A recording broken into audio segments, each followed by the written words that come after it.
मिलता है जिहदे विच बहुत ही खूबसूरत चीज़ां कल्चरल चीज़ां इतिहासिक सकाफती ਅਤੇ ਉਹ ਲੋਕ ਵੀ ਦੇਖਣ ਨੂੰ ਮਿਲਦੇ ਹਨ ਜਿਹੜੇ ਉਸ ਸਮੇਂ ਦੇ ਆਬਾਦ ਸਨ। ਉਸ ਤੋਂ ਬਾਅਦ ਉਹਨਾਂ ਦੀਆਂ ਨਸਲਾਂ ਚੱਲਦੀਆਂ ਆਈਆਂ, ਕਾफ़ी ਲੋਕ ਜਿਹੜੇ ਬਾਹਰ ਤੋਂ ਤਲਕ ਰੱਖਦੇ ਸਨ ਉਹ ਇੱਥੇ ਆ ਕੇ ਆਬਾਦ ਹੋਏ।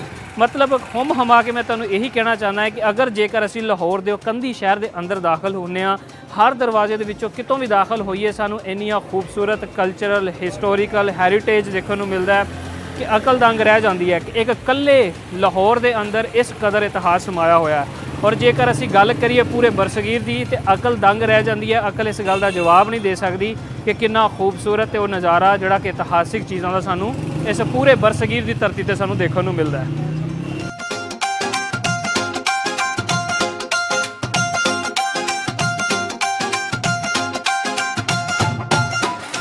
हाँ जी दर्शकों, टकसाली गेट के अंदर दियां रौनकां नूं इंजॉय करते हुए असीं एक बहुत ही मशहूर चौंक दे विच पहुंचे हाँ।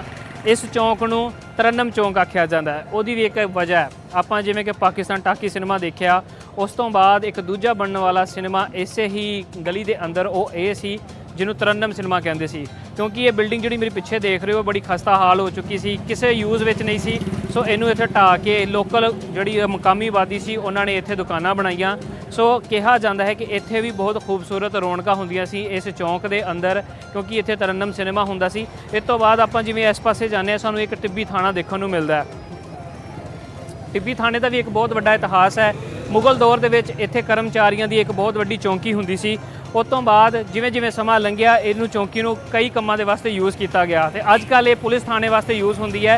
इस तो बाद असीं जावांगे एक बहुत ही मशहूर जगह जिन्हों लामा इकबाल साहब का थड़ा कहा जाता है। हाँ जी, लामा इकबाल साहब जिहड़े कि शायर मशरक है, मैं उन्हां दी गल कर रहा, तुहानूं लैके जाना उस थड़े की तरफ। बने रहो मेरे नाल।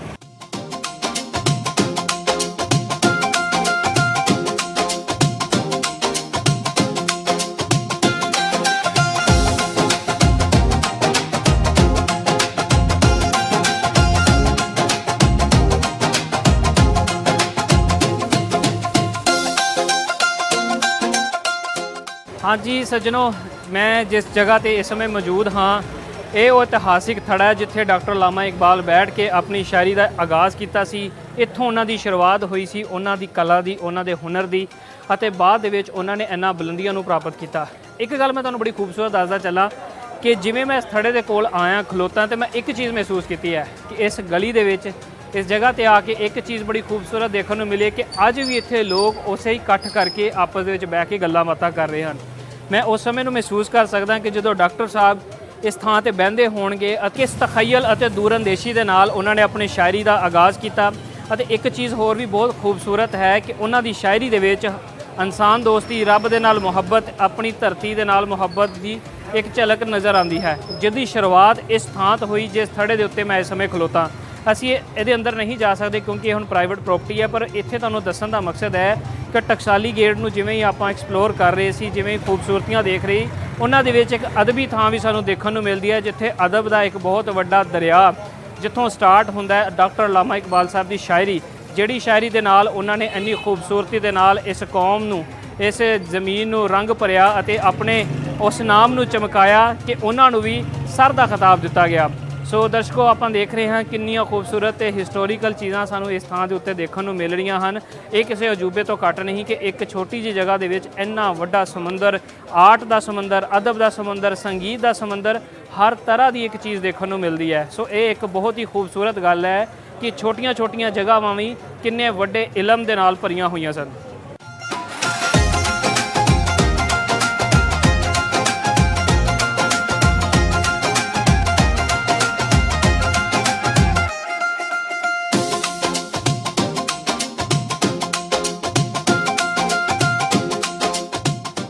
सोना चांदी ते हीरे दी दुकान ते टैक्स, बैठक दिओड़ी चुबारे दलान ते टैक्स, बैठे थड़े ते लगा भलवान ते टैक्स, अकलमंद ते नाल निदान ते टैक्स, पानी पीन ते रोटी खान ते टैक्स, आ गए मुसाफिर मेहमान ते टैक्स, अंजील ते टैक्स, कुरान ते टैक्स, लग ना जाए दीन ईमान ते टैक्स, इंसान ते टैक्स, हैवान ते टैक्स, दोना मोए ते जूंदे दी जान ते टैक्स, इस वास्ते बोलदा नहीं दामन, इस वास्ते बोलदा नहीं दामन, मता लग जाए मेरी जुबान ते टैक्स।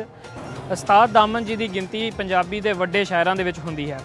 ਕਿਹਾ ਜਾਂਦਾ ਹੈ ਕਿ ਉਸਤਾਦ ਦਾਮਨ ਨੇ ਪੰਜਾਬੀ ਲਿਖਤ ਵਾਸਤੇ, ਪੰਜਾਬੀ ਸ਼ਾਇਰੀ ਵਾਸਤੇ ਇੱਕ ਵੱਡੇ ਪੱਧਰ ਤੇ ਕੰਮ ਕੀਤਾ ਅਤੇ ਜਿਸ ਥਾਂ ਤੇ ਮੈਂ ਮੌਜੂਦ ਹਾਂ ਇਸ ਜਗ੍ਹਾ ਨੂੰ ਹੁਜਰਾ ਸ਼ਾਹ ਹੁਸੈਨ ਅਤੇ ਉਸਤਾਦ ਦਾਮਨ ਦਾ ਹੁਜਰਾ ਵੀ ਆਖਿਆ ਜਾਂਦਾ ਹੈ, ਕਿਉਂਕਿ ਇੱਥੇ ਹੀ ਬੈਠ ਕੇ ਉਹ ਅਦਬੀ ਬੈਠਕਾਂ ਸਜਾਉਂਦੇ ਸਨ ਅਤੇ ਅੱਜ ਇਸ ਥਾਂ ਨੂੰ ਤਾਲੇ ਲੱਗੇ ਹੋਏ ਹਨ। ਪਰ ਕਿਸੇ ਵਕਤ ਦੇ ਵਿੱਚ ਇੱਥੇ ਬਹੁਤ ਸਾਰੀਆਂ ਰੌਣਕਾਂ ਸੱਜਿਆ ਕਰਦੀਆਂ ਸਨ। ਇਸ ਇਮਾਰਤ ਨੂੰ ਸੰਭਾਲਣ ਦੀ ਕੋਸ਼ਿਸ਼ ਕੀਤੀ ਜਾ ਰਹੀ ਹੈ। ਤੁਸੀਂ ਦੇਖ ਸਕਦੇ ਹੋ ਇਹਦੀ ਬਣਤਰ ਜਿਹੜੀ ਹੈ ਬਣੀ ਹੈ ਛੋਟੀ ਇੱਟਾਂ ਨਾਲ ਬਣਾਈ ਗਈ ਹੈ, ਪਰ ਜਦੋਂ ਅਸੀਂ ਉੱਤੇ ਵਾਲੇ ਪਾਸੇ ਨੂੰ ਦੇਖਦੇ ਹਾਂ ਤੇ ਉਹ ਖਸਤਾ ਹਾਲ ਹੋ ਗਿਆ ਸੀ, ਜਿਹਦੇ ਕਰਕੇ ਉਹ ਟੈਟੇਰੀ ਹੋ ਗਿਆ ਸੀ। ਉਹਨੂੰ ਦੁਬਾਰਾ ਰਿਸਟੋਰ ਕਰਕੇ ਬਣਾਇਆ ਗਿਆ। ਸੋ ਇਸ ਇਮਾਰਤ ਦਾ ਆਪਣੀ ਥਾਂ ਤੇ ਮੌਜੂਦ ਹੋਣਾ ਇਹ ਗੱਲ ਦਾ ਸਬੂਤ ਹੈ ਕਿ ਉਸਤਾਦ ਦਾਮਨ ਕਿੰਨੀ ਮਹੱਤਤਾ ਰੱਖਦੇ ਹੈ ਪੰਜਾਬੀ ਸ਼ਾਇਰੀ ਦੇ ਤੌਰ ਤੇ। ਅਤੇ ਇਸ ਜਗ੍ਹਾ ਦੇ ਵਿੱਚ ਜਿੱਥੇ ਅਸੀਂ ਅਦਬ ਦੀ ਹਰ ਚੀਜ਼ ਨੂੰ ਫਰੋਲਿਆ, ਅਸੀਂ ਸੰਗੀਤ ਨੂੰ ਦੇਖਿਆ, ਅਸੀਂ ਉਸ ਤੋਂ ਇਲਾਵਾ ਇੰਜੀਨੀਅਰਿੰਗ ਨੂੰ ਦੇਖਿਆ, ਬਹੁਤ ਸਾਰੀ ਫੰਨੇ ਤਮੀਰ ਹੋਰ ਵੱਖ-ਵੱਖ ਚੀਜ਼ਾਂ, ਕਲਚਰ, ਸਕਾਫਤੀ ਚੀਜ਼ਾਂ ਨੂੰ ਦੇਖਿਆ, ਤੇ ਉਹਦੇ ਵਿੱਚ ਹੀ ਸ਼ਾਇਰੀ ਦੀ ਇੱਕ ਬਹੁਤ ਖੂਬਸੂਰਤ ਤੇ ਉਮਦਾ ਮਿਸਾਲ ਸਾਨੂੰ ਉਸਤਾਦ ਦਾਮਨ ਜੀ ਦੇ ਹੁਜਰੇ ਤੋਂ ਮਿਲਦੀ ਹੈ, ਜਿੱਥੇ ਉਹ ਤਕਰੀਬਨ 34 ਸਾਲ ਦਾ ਅਰਸਾ ਉਹਨਾਂ ਨੇ ਆਪਣਾ ਇੱਥੇ ਸਮਾਂ ਗੁਜ਼ਾਰਿਆ। 1950 ਤੋਂ ਲੈ ਕੇ 1984 ਤੱਕ ਦਾ ਸਮਾਂ ਦੱਸਿਆ ਜਾਂਦਾ ਹੈ ਕਿ ਉਹਨਾਂ ਨੇ ਇੱਥੇ ਗੁਜ਼ਾਰਿਆ, ਜਿੱਥੇ ਬਹੁਤ ਸਾਰੀਆਂ ਸ਼ਾਇਰੀ ਦੇ ਮੁਸ਼ਾਇਰੇ ਤੇ ਅਦਬੀ ਬੈਠਕਾਂ ਹੁੰਦੀਆਂ ਸਨ। ਲੋਕਾਂ ਨੂੰ ਆਪਣੀ ਸ਼ਾਇਰੀ ਦੇ ਨਾਲ ਮੁਤਾਸਰ ਕਰਦੇ ਸਨ। ਬਹੁਤ ਹੀ ਖੂਬਸੂਰਤ ਰੰਗ ਬੰਨਿਆ ਜਾਂਦਾ ਸੀ ਇਸ ਥਾਂ ਦੇ ਉੱਤੇ। ਅੱਜ ਕੱਲ੍ਹ ਇਸ ਜਗ੍ਹਾ ਦੀ ਥੋੜ੍ਹੀ ਜਿਹੀ ਬਣਤਰ ਉਹ ਬਦਲ ਗਈ, ਜਿਵੇਂ ਜਿਵੇਂ ਵਕਤ ਬਦਲਦਾ ਗਿਆ ਇਹਨਾਂ ਜਗ੍ਹਾ ਦੀ ਬਣਤਰ ਬਦਲਦੀ ਜਾ ਰਹੀ ਹੈ, ਪਰ ਇਸ ਜਗ੍ਹਾ ਨੂੰ ਆਪਣੀ ਥਾਂ ਤੇ ਕਾਇਮ ਰੱਖਣ ਵਾਸਤੇ ਹਰ ਤਰ੍ਹਾਂ ਦੀ ਕੋਸ਼ਿਸ਼ ਕੀਤੀ ਜਾ ਰਹੀ ਹੈ ਤਾਂ ਕਿ ਆਉਣ ਵਾਲੀ ਪੀੜ੍ਹੀਆਂ ਨੂੰ ਉਹਨਾਂ ਦਾ ਪਤਾ ਲੱਗ ਸਕੇ, ਉਹਨਾਂ ਦੀ ਫਿਲਾਸਫੀ ਦਾ ਪਤਾ ਲੱਗ ਸਕੇ, ਉਹਨਾਂ ਦੀ ਸ਼ਾਇਰੀ ਦਾ ਪਤਾ ਲੱਗ ਸਕੇ। ਜਿਵੇਂ ਕਿ ਮੈਂ ਆਪ ਜੀ ਨਾਲ ਸ਼ਾਇਰੀ ਦਾ ਜ਼ਿਕਰ ਕੀਤਾ, ਇਹ ਸ਼ਾਇਰੀ ਉਹਨਾਂ ਨੇ ਘੱਟੋ ਘੱਟ ਅੱਜ ਤੋਂ 60-70 ਸਾਲ ਪੁਰਾਣੀ ਲਿਖੀ ਸੀ।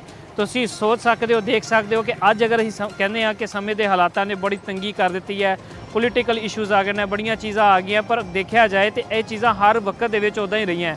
ਜੇ ਇਹ ਸ਼ੇਰ, ਇਹ ਗਜ਼ਲ, ਇਹ ਨਜ਼ਮ ਉਹਨਾਂ ਨੇ ਉਸ ਸਮੇਂ ਦੇ ਵਿੱਚ ਲਿਖੀ ਹੈ, ਇਹਦਾ ਮਤਲਬ ਕਿ ਉਸ ਸਮੇਂ ਦੇ ਵਿੱਚ ਵੀ ਮੁਸ਼ਕਲਾਂ ਸਨ। ਸੋ ਇਹਨਾਂ ਨੂੰ ਕਦੇ ਵੀ ਖ਼ਤਮ ਨਹੀਂ ਕੀਤਾ ਜਾ ਸਕਦਾ। ਹਾਂਜੀ, ਪਰ ਇੱਕ ਚੀਜ਼ ਅਸੀਂ ਇਹਨਾਂ ਨੂੰ ਘੱਟ ਕਰ ਸਕਦੇ ਹਾਂ ਆਪਣੀ ਲਿਖਤ ਦੇ ਜ਼ਰੀਏ, ਆਪਣੇ ਕੰਟਰੀਬਿਊਸ਼ਨ ਦੇ ਜ਼ਰੀਏ। ਸੋ ਮੈਂ ਸਾਰਿਆਂ ਨੂੰ ਕਹਾਂਗਾ ਉਸਤਾਦ ਦਾਮਨ ਜੀ ਦੇ ਇਸ ਹੁਜਰੇ ਨੂੰ ਤੁਸੀਂ ਵਿਜ਼ਿਟ ਕਰੋ, ਉਹਨਾਂ ਦੀ ਫਿਲਾਸਫੀ ਨੂੰ ਪੜ੍ਹੋ ਤਾਂ ਕਿ ਤੁਸੀਂ ਜਾਣੂ ਹੋ ਸਕੋ ਕਿ ਕਿੰਨਾ ਸੋਹਣਾ ਕੰਮ ਜਿਹੜਾ ਉਹਨਾਂ ਨੇ ਪੰਜਾਬੀ ਸ਼ਾਇਰੀ ਦੇ ਉੱਤੇ ਕੀਤਾ ਹੈ ਤੇ ਸਾਨੂੰ ਉਹਨਾਂ ਦੀ ਇਸ ਸ਼ਾਇਰੀ ਤੋਂ ਦੇਖਣ ਨੂੰ ਮਿਲਦਾ ਹੈ।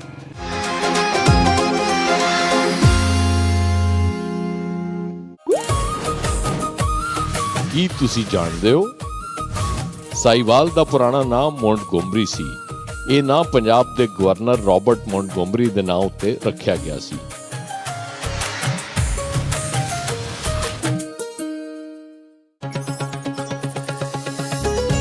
पल पल बदलदियां खबरां, खबर दे अंदर लुकी खबर, वो खबर जिस दा पूरा सच असी दसां। कहानी नहीं सिर्फ हकीकत, तबसरे तज़िये ते हकायक। गूढ़ी गल लतीफ चौधरी दे नाम। ਵੇਖੋ ਗੂੜੀ ਗੱਲ ਅੱਜ ਰਾਤ 9:05 ਤੇ ਸਿਰਫ ਚੁਪਾ ਲੁੱਟੋ।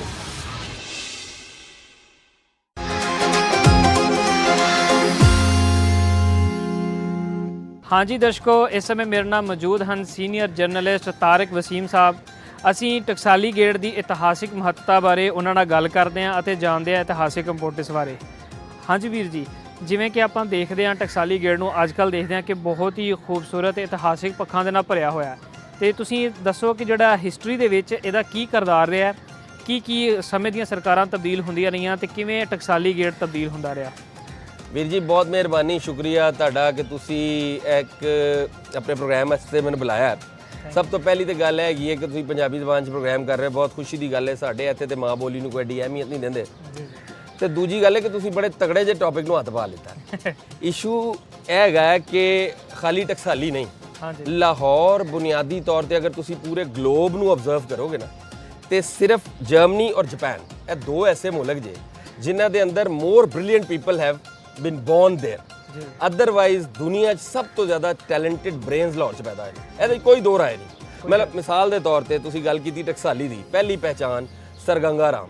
ਹਾਂਜੀ, गंगा राम, ए पीछे Samadhi Ganga Ram basically was born there. बातें तरह तरह की जाती हैं, लोग कहते भी फलानी जगह पैदा होए, फलानी जगह पैदा होए, लेकिन वो समाधि गंगा राम जी रावी रोड 'ਚ ਉੱਥੇ पैदा होए। अच्छा जी। ਉਹਦੇ ਬਾਅਦ ਉਹ ਬ੍ਰੌਟਅਪ ਹੋਏ ਇੱਥੇ ਇਹ ਟਕਸਾਲੀ ਜਿਹੜਾ ਮੇਨ ਪਾਕਿਸਤਾਨ ਟਾਕੀ ਸੈਨਮਾ ਹੈ ਉਹਦੇ ਕੋਲ। ਔਰ ਸਰ ਗੰਗਾ ਰਾਮ ਪਾਇਨੀਅਰ ਹੈ ਲਾਹੌਰ ਦਾ। ਇਹ ਜਿਹੜਾ ਲਾਹੌਰ ਦਾ ਚਿਹਰਾ ਅਸੀਂ ਦੇਖਨੇ ਪਏ ਆ, ਇਹ ਦੋ ਹੀ ਬੰਦਿਆਂ ਨੇ ਸਾਨੂੰ, ਤਿੰਨ ਬੰਦਿਆਂ ਨੇ ਦਿੱਤਾ। ਪਹਿਲਾ ਸਰ ਗੰਗਾ ਰਾਮ, ਦੂਜਾ ਦਿਆਲ ਸਿੰਘ, ਠੀਕ ਹੈ, ਤੇ ਤੀਸਰਾ ਮੀਆਂ ਨਵਾਜ਼ ਸ਼ਰੀਫ। ਦੇਖੋ ਮੰਨੋ ਜਾਂ ਨਾ ਮੰਨੋ, ਸਿਆਸੀ ਤੁਹਾਡੇ ਹੋਣਗੇ ਮਸਾਇਲ, ਲੇਕਿਨ ਉਹ ਬੰਦਾ ਨਵਾਜ਼ ਸ਼ਰੀਫ ਇਸ ਦੌਰ ਦੇ ਅੰਦਰ, ਇਸ ਦੌਰ ਦਾ ਤੁਸੀਂ ਕਹਿ ਸਕਦੇ ਹੋ ਦਿਆਲ ਸਿੰਘ ਹੈ ਜਾਂ ਸਰ ਗੰਗਾ ਰਾਮ। ਹੁਣ ਆ ਜਾਓ ਇਹਦੇ ਇਤਿਹਾਸਿਕ ਉਹਦੇ ਤੇ ਟਕਸਾਲੀ ਗੇਟ ਤੇ। ਦੇਖੋ 2 ਦਰਵਾਜ਼ੇ ਲਾਹੌਰ ਦੇ ਐਸੇ ਨੇ ਜਿਹੜੇ ਸਭ ਤੋਂ ਖੂਬਸੂਰਤ ਓਵਰਵਿਊ ਰੱਖਦੇ ਸਨ। ਇੱਕ ਹੈ ਟਕਸਾਲੀ ਤੇ ਇੱਕ ਸ਼ੇਰਾਂ ਵਾਲੇ ਦਾ ਗੇਟ, ਤੇ ਦੂਜਾ ਉਹ ਸ਼ੇਰਾਂ ਵਾਲੇ ਤੋਂ ਪਹਿਲੇ ਜਿਹੜਾ ਦਰਵਾਜ਼ਾ ਆਉਂਦਾ ਨਾ ਮਸਤੀ ਗੇਟ। ਇਹ 3-4 ਦਰਵਾਜ਼ੇ ਜਿਹੜੇ ਨੇ ਇਹਨਾਂ ਦੇ ਨਾਲ ਦਰਿਆਏ ਰਾਵੀ ਵਗਦਾ ਸੀ। ਹਾਂਜੀ, ਉਹ ਇੱਥੇ ਤੱਕ ਆ ਕੇ ਕਿਲੇ ਦੀ ਦੀਵਾਰ ਦੇ ਨਾਲ ਖਤਮ ਹੁੰਦਾ ਸੀ, ਤੇ ਲਿਹਾਜ਼ਾ ਇਹ ਖੂਬਸੂਰਤੀ 'ਚ ਆਪਣੀ ਮਿਸਾਲ ਆਪ ਸਨ।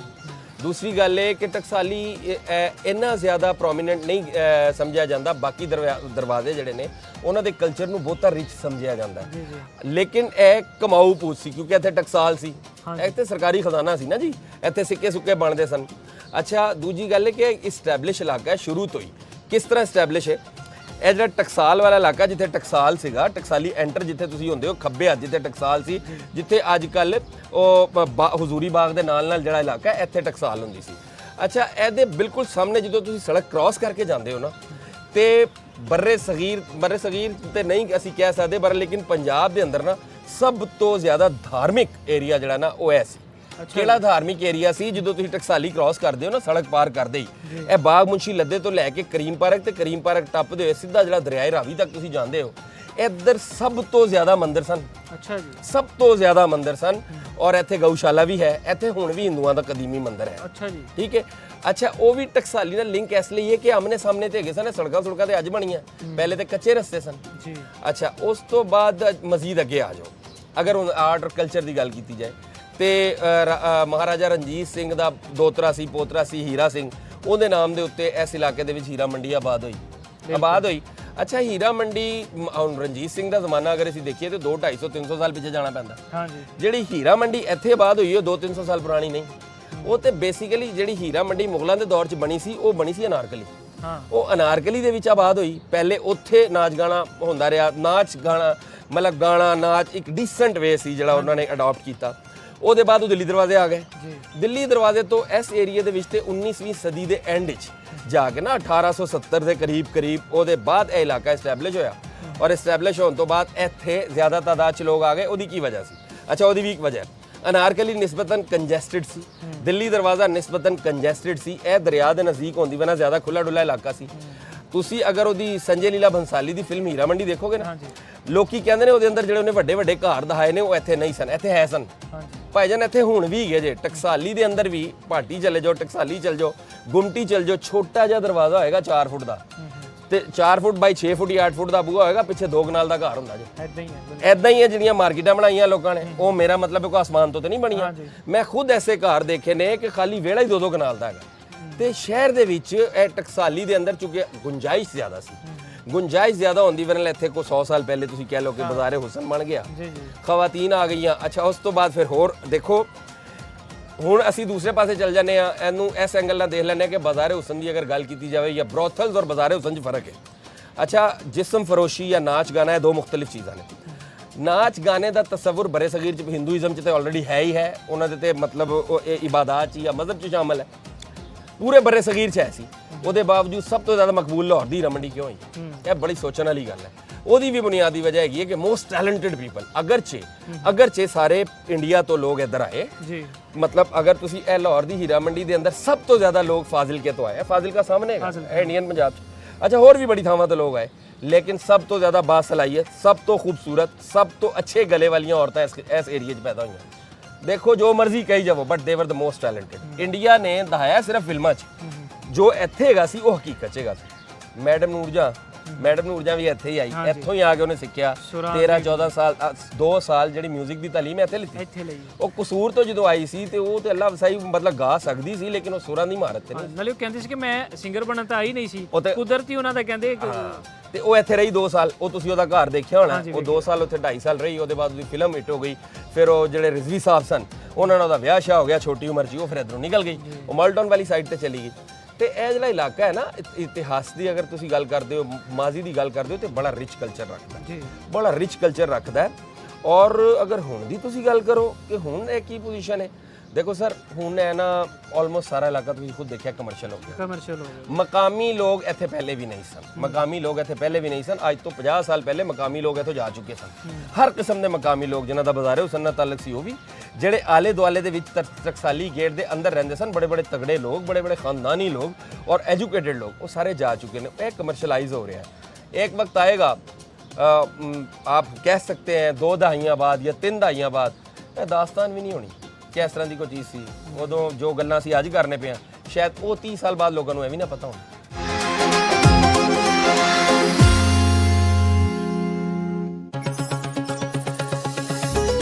पल पल बदलदियां खबरां, खबर दे अंदर लुकी खबर, वो खबर जिस दा पूरा सच असी दसां। कहानी नहीं सिर्फ हकीकत, तबसरे तजिए ते हकायक, गूढ़ी गल लतीफ चौधरी दे नाम। ਵੇਖੋ ਗੂੜੀ ਗੱਲ ਅੱਜ ਰਾਤ 9:05 ਤੇ ਸਿਰਫ ਚੁਪਾ ਲਓ।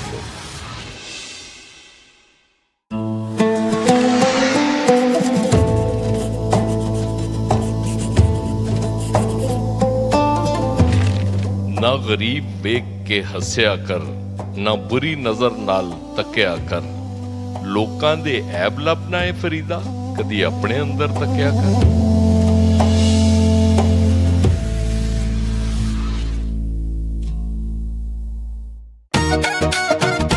ਪੰਜਾਬ ਦੀ ਹਰ ਗਲੀ ਹਰ ਨੁੱਕਰ ਵਿੱਚ ਲੁਕੀ ਪਈ ਏ ਇੱਕ ਕਹਾਣੀ, ਇੱਕ ਜਜ਼ਬਾ ਜਿਹੜਾ ਦੁਨੀਆ ਬਦਲ ਸਕਦਾ ਹੈ। ਇਹ ਨੇ ਉਹ ਹੈਰਾਨਕੁਨ ਕਾਮਯਾਬੀਆਂ, ਉਹ ਅਣਸੁਣੀਆਂ ਕਹਾਣੀਆਂ, ਉਹ ਕਾਰਨਾਮੇ ਜਿਹੜੇ ਬਣਾਉਂਦੇ ਨੇ ਉਹਨਾਂ ਨੂੰ ਖਾਸ। ਪੰਜਾਬ ਦੇ ਉਭਰਦੇ ਸਿਤਾਰੇ, ਪੰਜਾਬ ਦੀ ਪਹਿਚਾਨ।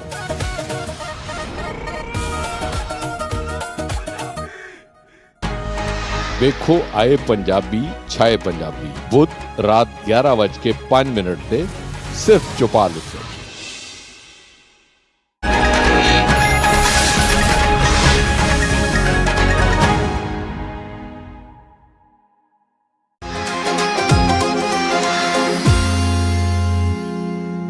ਅਸੀਂ ਦੇਖਦੇ ਹਾਂ ਟਕਸਾਲੀ ਗੇਟ ਦੇ ਨਾਲ ਹੀ ਲੱਗਦੀ ਹੀਰਾ ਮੰਡੀ ਦੀ ਤੁਸੀਂ ਗੱਲ ਕੀਤੀ।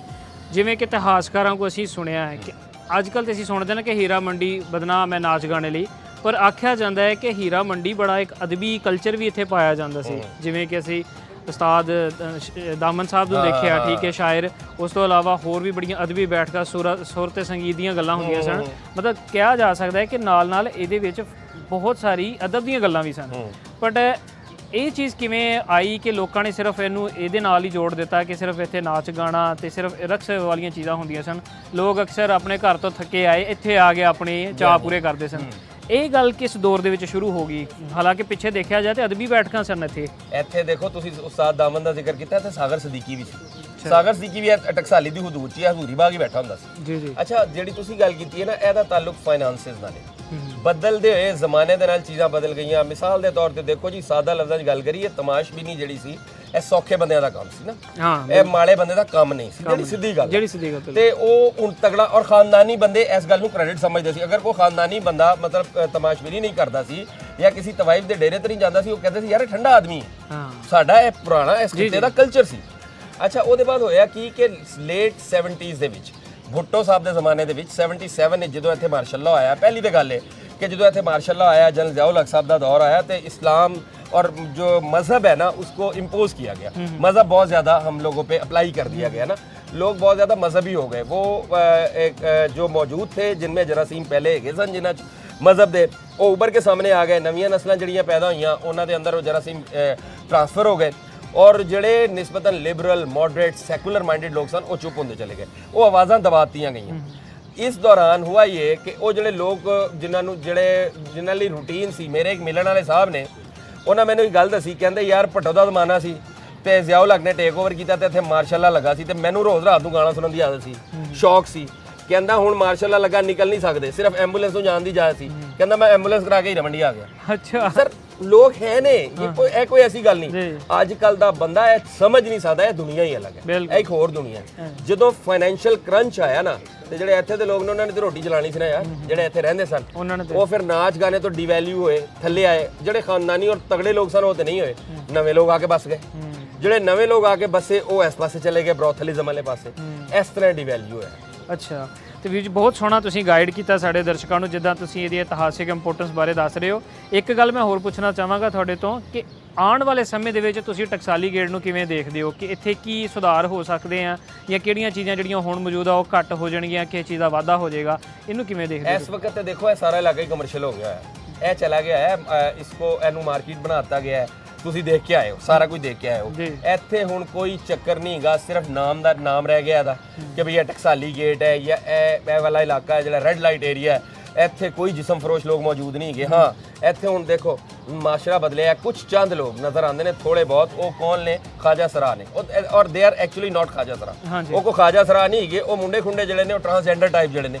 ਕੁਝ ਤੁਹਾਨੂੰ ਉਹ ਨਜ਼ਰ ਆ ਜਾਣਗੇ, ਹੋ ਸਕਦਾ ਹੈ, ਮੁਮਕਿਨ ਹੈ, ਮੈਨੂੰ ਤੇ ਨਹੀਂ ਪਤਾ, ਹੋ ਸਕਦਾ ਕੋਈ 2 4 6 ਲੋਕ ਐਸੇ ਹੋਣ ਜਿਹੜੇ ਜਿਸਮ ਫਰੋਸ਼ੀ 'ਚ ਵੀ ਮੁਲਵਸ ਹੋਣ। ਲੇਕਿਨ ਇਸ਼ੂ ਪਤਾ ਕੀ ਹੈ? ਇਸ਼ੂ ਹੈਗਾ ਕਿ ਆਉਣ ਵਾਲੇ ਵਕਤ ਦੇ ਵਿੱਚ ਅਗਰ ਤੇ ਤੁਸੀਂ ਵਾਲ ਸਿਟੀ ਨੂੰ ਇੰਟੈਕਟ ਕਰ ਰਹੇ ਹੋ, ਗਵਰਨਮੈਂਟ ਜਿਹੜੀ ਹੈ ਮੌਜੂਦਾ ਗਵਰਨਮੈਂਟ ਵਾਲ ਸਿਟੀ ਨੂੰ ਅਗਰ ਇੰਟੈਕਟ ਕਰ ਰਹੀ ਹੈ ਤੇ ਟਕਸਾਲੀ ਨੂੰ ਸਭ ਤੋਂ ਪਹਿਲੇ ਇੰਟੈਕਟ ਕਰੇ। ਇਹ ਐਂਟਰੀ ਪੁਆਇੰਟ ਹੈ, ਉਹ 9 ਦਰਵਾਜ਼ੇ ਲਾਹੌਰ ਦੇ ਜਿਹੜੇ ਜਾਂ 13 ਦਰਵਾਜ਼ੇ ਜਿੰਨੇ ਵੀ ਦਰਵਾਜ਼ੇ ਨੇ ਉਹਨਾਂ ਦਾ ਐਂਟਰੀ ਪੁਆਇੰਟ ਹੈਗਾ। ਤੁਸੀਂ ਇਹਨੂੰ ਇੰਟੈਕਟ ਕਰੋ, ਇਹਨੂੰ ਇੰਟੈਕਟ ਨਹੀਂ ਕੀਤਾ ਜਾ ਰਿਹਾ। ਜੋ ਨਜ਼ਰ ਆਉਂਦਾ ਹੈ ਇਹਨੂੰ ਬਿਲਕੁਲ ਇੰਟੈਕਟ ਨਹੀਂ ਕੀਤਾ ਜਾ ਰਿਹਾ। ਬਾਕੀ ਤੁਸੀਂ ਲਾਹੌਰ ਨੂੰ ਕਰ ਰਹੇ ਹੋ, ਜਿੰਨੇ ਵੀ ਦਰਵਾਜ਼ੇ ਨੇ ਲਾਹੌਰ ਦੇ, ਵਾਲ ਸਿਟੀ ਅਥਾਰਟੀ ਬਣੀ ਹੋਈ ਹੈ, ਲੇਕਿਨ ਉਹਦੀ ਐਪਲੀਕੇਸ਼ਨ ਇੱਥੇ ਨਹੀਂ ਹੋ ਰਹੀ। ਉਹਨੂੰ ਕਰੋ, ਇਹਨੂੰ ਪ੍ਰੀਜ਼ਰਵ ਕਰੋ। ਅਗਰ ਤੁਸੀਂ ਇਹਨੂੰ ਪ੍ਰੀਜ਼ਰਵ ਨਹੀਂ ਕਰੋਗੇ ਤੇ ਉਹ ਚੀਜ਼ ਖਤਮ ਹੋ ਜਾਏਗੀ। और जड़ा ना बस इको ही पहचान, चूँकि देखें बुराई वैसे भी बड़ी देर तक सर्वाइव करती है ना, वो इको ही नाम रह जाएगा, इको ही पहचान रह जाएगी। जे इत्थे हीरा मंडी होंदी सी, भावें इत्थे लोग जुत्तियां दे कारखाने बना के बैठे होण, भावें इत्थे कोई होर कारोबार हो रहा होवे, लेकिन पहचान इको रह जाएगी। लेकिन यह पहचान नहीं, यदि पहचान इत्थे बड़े बड़े टैलेंटेड लोग रहे ने। सर यह घर जे गंगा राम दा, हाँ जी सर गंगा राम दा घर सी है।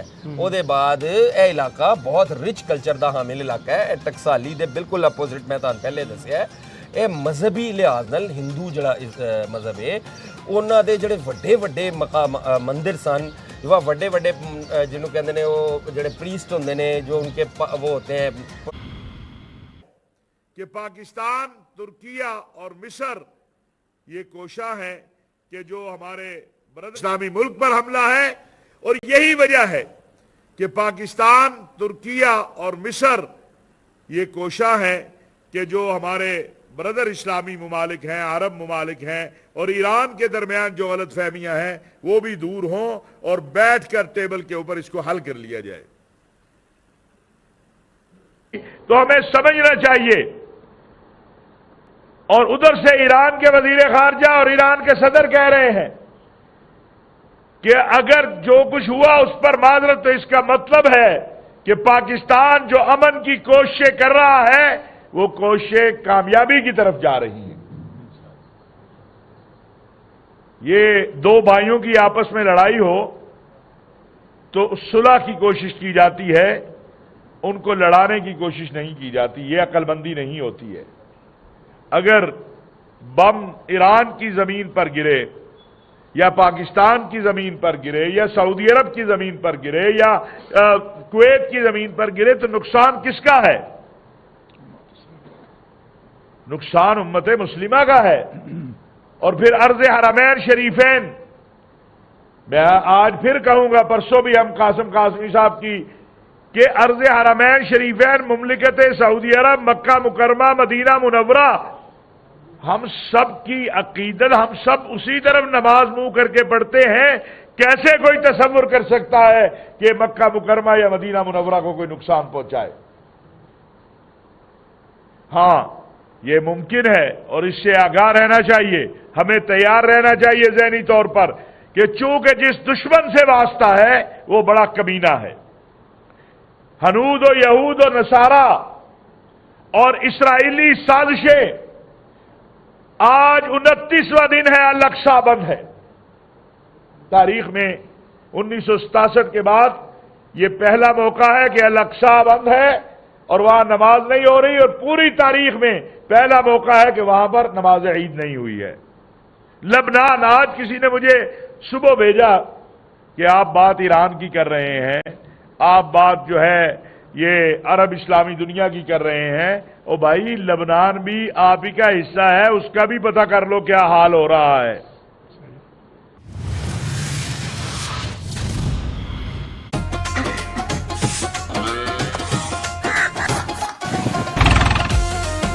सियासत, मईशत, समाज ते रीति रिवाज, ये खबरां नहीं, पंजाब दी जिंदगी दा सच्चा रंग है। कौमी ते अवामी मसलियां उत्ते खरी ते जानदार गलबात। देखो पंजाब नू हर पासे तू सिर्फ चुपाल उत्ते, आवाज तुहाडी, चुपाल साडी। ਵੇਖੋ ਵੇੜਾ ਅੱਜ ਰਾਤ 8:05 ਤੇ ਸਿਰਫ ਚੌਪਾਲ ਉੱਤੇ।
पाकिस्तान दियां खिते विच अमन कायम रखने लई अपनी सिफारती कोशिशां तेज, ईरान नाल मुकम्मल यकजहती दा इज़हार, अमन कायम रखने लई तामीरी किरदार अदा करने दी यकीन दहानी। वज़ीर आज़म शहबाज शरीफ ते ईरानी सदर मसूद पेज़ेशकियान दा टेलीफोनिक राबता, खिते विच जारी कशीदगी ते अमन दियां कोशिशां ते तफसीली गलबात। वज़ीर आज़म दा ईरान ते इसराइली हमले ते शहरी तनसीबात ते ताज़ा हमले दी शदीद मज़म्मत दा इयादा। वज़ीर आज़म दा मुश्किल हालात विच ईरानी अवाम नाल मुकम्मल यकजहती ते हिमायत दा इज़हार। वज़ीर आज़म दा 1900 तो वध कीमती जाना दे ज़्यादा गहरे दुख ते अफसोस दा इज़हार। ज़ख्मियां लई जल्द सेहतयाबी दी दुआ। ईरानी सदर ने वज़ीर आज़म दी मुखलिसाना सफारती कोशिशां नूं सराहिया। ईरानी सदर ने मुज़ाकरात ते सालसी लई एतमाद साजी ते जोर दिता। पाकिस्तान के मस्बत किरदार की तारीफ। शहबाज शरीफ ने आख्या पाकिस्तान खिते विच अमन ते इस्तेहकाम के फरोग लिए अपना तामीरी किरदार जारी रखेगा। उम्मीद है कि इज्तिमाई कोशिशों नाल कशीदगी खत्म करने की कोई मौसर राह निकलेगी। शहबाज शरीफ के नायब वज़ीर आज़म इसहाक डार ते फील्ड मार्शल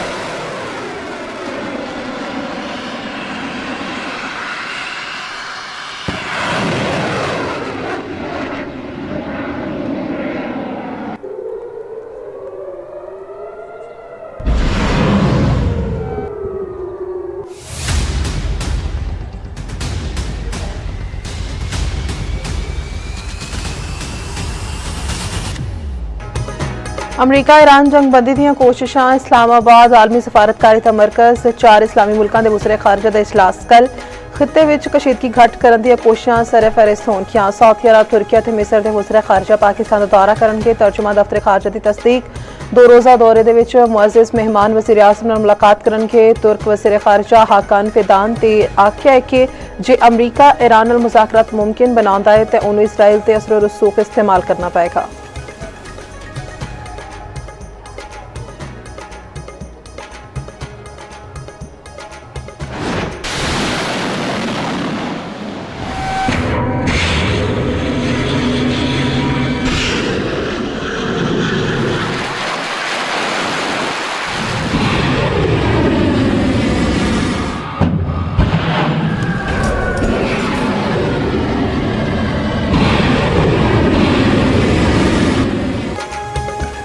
ਇਸਰਾਈਲ ਨੇ ਅਮਰੀਕਾ ਦਾ ਇਰਾਨੀ ਤਨਸੀਬਾਤ ਤੇ ਹਮਲੇ ਨਾ ਕਰਨ ਦਾ ਬਿਆਨ ਮਿਜ਼ਾਈਲਾਂ ਦੀ ਨਸਰ ਕਰ ਦਿੱਤਾ। ਇਸਰਾਈਲ ਦਾ ਇਰਾਨ ਦੇ ਤਵਾਨਾਈ ਤਨਸੀਬਾਤ ਤੇ ਹਮਲਾ।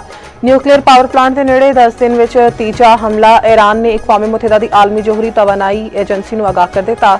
ਹਮਲੇ ਨਾਲ ਰਿਐਕਟਰ ਨੂੰ ਕੋਈ ਨੁਕਸਾਨ ਨਹੀਂ ਪਹੁੰਚਿਆ ਤੇ ਨਾ ਹੀ ਤਾਬਕਾਰੀ ਦਾ ਅਖਰਾਜ ਹੋਇਆ। IAEA ਦੇ ਸਰਬਰਾਹ ਨੇ ਖਬਰਦਾਰ ਕੀਤਾ ਹੈ ਕਿ ਜੇ ਕਿਸੇ ਹਮਲੇ ਵਿੱਚ ਰਿਐਕਟਰ ਨੂੰ ਨੁਕਸਾਨ ਪਹੁੰਚੇ ਤਾਂ ਇੱਕ ਵੱਡੇ ਤਾਬਕਾਰੀ ਹਾਦਸੇ ਦਾ ਸਬਬ ਬਣ ਸਕਦਾ ਹੈ। ਵਜ਼ੀਰ ਖਾਰਜਾ ਅਬਾਸ ਅਰਾਗਚੀ ਦਾ ਆਖਣਾ ਹੈ ਕਿ ਇਜ਼ਰਾਈਲ ਜਰਾਇਮ ਦੀ ਭਾਰੀ ਕੀਮਤ ਅਦਾ ਕਰੇਗਾ। ਖਿੰਤਾਬ ਵਿੱਚ ਪਾਣੀ ਦੇ ਰਿਸਰਚ ਰਿਐਕਟਰ ਤੇ ਹਮਲੇ ਤੋਂ ਬਾਅਦ ਪਾਕਿਸਤਾਨ ਇਨਕਲਾਬ ਦੀ ਵਾਰਨਿੰਗ ਖਬਰਦਾਰ ਕੀਤਾ। ਅਮਰੀਕਾ ਤੇ ਇਜ਼ਰਾਈਲ ਨਾਲ ਜੁੜੀਆਂ ਕੰਪਨੀਆਂ ਦੇ ਅਫਰਾਦ ਫੌਰਨ ਕੰਮ ਦੀਆਂ ਥਾਵਾਂ ਛੱਡ ਦੇਣ।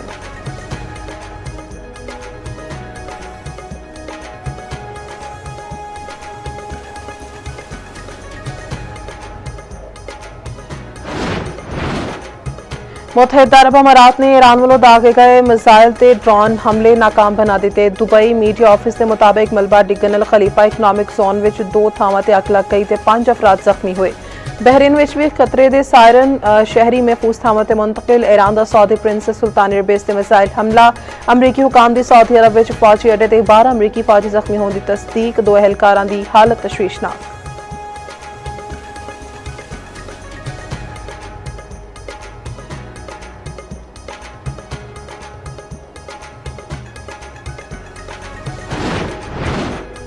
हुकूमत का बाइक ते 3 व्हीकल्स नूं पेट्रोल ते सबसिडी देने का फैसला। मोटरसाइकिलों नूं महाना 20 तो 30 लीटर सबसिडाइज्ड पेट्रोल फ्राहम किया जाएगा। ज़राए के मुताबिक पेट्रोल की तकसीम नूं डिजिटल निज़ाम के जरिए मुनज़म किया जाएगा।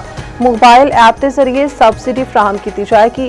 हुकूमत ने मोबाइल ऐप तैयार कर ली। सबसिडाइज पेट्रोल की फराहमी लिए QR कोड फ्राहम किया जाएगा।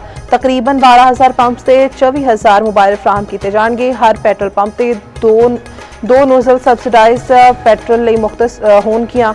800 सीसी तक ਗੱਡੀਆਂ ਨੂੰ ਇਸ ਸਹੂਲਤ ਵਿੱਚ ਸ਼ਾਮਿਲ ਕਰਨ ਤੋਂ ਮੁਤਅਲਕ ਹਤਮੀ ਫੈਸਲਾ ਤਾਹਾਲ ਨਾ ਹੋ ਸਕਿਆ।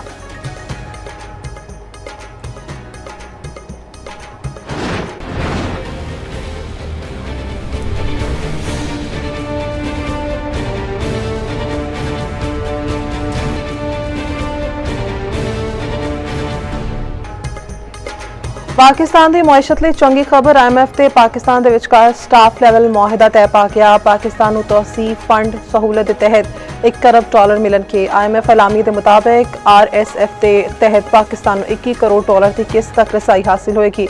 पाकिस्तान की मुआशत बेहतरी वाल गामजन। महंगाई काबू विच। टैक्स निज़ाम की बेहतरी लिए इस्लाहात जारी ने। हुकूमत पाकिस्तान माली खसारा घट करने लिए पुरस्म है।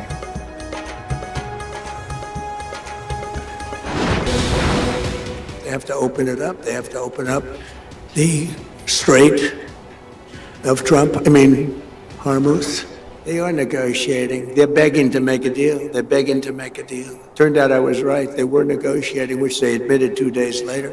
And in order to make up for their misstatement, they said, we're going to send you 8 ships of oil. And the following day this is 2 days ago, I saw on one of the networks, very strange. There were 8 ships of oil coming out of Iran. And then they actually said, we're going to add an extra 2. And they added an extra 2. So we had 10 ships. And then people realized we were actually negotiating. We're negotiating now. And it'd be great if we could do something.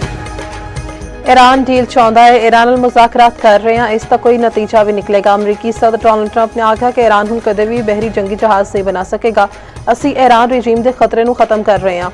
Iran coal atom bomb हुंदा ते इह Israel के खिलाफ इस्तेमाल कर सकता सी। अमरीकी सदर दा मियामी विच तकरीर नाल खिताब। आख्या अगली बार क्यूबा दिए ते इन्हां नूं स्ट्रीट ऑफ ट्रंप नूं खोलना पएगा। बोले मेरा मतलब हरमज है ते मुआफ करते हो। मैनू वाकई अफसोस है। फेक न्यूज़ आखेगा मैं हादसाती तौर पर कह दिता। मीडिया ते हुण इस ते तबसरे होणगे। नेटो कागजी शेर है। इसने साडी मदद ना करके वड्डी गलती की। सऊदी वली अहद मेरे दोस्त ते जंगजू ने ते तुर्किया ने खुद नूं मामले तो दूर रखिया। होर आख्या कि मुआहिदा इब्राहिमी विच शामिल होने दा वेला आख्या है। वली अहद नूं आख्या कि मुआहिदा इब्राहिमी विच शामिल होना चाहिए है।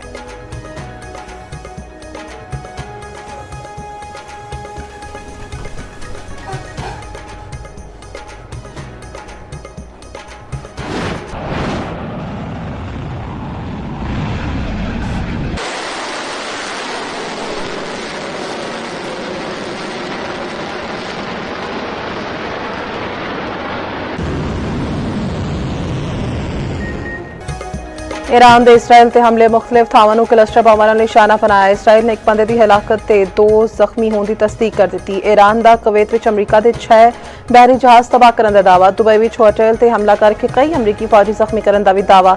3 जहाज़ों की आपने हुरमुज़ तो लंघन की कोशिश नाकाम बना दी गई। हौसियां की जंग में शामिल होने की धमकी के बाद यमन तो इसराइल ते मिसाइल हमले। बरतानवी मीडिया के मुताबिक जंग के आगाज के बाद यमन तो दागा जाने वाला पहला मिसाइल है। हिजबुल्ला का आखना है कि 24 घंटे के दौरान इसराइली अफवाज के खिलाफ 80 तो वध कार्रवाइयां कीतियां।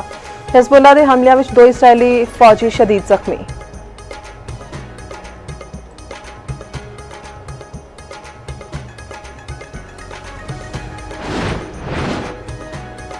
अमरीकी वज़ीर खारिजा मार्को रूबियो का आखना है कि अमरीका मुंतज़िर है कि मुज़ाकरात विच ईरान की नुमाइंदगी कौन करेगा। ईरान विच ज़मीनी फौजी उतारे बगैर मकासद हासिल कर सकते हैं। जंग होर 2 हफ्ते तो 4 हफ्ते तक जारी रह सकती है। G7 इजलास से बाद गलबात करते हुए आख्या पाकिस्तान की वजह तो उमदा ते मस्बत पैगामात का तबादला होया।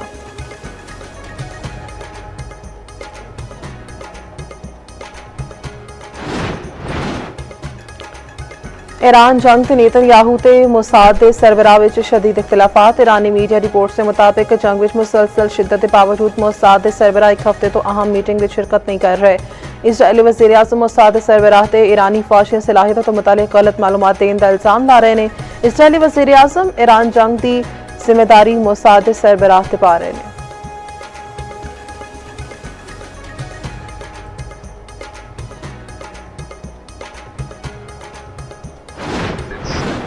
advantageous position as of now because they've got the choke point of Strait of Hormuz, and they also feel that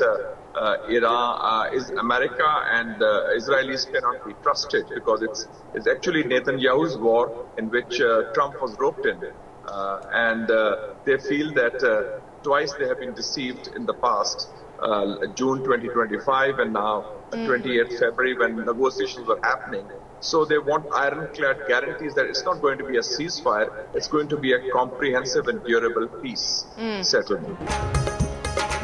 senator Mushahid Hussain ते साबिक इसराइली मुशीर विच बहस। अरब टीवी के प्रोग्राम विच मुशाहिद हुसैन ने आख्या कि ईरान ते हमले ग्रेटर इसराइल मनसूबे का हिस्सा ने। जंग विच ईरान नूं बरतरी हासिल है। ट्रंप ते नेतन्याहू ने सोचिया भी नहीं होगा कि ईरान डटिया रहेगा। इसराइल ते अमरीका का प्लान है कि बुरी तरह नाकाम होया है। हुण सदर ट्रंप अमन की भीख मंग रहे ने ते मजबूर ने। साबिक इसराइली मुशीर का आखना है कि ज्यादातर हमले आयरन डोम ने नहीं एरो 3 ने की रोके। अमरीकी नायब सदर जेडी वेंस का इसराइली वज़ीर आज़म नूं फोन। बरतानवी अखबार डेली मेल की रिपोर्ट के मुताबिक जेडी वेंस के इसराइली वज़ीर आज़म नाल टेलीफोनिक गलबात के दौरान खासा तनाव सी।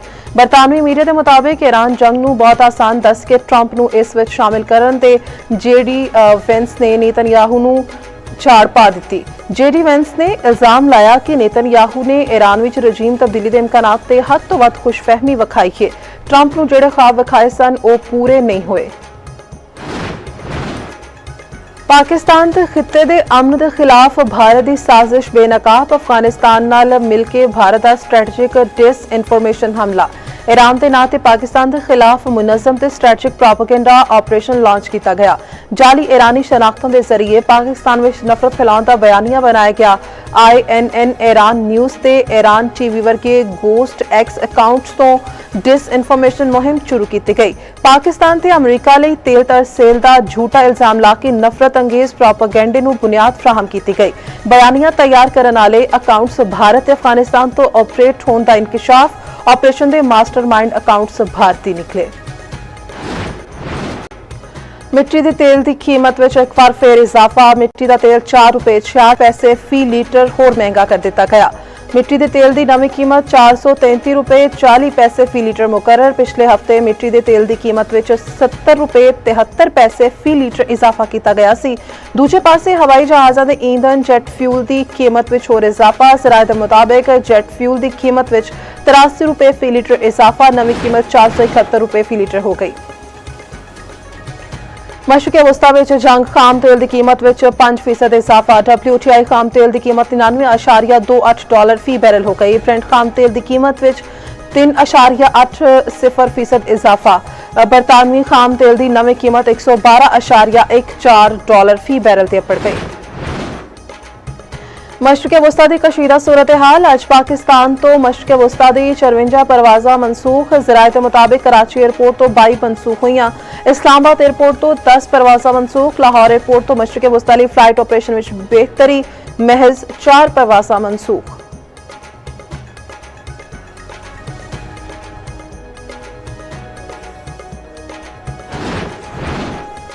पीपल्स पार्टी कराची में लुट रही है। मुसलत करने वाले लोग ही एक गंद साफ करन। अमीर जमात इस्लामी हाफिज नईमुर रहमान का आखना है कि रेड लाइन मनसूबे की कोई जरूरत नहीं सी। बिलावल भुट्टो दसन रेड लाइन मनसूबा अरबां तक अपड़ गया। 4 अरब रुपए पतली गलियां वाले अंडरपास से झोंक दिते गए।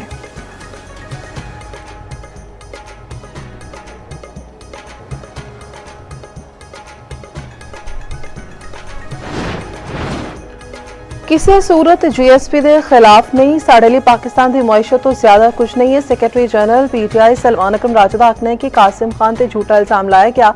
कासिम खान की तकरीर सोशल मीडिया पर मौजूद है।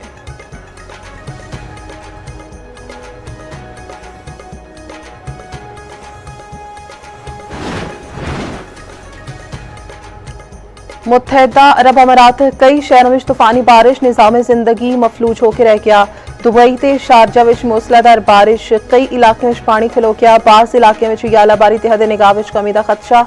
दुबई विच बुर्ज खलीफा ते बिजली कड़कन की वीडियो वायरल।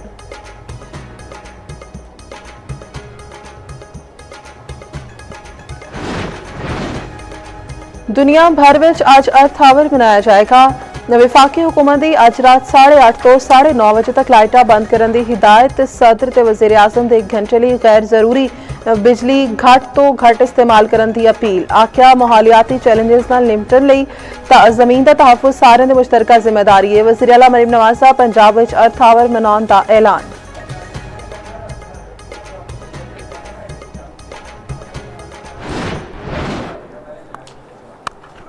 क्वेल एक डीप हो सकता है और बहुत ही आला स्ट्रेट ड्राइव।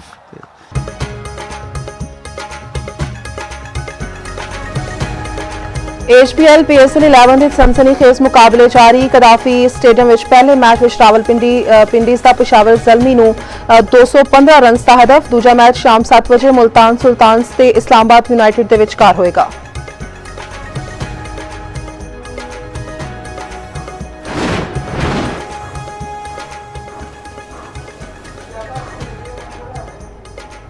तमाशाइयां दे बगैर HPL PSL का मजा जिहड़ा है वो फिक्का हो गया। फ्रेंचाइजिस मालिकान तमाशाइयां दे बगैर मैचों तो 2 दिन विच उकता गए।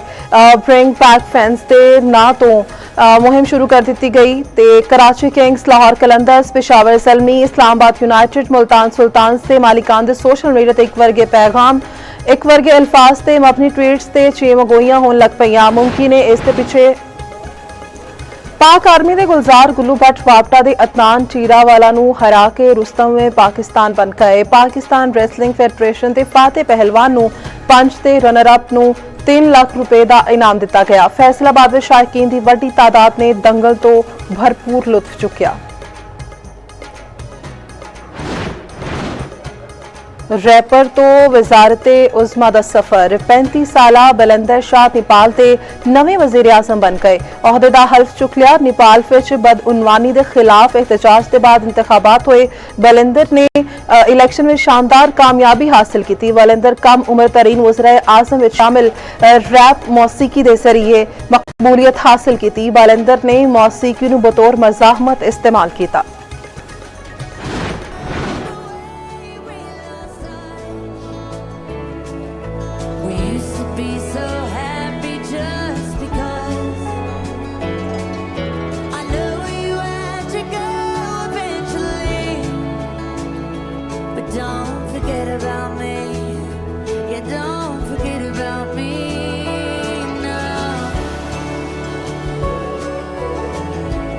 It's been an honor to celebrate 20 years of Hannah Montana. ते हिना मोंटाना दी 20 साल बाद वापसी। अमरीकी सिटकॉम दियां यादां अज भी दिलां विच जिंदा ने।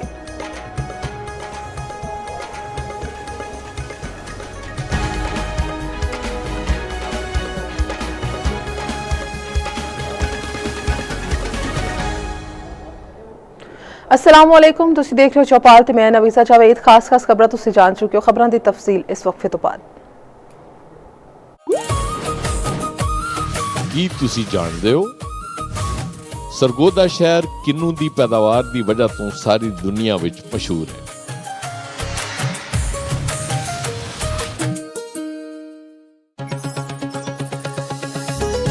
पल पल बदलदियां खबरां, खबर दे अंदर लुकी खबर, वो खबर जिस दा पूरा सच असी दसां। कहानी नहीं सिर्फ हकीकत, तबसरे तजिए ते हकायक।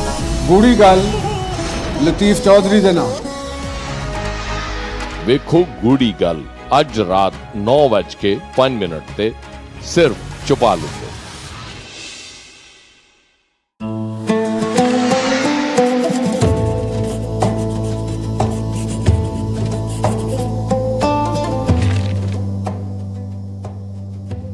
ਕਰ ਕਰ ਬਦੀਆਂ ਬੁੱਢਾ ਹੋਇਆ, ਨਿਕਲ ਗਿਆ ਕੁੱਬ ਤੇਰਾ, ਫੇਰ ਵੀ ਬਦੀਆਂ ਬਾਜ਼ ਨਾ ਆਇਆ, ਵਾਵਾ ਸ਼ਖਸ ਦਲੇਰਾ।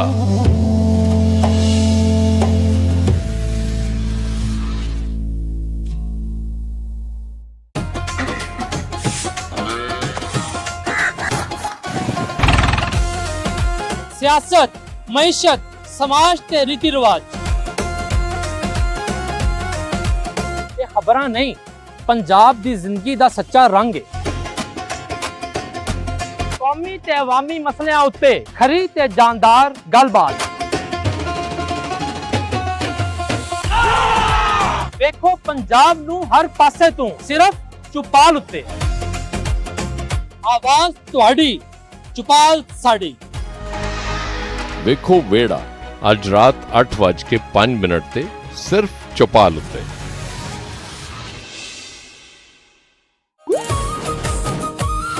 ਕੀ ਤੁਸੀਂ ਜਾਣਦੇ ਹੋ ਸਾਈਵਾਲ ਦਾ ਪੁਰਾਣਾ ਨਾਮ ਮੌਂਟਗੋਮਰੀ ਸੀ। ਇਹ ਨਾਂ ਪੰਜਾਬ ਦੇ ਗਵਰਨਰ ਰਾਬਰਟ ਮੌਂਟਗੋਮਰੀ ਦੇ ਨਾਂ ਉੱਤੇ ਰੱਖਿਆ ਗਿਆ ਸੀ।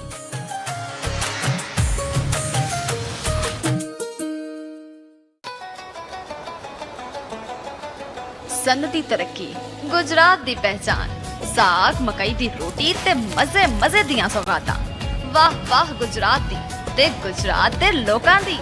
इन्हां दियां खुशियां हुंदियां ने जम के ते गूंजदे ने अमन ते मुहब्बत दे गीत। असी दिखावांगे गुजरात दी जिंदगी दे सारे रंग। हर खबर सिर्फ चौपाल विच। आवाज तुहाडी, चौपाल साडी।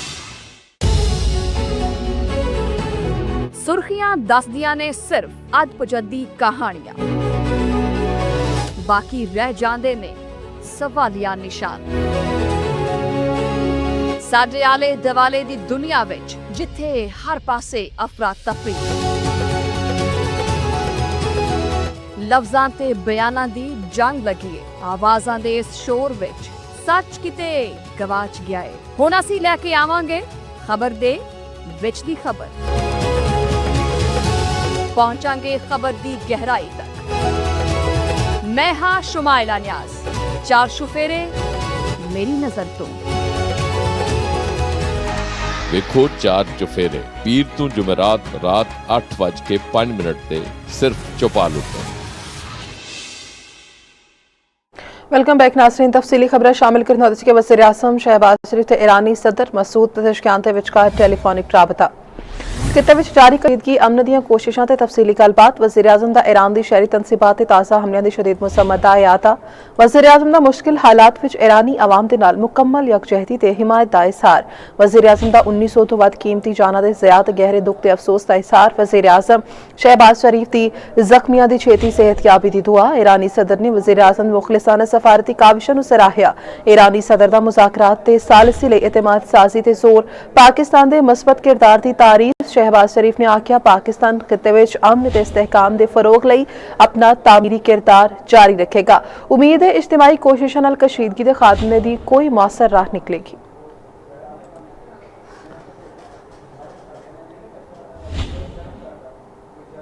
ਤੇ ਦੂਜੇ ਪਾਸੇ ਖਿੱਤੇ ਵਿੱਚ ਅਮਨ ਦਾ ਮਿਸ਼ਨ ਇਸਲਾਮਾਬਾਦ ਆਲਮੀ ਸਫਾਰਤਕਾਰੀ ਦਾ ਮਰਕਜ਼ 4 ਇਸਲਾਮੀ ਮੁਲਕ ਦੇ ਵਜ਼ੀਰ ਖਾਰਜਾ ਦਾ ਇਜਲਾਸ ਕੱਲ ਖਿੱਤੇ ਵਿੱਚ ਕਸ਼ੀਦਗੀ ਘੱਟ ਕਰਨ ਦੀ ਕੋਸ਼ਿਸ਼ਾਂ ਸਰੇ ਫਹਿਰਿਸਤ ਹੋਣ ਗਿਆ। ਸਾਊਦੀ ਅਰਬ, ਤੁਰਕੀਆ ਤੇ ਮਿਸਰ ਦੇ ਵਜ਼ੀਰ ਖਾਰਜਾ ਪਾਕਿਸਤਾਨ ਦਾ ਦੌਰਾ ਕਰਨਗੇ। ਤਰਜਮਾਨ ਦਫ਼ਤਰ ਖਾਰਜਾ ਦੀ ਤਸਦੀਕ ਆਖਿਆ 2 ਰੋਜ਼ਾ ਦੌਰੇ ਵਿੱਚ ਮੁਅੱਜ਼ਜ਼ ਮਹਿਮਾਨ ਵਜ਼ੀਰ ਆਜ਼ਮ ਨਾਲ ਮੁਲਾਕਾਤ ਕਰਨਗੇ। ਤੁਰਕ ਵਜ਼ੀਰ ਖਾਰਜਾ ਹਾਕਾਨ ਫਿਦਾਨ ਦਾ ਕਹਿਣਾ ਹੈ ਕਿ ਜੇ ਅਮਰੀਕਾ ईरान ਦੇ ਨਾਲ ਮੁਜ਼ਾਕਰਾਤ ਨੂੰ ਮੁਮਕਿਨ ਬਣਾਉਂਦਾ ਹੈ ਤਾਂ ਇਹਨੂੰ ਇਜ਼ਰਾਈਲ ਤੇ ਅਸਰੂ ਰਸੂਖ ਇਸਤੇਮਾਲ ਕਰਨਾ ਹੋਏਗਾ। मुल्क विच अहम सफारती सरगर्मियां दा आगाज। सऊदी अरब, तुर्किया ते मिस्र दे वज़ीर खारजा दी आमद। वज़ीर खारजा इसहाक डार दी दावत ते सऊदी हम मनसब शहजादा फैसल बिन फरहान अल सऊद, तुर्क वज़ीर खारजा हाकान फैदान ते मिस्री हम मनसब डॉक्टर बदर अब्दुल आती 29 ते 30 मार्च नूं इस्लामाबाद दा दौरा करनगे।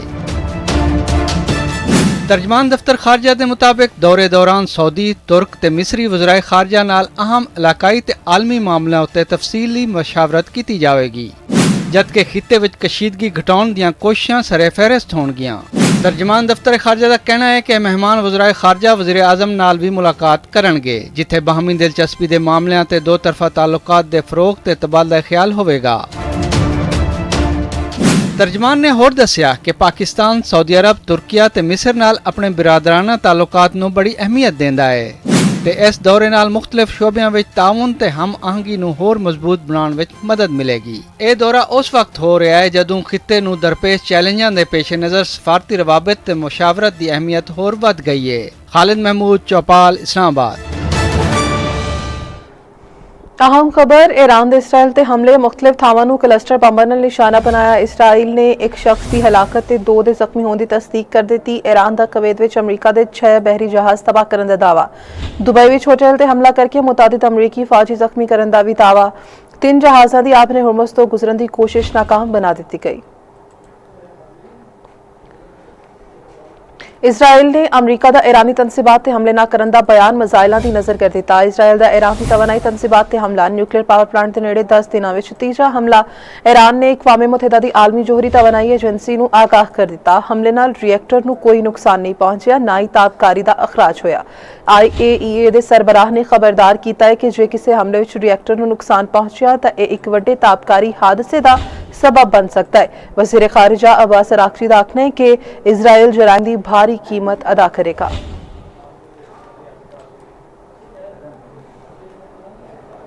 ते दूजे पासे सऊदी अरब के प्रिंस सुल्तान एयरबेस ते ईरानी मिसाइल हमले विच 12 अमरीकी एहलकार जख्मी। अमरीकी अखबार के मुताबिक कई अमरीकी रिफ्यूलिंग तैयारियां नूं नुकसान पहुंचिया। सऊदी अरब का कहना है कि रियाद वालों फायर किए गए बैलिस्टिक मिसाइल नूं तबाह कर दिता।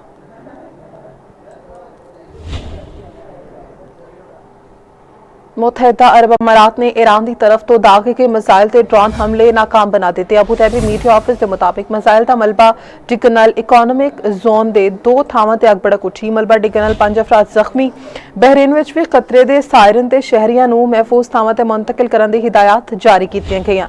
प्रिंस सुल्तान एयरबेस विच ईरानी हमले विच जख्मी होने वाले 2 अमरीकियां की हालत तशवीशनाक है। नाजरीन, अमरीकी बहरी बेड़ा USS जॉर्ज H.W. बुश मशरक़ वस्ता रवाना। यह तैयारा बरदार बहरी बेड़ा 80 तो वध तैयारे ले जा सकता है। खबर एजेंसी के मुताबिक बेड़े नूं मशरक़ वस्ता विच अमरीकी सेंट्रल कमांड विच तैनात किया जाएगा।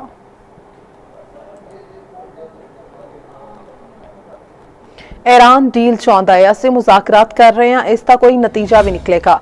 ईरान नूं अपने हुरमुज़ खोलना पएगी।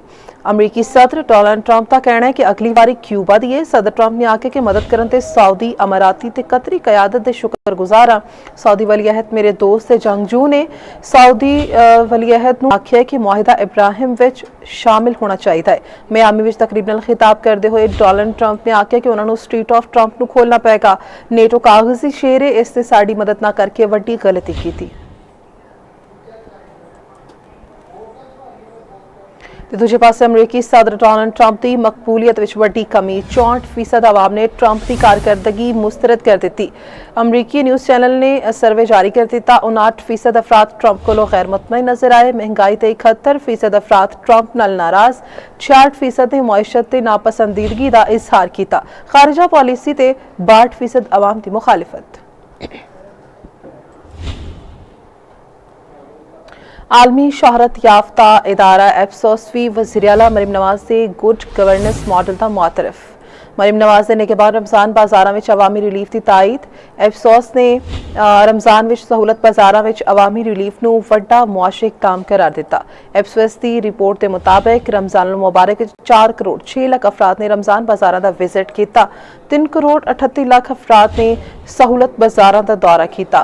52 लाख अफराद सहूलत ऑन दी गो यूनिट्स तो मुस्तफिद होए। 16 लाख अफराद रमज़ान बाज़ारां विच खरीदारी ले आए। सहूलत बाज़ारां विच सालाना 18 करोड़ 90 लाख अफराद विजिट करते हैं। सहूलत बाज़ारां विच 40% तक घट कीमतां दे जरिए आवाम नूं बराह रास्त रिलीफ दिता गया। रमज़ान बाज़ारां विच ना सिर्फ आवाम नूं रिलीफ मिलिया बल्कि हज़ारां अफराद नूं रोज़गार दे मौके भी मिले। वज़ीर आला मरीम नवाज का इज़हार तशक्कुर, आखिया अवामी खिदमत ते फलाह बहबूद ही साडा नस्बुल ऐन है। अपवेस्ट दुनिया भर विच रिसर्च ते राय आमद तायन लई गैर जानबदार ते मोतबर इदारा मन्निया जाता है। ते दूजे पासे मुल्की मईशत लई चंगी खबर, IMF ते पाकिस्तान के दरमियान स्टाफ लेवल मुआहिदा तय पा गया। पाकिस्तान नूं तोसी फंड सहूलत के तहत $1 करोड़ मिलणगे। IMF एलामी के मुताबिक RSF के तहत पाकिस्तान नूं $21 करोड़ की किस्त तक रसाई हासिल होएगी। पाकिस्तान की मईशत बेहतरी वाल गामजन, महंगाई काबू विच, टैक्स निज़ाम बेहतरी लई इस्लाहात जारी ने। हुकूमत पाकिस्तान माली खसारा घट करन लई पुरअज़म है। पाकिस्तान ते IMF दे विचकार तोसई फंड सहूलत के तहत तीजे ते RSF दे दूजे जायजे ते स्टाफ सतह का मुआहदा तय पा गया है। IMF के एलामिया के मुताबिक जायजा मिशन की क्यादत करने वाली ईसा पेट्रोवा का कहना है कि मंजूरी की सूरत में पाकिस्तान नूं तकरीबन $1 अरब CFF ते $21 करोड़ RSF के तहत मिलणगे, जिस नाल मजमूई फंडिंग $4.5 अरब तक पहुँच जाएगी। IMF के एलामिया के मुताबिक प्रोग्राम ते अमल दरामद मजमूई तौर पर हुकूमती अहदाफ के मुताबिक रहा, जिस दे नतीजे विच मईशत विच बेहतरी ते मार्केट का एतमाद बहाल होया है। रवां माली साल के इब्तदाई हिस्से विच माशी सरगर्मियां विच होर तेजी वेखी गई, जबकि महंगाई ते करंट अकाउंट खसारा काबू विच रहा ते बैरूनी माली ज़खायर विच भी इजाफा होया। ताहम मशरक़ वस्ता विच जारी कशीदगी के बायस तवानाई दियां कीमतों विच उतार चढ़ाव ते आलमी माली हालात की सख्ती मईशत लई खतरात पैदा कर सकती है। FBR इस्तलाहात टैक्स नेट विच तोसी ते अखराजात विच नज़्मो ज़ब्त के जरिए माली इस्तेहकाम हासिल करने दियां कोशिशां जारी ने। बेनज़ीर इनकम सपोर्ट प्रोग्राम के जरिए कमज़ोर तबकियां नूं महंगाई के असरात तो बचाउण लई इमदाद वधाई जा रही है। मरकजी बैंक वालों महंगाई नूं हदफ के अंदर रखने लई सख्त ते डाटा ते मबनी मॉनिटरिंग पॉलिसी जारी रखने का आज़म जाहिर किया गया है।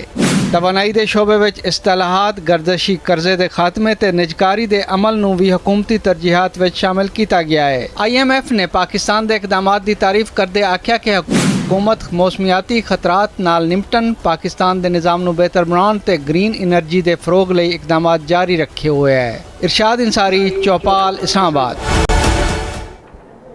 इत्थे वक्त होया एक वक्फे दा, लेकिन उस तो पहले शामिल करांगे खबरां दी अपडेट्स।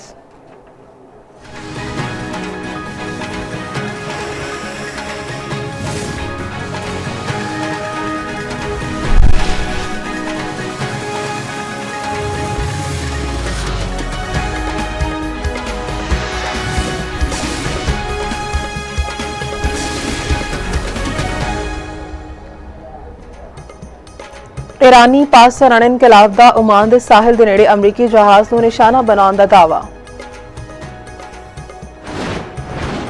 यूक्रेन दे सदर ज़ेलेंस्की दी मुत्तहिदा अरब अमारात दे सदर मोहम्मद बिन ज़ायद नाल मुलाकात। ते अमरीका भर विच नो किंग्स मुजाहरियां दी कॉल। अमरीकी सैनेटर बर्नी सैंडर्स दा आखना है कि लखां अमरीकी आमरीयत दे खिलाफ आवाज़ चुकणगे।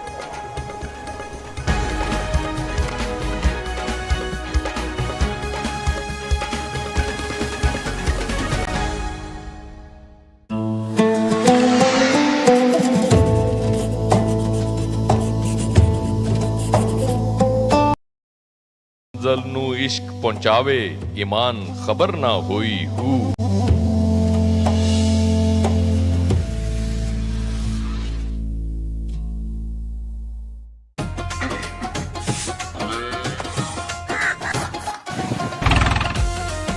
सियासत, मईशत, समाज ते रीति रिवाज ਖਬਰਾਂ ਨਹੀਂ, ਪੰਜਾਬ ਦੀ ਜ਼ਿੰਦਗੀ ਦਾ ਸੱਚਾ ਰੰਗ ਹੈ। ਕੌਮੀ ਤੇ ਅਵਾਮੀ ਮਸਲਿਆਂ ਉੱਤੇ ਖਰੀ ਤੇ ਜਾਨਦਾਰ ਗੱਲਬਾਤ।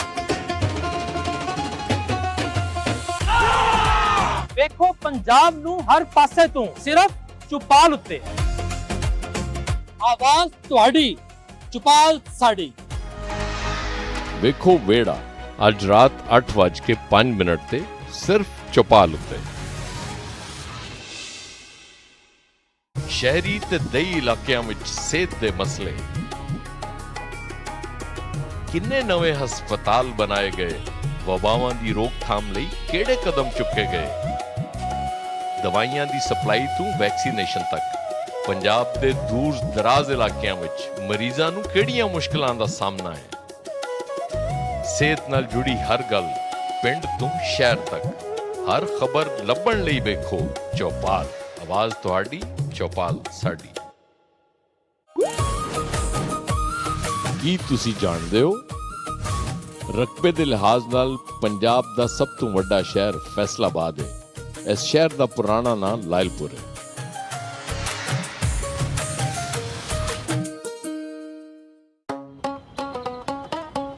ਸਿਆਲਕੋਟ ਸ਼ਾਇਰ ਮਸ਼ਰਕ ਅਲਾਮਾ ਇਕਬਾਲ ਦਾ ਸ਼ਹਿਰ, ਖੇਲ ਦੇ ਮੈਦਾਨਾਂ ਵਿੱਚ ਫਖਰ ਦੀ ਪਹਿਚਾਨ। ਇਹ ਸ਼ਹਿਰ ਸਿਰਫ ਖੇਡਾਂ ਦਾ ਸਾਮਾਨ ਨਹੀਂ ਬਣਾਉਂਦਾ, ਬਲਕਿ ਖਾਬਾਂ ਨੂੰ ਹਕੀਕਤ ਬਣਾ ਦਿੰਦਾ। ਸਿਆਲਕੋਟ ਦੀਆਂ ਗਲੀਆਂ ਤੇ ਮੈਦਾਨ, ਬਾਜ਼ਾਰਾਂ ਤੇ ਅਸ਼ਨਾਈ ਕੋਲੋਂ ਫੈਜ਼ ਕਿਸੇ ਨਹੀਂ ਪਾਇਆ। ਕਿੱਕਰ ਤੇ ਅੰਗੂਰ ਚੜਾਇਆ, ਹਰ ਗੁੱਛਾ ਜ਼ਖਮਾਇਆ।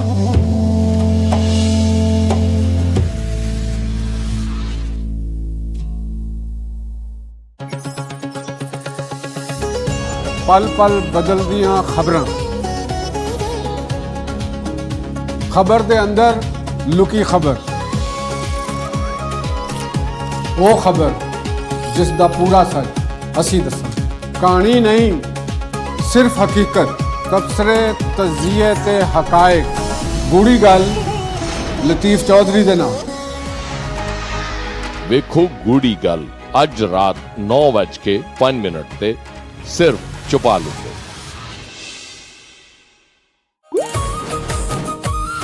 ਕੀ ਤੁਸੀਂ ਜਾਣਦੇ ਹੋ ਪੰਜਾਬ ਦੇ ਪਹਿਲੇ ਮੁਸਲਮਾਨ ਗਵਰਨਰ ਸਰਦਾਰ ਅਬਦੁਲ ਰੱਬ ਨਿਸ਼ਤਰ ਸਨ।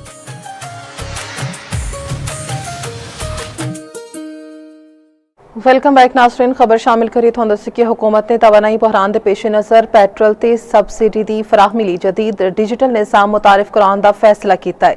ज़राए का आखना है कि इस मनसूबे राही मोबाइल ऐप के जरिए पेट्रोल की तकसीम नू मुनज़म किया जाएगा। तफसीलात दस रहे ने इरशाद इंसारी।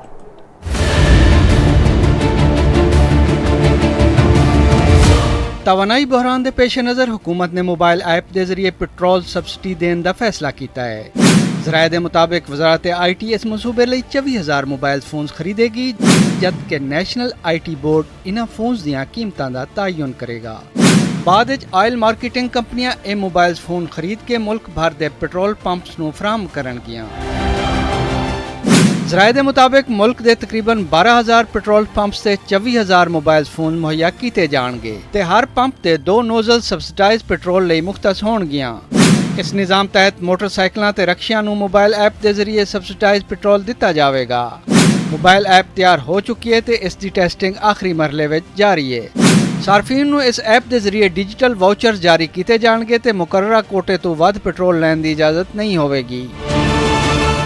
मोटरसाइकिलों लिए महाना 20 तो 30 लीटर तक सबसिडाइज पेट्रोल की तजवीज़ है, जबकि 800 सीसी तक गड्डियां नूं इस सहूलत में शामिल करने बारे हतमी फैसला हुण तक नहीं होया। मुल्क भर में पेट्रोल पंप्स की निगरानी का अमल भी शुरू कर दिता गया है तां जो निज़ाम नूं शफाफ ते मुअस्सर बनाया जा सके। हुकूमत वालों मोटरसाइकिल ते 3 पहियां वाली गड्डियां नूं टारगेटेड सबसिडी दी जाने की तवक्को है। ज़राए के मुताबिक सबसिडाइज पेट्रोल हासिल करने लिए QR कोड जारी किए जाएंगे, जिस बारे बाकायदा ऐलान जल्द मुतवक्के है। इरशाद इंसारी, चौपाल, इस्लामाबाद। विफाकी वज़ीर दाखिला मोहसिन नकवी का FIA हैडकुआर्टर्स का दौरा FIA हैडकुआर्टर्स में जारी इंफ्रास्ट्रक्चर की बेहतरी के प्रोजेक्ट का मुआयना मोहसिन नकवी की जारी तामीराती सरगर्मियां छेती मुकम्मल करने की हिदायत वज़ीर दाखिला मोहसिन नकवी की ज़ेर सदारत अहम इजलास सरकारी इदारे में करप्शन के खिलाफ भरपूर क्रैकडाउन का हुक्म वज़ीर दाखिला ने आख्या कि वज़ीर आज़म के VM के मुताबिक सरकारी इदारे में करप्शन के खिलाफ जीरो टॉलरेंस पॉलिसी इख्तियार की जाए FIA में इस्लाहात का अमल 80 साल इस साल दिसंबर तक मुकम्मल किया जाएगा DG FIA doctor Usman Anwar ने वज़ीर दाखिला नूं इदारे के मुतालिक तफसीली ब्रीफिंग दी।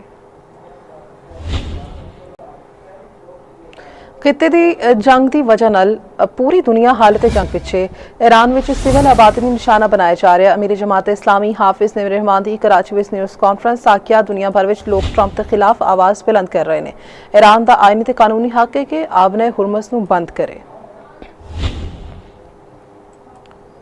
अहम खबर मिट्टी के तेल की कीमत में एक बार फिर वाधा मिट्टी का तेल ₹4.66 फी लीटर होर महंगा कर दिता गया मिट्टी के तेल की नवी कीमत ₹433.40 फी लीटर मुकर्रर गुज़िश्ता हफ्ते मिट्टी के तेल की कीमत में ₹70.73 फी लीटर वाधा किया गया सी।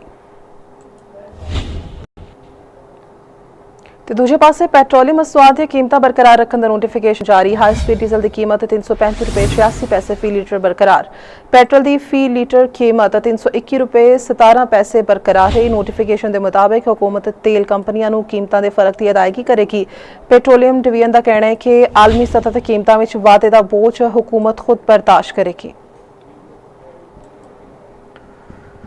नाज़रीन खिते की सूरत हाल खाम तेल की कीमत में 5% वाधा अमरीकी WTI खाम तेल की कीमत $99.28 फी बैरल हो गई ब्रेंट खाम तेल की कीमत में भी 3.80% वाधा बरतानवी खाम तेल की नवी कीमत $112.14 फी बैरल ते आ गई। खिते की सूरत हाल खाम तेल की कीमत में 5% वाधा अमरीकी WTI की कीमत 99.28% हो गई ब्रेंट खाम तेल की कीमत में भी 3.80% वाधा बरतानवी खाम तेल की कीमत में भी इजाफा कर दिता गया। ईरान में ज़मीनी फौज उतारे बगैर अपने मकासद हासिल कर सकते हैं ईरान जंग महीनियां नहीं हफ्तियां में खत्म होने की तवक्को है अमरीकी वज़ीर खारिजा मार्को रूबियो का कहना है कि ईरान में फौजी मकासद पाने के बावजूद भी आबने हुरमस खुली रखना फौरी चैलेंज बन सकता है अमरीका जंग खत्म होने के बाद आबने हुरमस खुली रखने से बैन अवी ताउन हासिल करेगा मार्को रूबियो ने खदशा जाहिर किया कि ईरान आबने हुरमस लिए टूल सिस्टम कायम करने का फैसला कर सकता है हरमस बंद करना खतरनाक जरूरी है दुनिया के कोल एक मनसूबा मौजूद होए यूक्रेन लिए मुख्तलिफ हथियार ईरान के खिलाफ इस्तेमाल नहीं किए जा रहे लेकिन इंज मुमकिन है। अमरीकी नायब सदर JD वेंस का इसराइली वज़ीर आज़म नूं फोन बरतानवी अखबार डेली मेल ने दावा किया है कि पीर के रोज़ JD वेंस की नेतन्याहू नाल गलबात हुई जिहदे विच खासा तनाव सी बरतानवी मीडिया के मुताबिक ईरान जंग नूं आसान दस के ट्रंप नूं शामिल करवाउण ते वेंस ने नेतन्याहू नूं झाड़ पा दित्ती JD वेंस ने इल्जाम लाया कि नेतन्याहू ने ईरान विच रजीम तब्दीली के इम्कानात ते हद तक वध खुशफहमी विखाई नेतन्याहू ने अमरीकी आवाम की जाना ते टैक्स से जुआ खेडिया ईरानी वज़ीर खारिजा अब्बास अराग़ची कहते हैं कि इसराइली वज़ीर आज़म जुआ बुरी तरह हार गए ने नेतन्याहू हुण यकीनी बना रहे हैं कि इस बार का खमियाजा अमरीकी आवाम भुगतन ईरान जंग ते नेतन्याहू ते मोसाद के सरबराह विच शदीद इख्तिलाफात ईरानी मीडिया ने दावा किया है कि ईरान के खिलाफ जंग में शिद्दत के बावजूद सरबराह मोसाद एक हफ्ते तो अहम मीटिंग में शरीक नहीं हो सके नेतन्याहू मोसाद सरबराह ते ईरानी फौजी सलाहियत तो मुतालिक गलत मालूमात देने का इल्जाम ला रहे हैं इसराइली वज़ीर आज़म ईरान जंग की जिम्मेदारी मोसाद के सरबराह ते पा रहे हैं। सैनेटर मुशाहिद हुसैन ते साबिक इसराइली मुशीर विच बहस अरब TV के प्रोग्राम विच मुशाहिद हुसैन ने आखे कि ईरान ते हमले ग्रेटर इजराइल मनसूबे का हिस्सा ने जंग विच ईरान नूं बरतरी हासिल है ट्रंप या नेतन्याहू ने सोचिया भी नहीं होएगा कि ईरान डटिया रहेगा इसराइल ते अमरीका का प्लान है बुरी तरह नाकाम हो गया हुण सदर ट्रंप अमन की भीख मंगन ते मजबूर ने साबिक इसराइली मुशीर का कहना सी कि ज्यादातर हमले आयरन डोम ने नहीं एरो 3 ने रोके।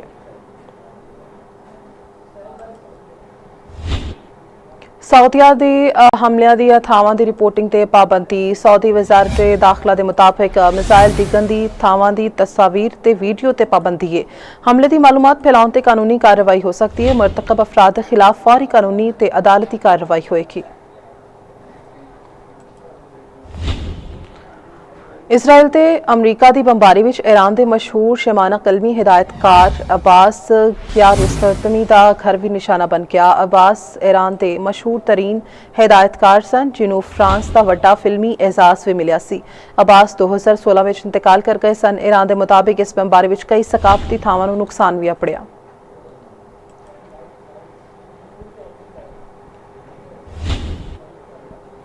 मशरक़ वस्ता की कशीदा सूरत हाल। अज मुल्क के बैन अवी एयरपोर्ट्स तो मशरक़ वस्ता दीयां 54 परवासा मनसूख। ज़राए के मुताबिक कराची एयरपोर्ट तो 22, इस्लामाबाद एयरपोर्ट तो 10 परवासा मनसूख। लाहौर एयरपोर्ट से मशरक़ वस्ता लिए फ्लाइट ऑपरेशन में बेहतरी, महज 4 परवासा मनसूख। पेशावर 10, मुल्तान 2, सियालकोट एयरपोर्ट तो 6 परवासा मनसूख।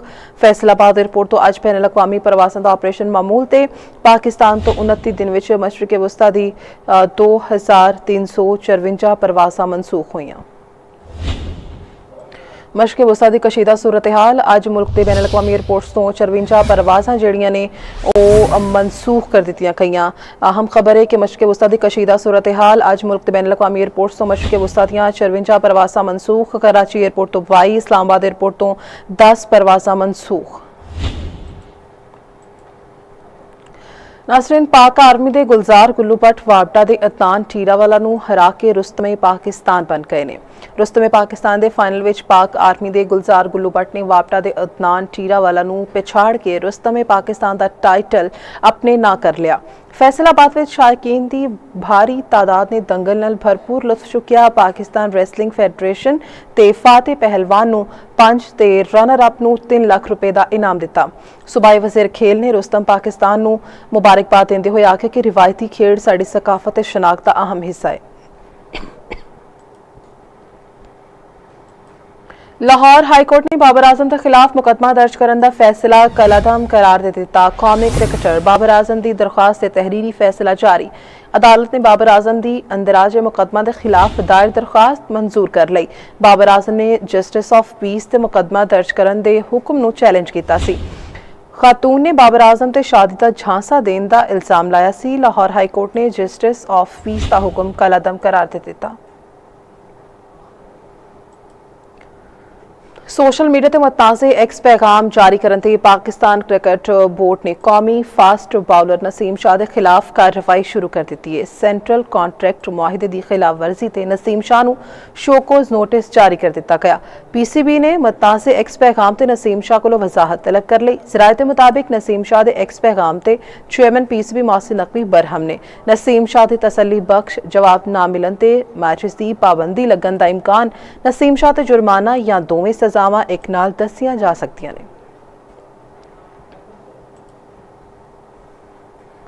ते दूजे पासे साबिक कप्तान ते इल्जामात। अहमद शहजाद मुश्किल विच पै गए। साइबर क्राइम कानून के तहत तहकीकात शुरू ते पुछगिछ लई तलबी। रिपोर्ट के मुताबिक अहमद शहजाद ने साबिक कप्तान ते एक मखसूस खिडारी नूं ना खिलाउण दा इल्जाम लाया सी। ज़राए के मुताबिक एक तो वध वार ये इल्जाम सुनन ते साबिक कप्तान के सब्र का पैमाना लबरेज हो गया। साबिक कप्तान ने कानूनी राह अपनाते हुए शिकायत दर्ज करा दी। अहमद शहजाद नूं गुज़िश्ता दिनों लाहौर विच तहकीकात लई बुलाया गया सी। हुकाम मुतमईन न होए तां बाकायदा FIR भी दर्ज हो सकती है। दुबई विच तूफानी बारिशों के दौरान बुर्ज खलीफा ते बिजली कड़कन की वीडियो वायरल। वीडियो नूं कई बार सोशल मीडिया ते शेयर किया जा चुका है।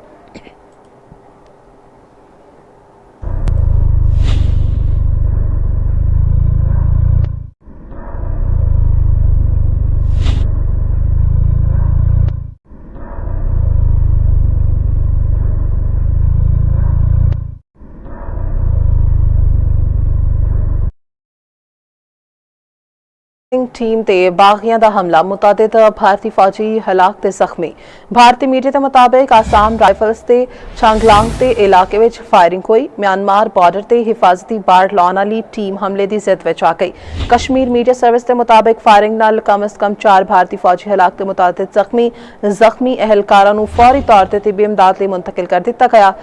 नागा अलैदगी पसंद ग्रुप ने हमले की जिम्मेदारी कबूल कर ली। इलाके विच भारतीय फौज ने सर्च ते रेस्क्यू सिक्योरिटी ऑपरेशन शुरू कर दिता। म्यांमार बॉर्डर फेंसिंग मनसूबे ते मुकामी आबादी की शदीद मुखालिफत। सरहदी बाड़ का मकसद नागा शनाख्त नूं खत्म करना है ते मुकामी आबादी का एहतजाज है। भारतीय अफवाज मुकामी मजाहमत कुचलण लई मावराए अदालत ते कत्ल ते जाली मुकाबले ते गिरफ्तारियां कर रही ने। दिफाई माहिरीन के मुताबिक जवाबी हमलों में सरहदी इलाके में मलेशिया ते भारतीय फौज नूं मुसलसल निशाना बनाती रही है।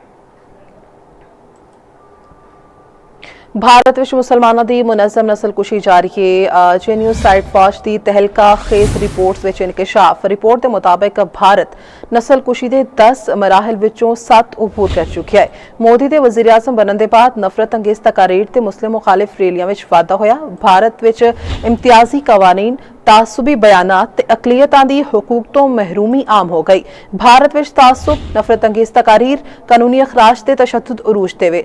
सिविल सर्विस विच मुसलमानां दी घट नुमाइंदगी, इंटरनेट पाबंदियां ते मकानात दा इन्हदाम तशद्दुदी तैयारी नूं मुज़ाहिर करता है ते लखा मुसलमान कानूनी तहफ़्फ़ुज़ ते फैसला साजी के अमल विच शामिल नहीं हो सकते।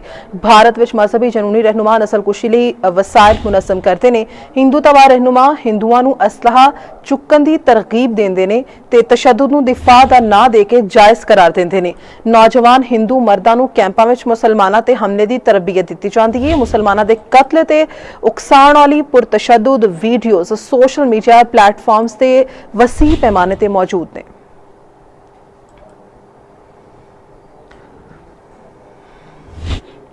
ते दूजे पासे पाकिस्तान के खिते के अमन के खिलाफ भारत की साजिश बेनकाब। पाकिस्तान की आलमी अहमियत नूं खाइफ भारत दुनिया के अमन का दुश्मन बन गया।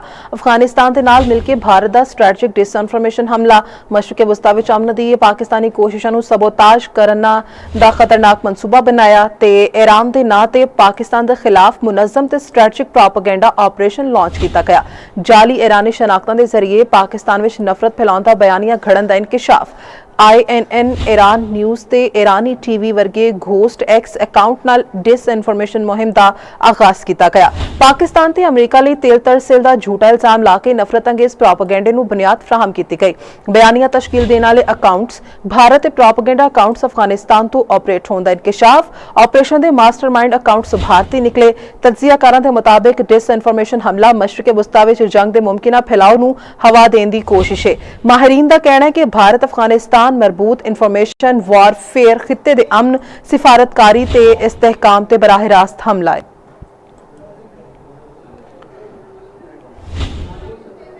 ते इस नाल ही न्यूज़ टूडे तो फिल वक्त नई मज़ीद खबरां ते अपडेट्स लई देखते रहो चौपाल।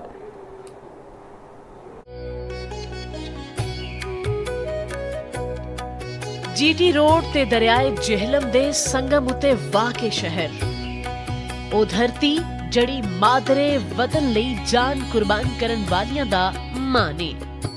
इथे दुनिया दी दूजी वड्डी नमक दी कान ख्योड़ा वाकिया है ते शेरशाह सूरी दा तारीखी किला रोहतास भी ए धरती उते मौजूद है। पंजाब दे तारीखी ते सकाफती विरसे नाल जुड़िया ए शहर इस दी हर खबर हुण तुहानू मिलेगी चौपाल विच। आवाज तुहाडी चौपाल साडी। पंजाब दी हर गली हर नुक्कर विच लुकी पई है एक कहानी, एक जज्बा जिहड़ा दुनिया बदल सकता है। ऐने ओ हैरानकुन कामयाबियां, ओ अनसुनिया कहानियां, ओ कारनामे जिहड़े बनाउंदे ने उन्हां नूं खास। पंजाब दे उभरदे सितारे, पंजाब दी पहचान।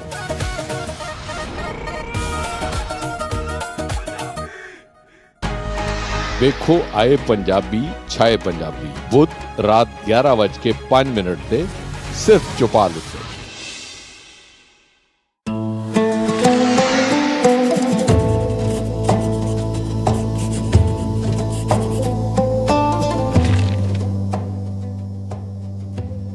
दुनिया ते जो कम ना आया औखे सौखे वेले, उस बेफैजे संगी कोलूं बेहतर यार अकेले।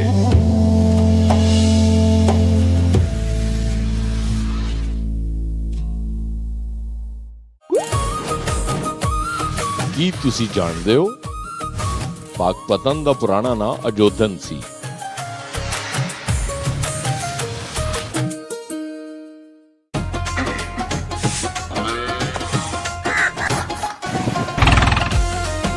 सियासत, मईशत, समाज ते रीति रिवाज,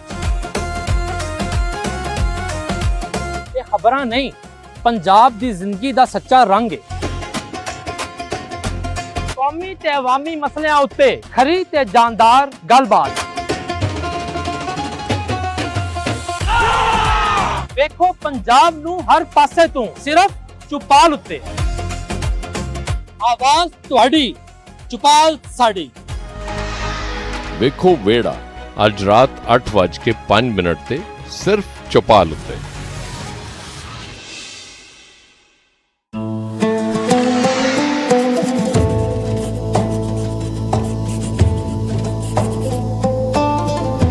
ਚੜ ਚੰਨਾ ਤੇ ਕਰ ਰੁਸ਼ਨਾਈ, ਤੇਰਾ ਜ਼ਿਕਰ ਕਰੇਂਦੇ ਤਾਰੇ ਹੂ।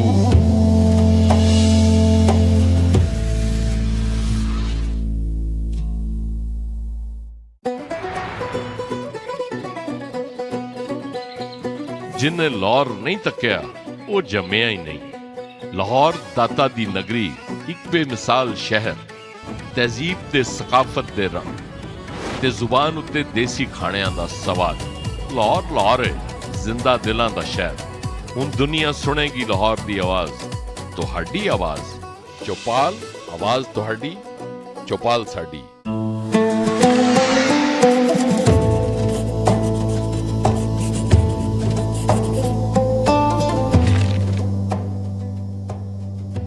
ਅਸਲਾਂ ਨਾਲ ਜੇ ਨੇਕੀ ਕਰੀਏ ਨਸਲਾਂ ਤੱਕ ਨਹੀਂ ਭੁੱਲਦੇ, ਬਦ ਅਸਲਾਂ ਨਾਲ ਜੇ ਨੇਕੀ ਕਰੀਏ ਪੁੱਠੀਆਂ ਚਾਲਾਂ ਚੱਲਦੇ।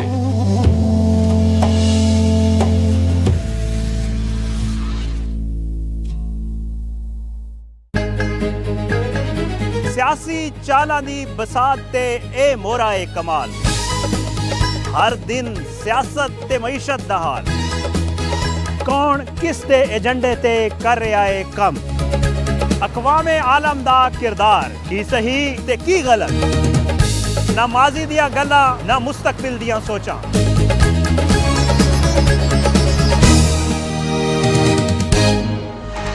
ਵੇਖੋ ਅੱਜ ਦੀ ਗੱਲ, ਪੀਰ ਤੋਂ ਬੁੱਧ ਰਾਤ 9:05 ਤੇ ਸਿਰਫ ਚੌਪਾਲ ਉੱਤੇ।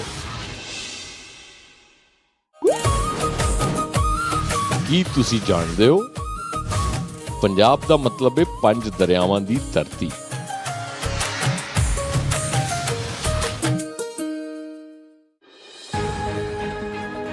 ਉਹ ਆਵਾਜ਼ਾਂ ਜੋ ਅਕਸਰ ਨਜ਼ਰਅੰਦਾਜ਼ ਕਰ ਦਿੱਤੀਆਂ ਜਾਂਦੀਆਂ ਨੇ, ਹੁਣ ਸੁਣੀ ਜਾਏਗੀ ਹਰ ਇੱਕ ਦੀ ਗੱਲ। ਉਹ ਮਸਾਇਲ ਜੋ ਹੱਲ ਤਲਬ ਨੇ, ਅਸਾਂ ਉਹਨਾਂ ਨੂੰ ਪਹੁੰਚਾਵਾਂਗੇ ਅਰਬਾਬੇ ਇਖਤਿਆਰ ਤੱਕ। ਪੰਜਾਬ ਦੀ ਜ਼ਿੰਦਗੀ ਦਾ ਹਰ ਰੰਗ, ਹਰ ਇੱਕ ਕਹਾਣੀ ਹੁਣ ਆਵੇਗੀ ਦੁਨੀਆ ਦੇ ਸਾਹਮਣੇ। ਇਹ ਇੱਕ ਤਹਿਜ਼ੀਬ ਦਾ ਗੁਲਦਸਤਾ ਹੈ, ਇੱਕ ਮਿੱਠੀ ਬੋਲੀ ਨਾਲ ਜੁੜਿਆ ਹੋਇਆ ਰਿਸ਼ਤਾ। ਇਹ ਸਿਰਫ ਇੱਕ ਨਿਊਜ਼ ਚੈਨਲ ਨਹੀਂ, ਇਹ ਤੁਹਾਡੀ ਪਹਿਚਾਨ ਹੈ, ਤੁਹਾਡੇ ਦਿਲ ਦੀ ਆਵਾਜ਼। ਪਾਕਿਸਤਾਨ ਦਾ ਸਭ ਤੋਂ ਵੱਡਾ ਪੰਜਾਬੀ ਨਿਊਜ਼ ਚੈਨਲ ਚੌਪਾਲ, ਆਵਾਜ਼ ਤੁਹਾਡੀ, ਚੌਪਾਲ ਸਾਡੀ। ਹਰ ਦਿਨ ਇੱਕ ਨਵੀਂ ਮੰਜ਼ਿਲ, ਹਰ ਦਿਨ ਇੱਕ ਨਵਾਂ ਪ੍ਰਾਹੁਣਾ। ਅਸੀਂ ਦੱਸਾਂਗੇ ਤੁਹਾਨੂੰ ਸਾਡੇ ਪ੍ਰਾਹੁਣੇ ਦੀ ਜ਼ਿੰਦਗੀ ਦਾ ਅੰਦਾਜ਼, ਉਹਨਾਂ ਦੇ ਦਿਲ ਦਾ ਹਾਲ, ਕੁਝ ਗੱਲਾਂ ਜਿਹੜੀਆਂ ਦਿਲ ਨੂੰ ਛੂ ਜਾਣ। ਵੇਖਦੇ ਰਹੋ ਪ੍ਰਾਹੁਣੇ, ਸਿਰਫ ਚੌਪਾਲ ਉੱਤੇ। ਵੇਖੋ ਪ੍ਰਾਹੁਣੇ, ਇਤਵਾਰ ਰਾਤ 9:05 ਤੇ ਸਿਰਫ ਚੌਪਾਲ ਉੱਤੇ।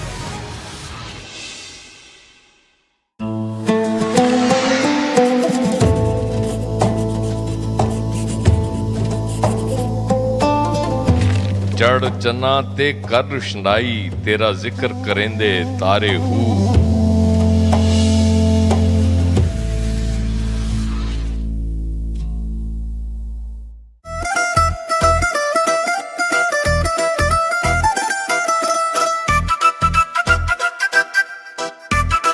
ਪੰਜਾਬ ਦੇ ਰਵਾਇਤੀ ਖਾਬੇ। ਪੰਜਾਬ ਦੇ ਰਵਾਇਤੀ ਦੇਸੀ ਖਾਬੇ ਦੁਨੀਆ ਵਿੱਚ ਮਸ਼ਹੂਰ ਨੇ। ਇਸ ਖਿੱਤੇ ਦੀ ਸਕਾਫਤ ਨਾਲ ਜੁੜੇ ਇਹ ਖਾਣੇ ਆਪਣੇ ਲਾਜਵਾਬ ਜ਼ਾਇਕੇ ਲਈ ਜਾਣੇ ਜਾਂਦੇ ਨੇ, ਕਿਉਂ ਜੋ ਉਹਨਾਂ ਦੀ ਤਿਆਰੀ ਵਿੱਚ ਮਕਾਮੀ ਅਜਜ਼ਾ ਇਸਤੇਮਾਲ ਹੁੰਦੇ ਨੇ। ਪੰਜਾਬ ਦੇ ਖਾਣਿਆਂ ਉੱਤੇ ਮੁਗਲਾਂ ਦੇ ਦੌਰ ਦੇ ਅਸਰਾਤ ਵੀ ਨੁਮਾਇਆਂ ਨੇ। ਅੱਜ ਨਿਹਾਰੀ ਤੇ ਪਾਏ ਵਰਗੇ ਦੇਸੀ ਪਕਵਾਨ ਸ਼ਹਿਰ ਦੇ ਦਸਤਰਖਾਨ ਤੋਂ ਨਿਕਲ ਕੇ ਆਮ ਲੋਕਾਂ ਤੱਕ ਪਹੁੰਚ ਚੁੱਕੇ ਨੇ। ਨਿਹਾਰੀ ਘੰਟਿਆਂ ਧੀਮੀ ਅੱਗ ਉੱਤੇ ਪਕਾ ਕੇ ਤਿਆਰ ਹੁੰਦੀ ਹੈ, ਜਦਕਿ ਪਾਵੇ, ਗੋਸ਼ਤ, ਹੱਡੀਆਂ ਤੇ ਮਸਾਲਿਆਂ ਦੀ ਆਮੇਜ਼ਿਸ਼ ਨਾਲ ਲੰਬੇ ਮਰਹਲੇ ਬਾਅਦ ਤਿਆਰ ਕੀਤੇ ਜਾਂਦੇ ਨੇ। ਸਰਸੋਂ ਦਾ ਸਾਗ ਤੇ ਮਕਈ ਦੀ ਰੋਟੀ ਤਾਂ ਪੰਜਾਬ ਦੀ ਪਹਿਚਾਨ ਨੇ। ਸਾਗ ਸਰਸੋਂ ਦੀ ਫਸਲ ਤੋਂ ਬਣਾਇਆ ਜਾਂਦਾ ਹੈ, ਜਿਹੜਾ ਘੰਟਿਆਂ ਥੋਮ, ਅਦਰਕ ਤੇ ਮਿਰਚਾਂ ਨਾਲ ਪਕਾਇਆ ਜਾਂਦਾ ਹੈ। ਇਸ ਦੇ ਨਾਲ ਮਕਈ ਦਾ ਆਟਾ ਗੁੰਨ ਕੇ ਤਵੇ ਉੱਤੇ ਰੋਟੀ ਪਕਾਈ ਜਾਂਦੀ ਹੈ, ਜਿਹੜੀ ਇਸ ਡਿਸ਼ ਦਾ ਅਸਲੀ ਹਿੱਸਾ ਹੈ। ਪੰਜਾਬ ਵਿੱਚ ਨਾਸ਼ਤੇ ਦਾ ਕਲਚਰ ਵੀ ਨਿਰਾਲਾ ਹੈ। ਲਾਹੌਰ ਤੇ ਫੈਸਲਾਬਾਦ ਵਿੱਚ ਤਾਜ਼ਾ, ਗਰਮ, ਖੁਸ਼ਬੂਦਾਰ ਹਲਵਾ ਪੂੜੀ ਆਮ ਲੋਕਾਂ ਤੋਂ ਲੈ ਕੇ ਖਾਸ ਲੋਕਾਂ ਤੱਕ ਸਭ ਦੀ ਪਸੰਦੀਦਾ ਹੈ। ਪੰਜਾਬ ਤੇ ਮਿਠਾਈ ਦੀ ਰਵਾਇਤ ਖੁਸ਼ੀਆਂ ਨਾਲ ਜੁੜੀ ਇੱਕ ਪੁਰਾਣੀ ਕਹਾਣੀ ਹੈ। ਕੋਈ ਵੀ ਤਿਉਹਾਰ, ਜਸ਼ਨ ਜਾਂ ਖੁਸ਼ੀ ਦਾ ਮੌਕਾ ਮਿਠਾਈ ਤੋਂ ਬਗੈਰ ਅਧੂਰਾ ਸਮਝਿਆ ਜਾਂਦਾ ਹੈ। ਪੰਜਾਬ ਵਿੱਚ ਗੰਨਾ, ਦੁੱਧ, ਮੱਖਣ ਤੇ ਘੀ ਵਾਫਰ ਮਿਕਦਾਰ ਵਿੱਚ ਮਿਲਦਾ ਹੈ, ਜਿਹੜੇ ਮਿਠਾਈਆਂ ਵਿੱਚ ਇਸਤੇਮਾਲ ਹੁੰਦੇ ਨੇ। ਇਸ ਲਈ ਉਹਨਾਂ ਦਾ ਜ਼ਾਇਕਾ ਤੇ ਖੁਸ਼ਬੂ ਵੀ ਖਾਸ ਹੁੰਦੀ ਹੈ। ਪੰਜਾਬ ਦੀਆਂ ਮਿਠਾਈਆਂ ਵਿੱਚ ਸੋਹਣ ਹਲਵਾ ਸਭ ਤੋਂ ਮਸ਼ਹੂਰ ਹੈ। ਮੁਲਤਾਨ ਦਾ ਸੋਹਣ ਹਲਵਾ ਦੁੱਧ, ਚੀਨੀ ਤੇ ਘਿਓ ਨੂੰ ਘੰਟਿਆਂ ਪਕਾ ਕੇ ਤਿਆਰ ਹੁੰਦਾ ਹੈ ਤੇ ਉਹਨੂੰ ਮੇਵਿਆਂ ਨਾਲ ਸਜਾਇਆ ਜਾਂਦਾ ਹੈ। ਇਹ ਉਹ ਫੂਡ ਆਈਟਮ ਹੈ ਜਿਹੜਾ ਬੈਰੂਨੇ ਮੁਲਕ ਵੀ ਵੱਡੀ ਮਿਕਦਾਰ ਵਿੱਚ ਘਲਿਆ ਜਾਂਦਾ ਹੈ। ਪੰਜਾਬ ਦੇ ਖਾਣਿਆਂ ਦੀ ਪਛਾਣ ਉਹਨਾਂ ਦੀ ਵੈਰਾਈਟੀ ਤੇ ਤਿਆਰੀ ਦੇ ਮੁਖਤਲਿਫ ਅੰਦਾਜ਼ ਨੇ। ਹਰ ਡਿਸ਼ ਤਾਰੀਖੀ ਰਵਾਇਤਾਂ ਨਾਲ ਜੁੜੀ ਹੋਈ ਹੈ। ਫਸਲ ਤੋਂ ਦਸਤਰਖਾਨ ਤੱਕ ਦਾ ਇਹ ਸਫ਼ਰ ਪੰਜਾਬ ਦੀ ਰੋਜ਼ਮਰਰਾ ਜ਼ਿੰਦਗੀ ਦਾ ਹਿੱਸਾ ਹੈ।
पाकिस्तान ਦੀਆਂ ਖਿੱਤੇ ਵਿੱਚ ਅਮਨ ਕਾਇਮ ਰੱਖਣ ਲਈ ਆਪਣੀ ਸਿਫਾਰਤੀ ਕੋਸ਼ਿਸ਼ਾਂ ਤੇਜ਼।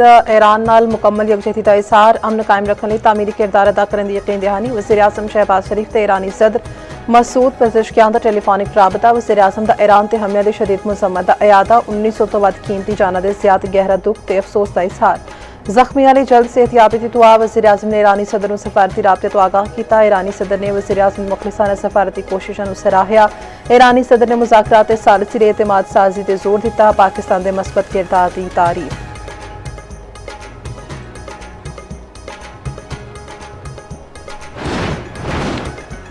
अमरीका ईरान जंगबंदी ਦੀਆਂ ਕੋਸ਼ਿਸ਼ਾਂ। इस्लामाबाद आलमी सिफारतकारी ਦਾ ਮਰਕਜ਼। 4 ਇਸਲਾਮੀ ਮੁਲਕਾਂ ਦੇ ਵਜ਼ੀਰ ਖਾਰਜਾ ਦਾ ਇਜਲਾਸ ਕੱਲ। ਖਿੱਤੇ ਵਿੱਚ ਕਸ਼ੀਦਗੀ ਘੱਟ ਕਰਨ ਦੀਆਂ ਕੋਸ਼ਿਸ਼ਾਂ ਸਿਰੇ ਫਹਿਰਿਸਤ ਹੋਣਗੀਆਂ। ਸਾਊਦੀ ਅਰਬ, ਤੁਰਕੀਆ ਤੇ ਮਿਸਰ ਦੇ ਵਜ਼ੀਰ ਖਾਰਜਾ ਪਾਕਿस्तान ਦਾ ਦੌਰਾ ਕਰਨਗੇ। ਤਰਜਮਾਨ ਦਫ਼ਤਰ ਖਾਰਜਾ ਦੀ ਤਸਦੀਕ 2 ਰੋਜ਼ਾ ਦੌਰੇ ਵਿੱਚ ਮੁਅੱਜ਼ਜ਼ ਮਹਿਮਾਨ ਵਜ਼ੀਰ ਆਜ਼ਮ ਨਾਲ ਮੁਲਾਕਾਤ ਕਰਨਗੇ।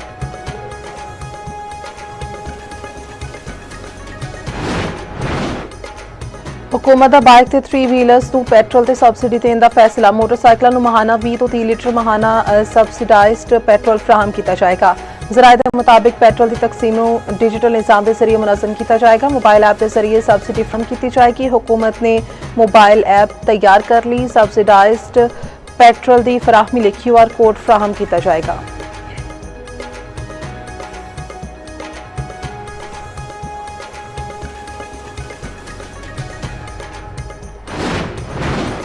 ईरान ਦੇ ਇਸਰਾਈਲ ਤੇ ਹਮਲੇ। ਮੁxtਲਿਫ ਥਾਵਾਂ ਨੂੰ ਕਲਸਟਰ ਬੰਬਾਂ ਨਾਲ ਨਿਸ਼ਾਨਾ ਬਣਾਇਆ। ਇਸਰਾਈਲ ਦੇ ਇੱਕ ਬੰਦੇ ਦੀ ਹਲਾਕਤ ਤੇ 2 ਜ਼ਖਮੀ ਹੋਣ ਦੀ ਤਸਦੀਕ। ਗੈਰ ਮੁਲਕੀ ਮੀਡੀਆ ਦੇ ਮੁਤਾਬਕ ਤਲ ਅਬੀਬ ਵਿੱਚ ਕਸੀਰ ਅਲ ਮੰਜ਼ਿਲਾ ਇਮਾਰਤਾਂ ਨੂੰ ਨਿਸ਼ਾਨਾ ਬਣਾਇਆ ਗਿਆ।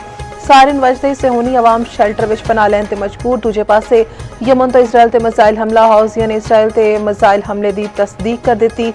जनूबी लेबनान में झड़पां के दौरान 2 इसराइली फौजी शदीद जख्मी।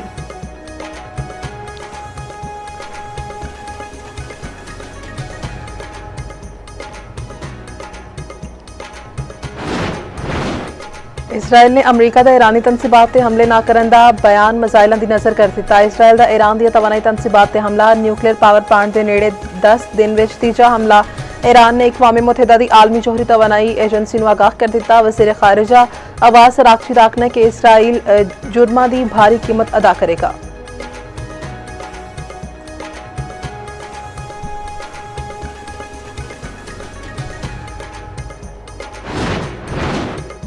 पाकिस्तान की मुआशत लिए चंगी खबर, IMF ते पाकिस्तान के विचकार स्टाफ लेवल मुआहिदा तय पा गया। पाकिस्तान को तौसी फंड सहूलत के तहत $1 अरब मिलनगे। IMF एलामी के मुताबिक RSF के तहत पाकिस्तान को $21 करोड़ की किस्त तक रसाई हासिल होगी। पाकिस्तान की मुआशत बेहतरी वल गामजन, महंगाई काबू विच, टैक्स निज़ाम की बेहतरी लिए इस्लाहात जारी ने। हुकूमत पाकिस्तान माली खसारा घट करने लिए पुरअज़्म है।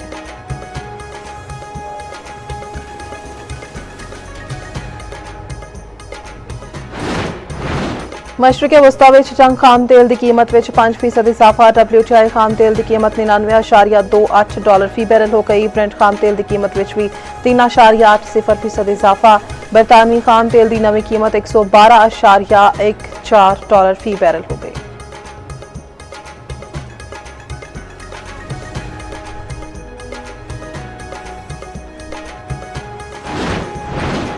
दुनिया भर में आज अर्थ आवर मनाया जाएगा। विफाकी हुकूमत की आज रात 8:30 तो 9:30 बजे तक लाइटां बंद करने की हिदायत। सदर ते वज़ीर आज़म ते 1 घंटे लिए गैर जरूरी बिजली घट तो घट इस्तेमाल करने की अपील। आखिया माहौलियाती चैलेंजेस नाल निपटन लई जमीन का तहफ़्फ़ुज़ सारियां दी मुश्तरका जिम्मेदारी है। वज़ीर आला मरीम नवाज़ दा पंजाब विच अर्थ आवर मनाउण दा ऐलान।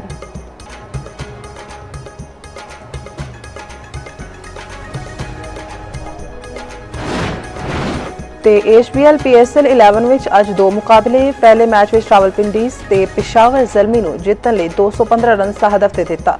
दूजा मैच शाम 7 बजे मुल्तान सुल्तान्स ते इस्लामाबाद यूनाइटेड के विचकार होएगा।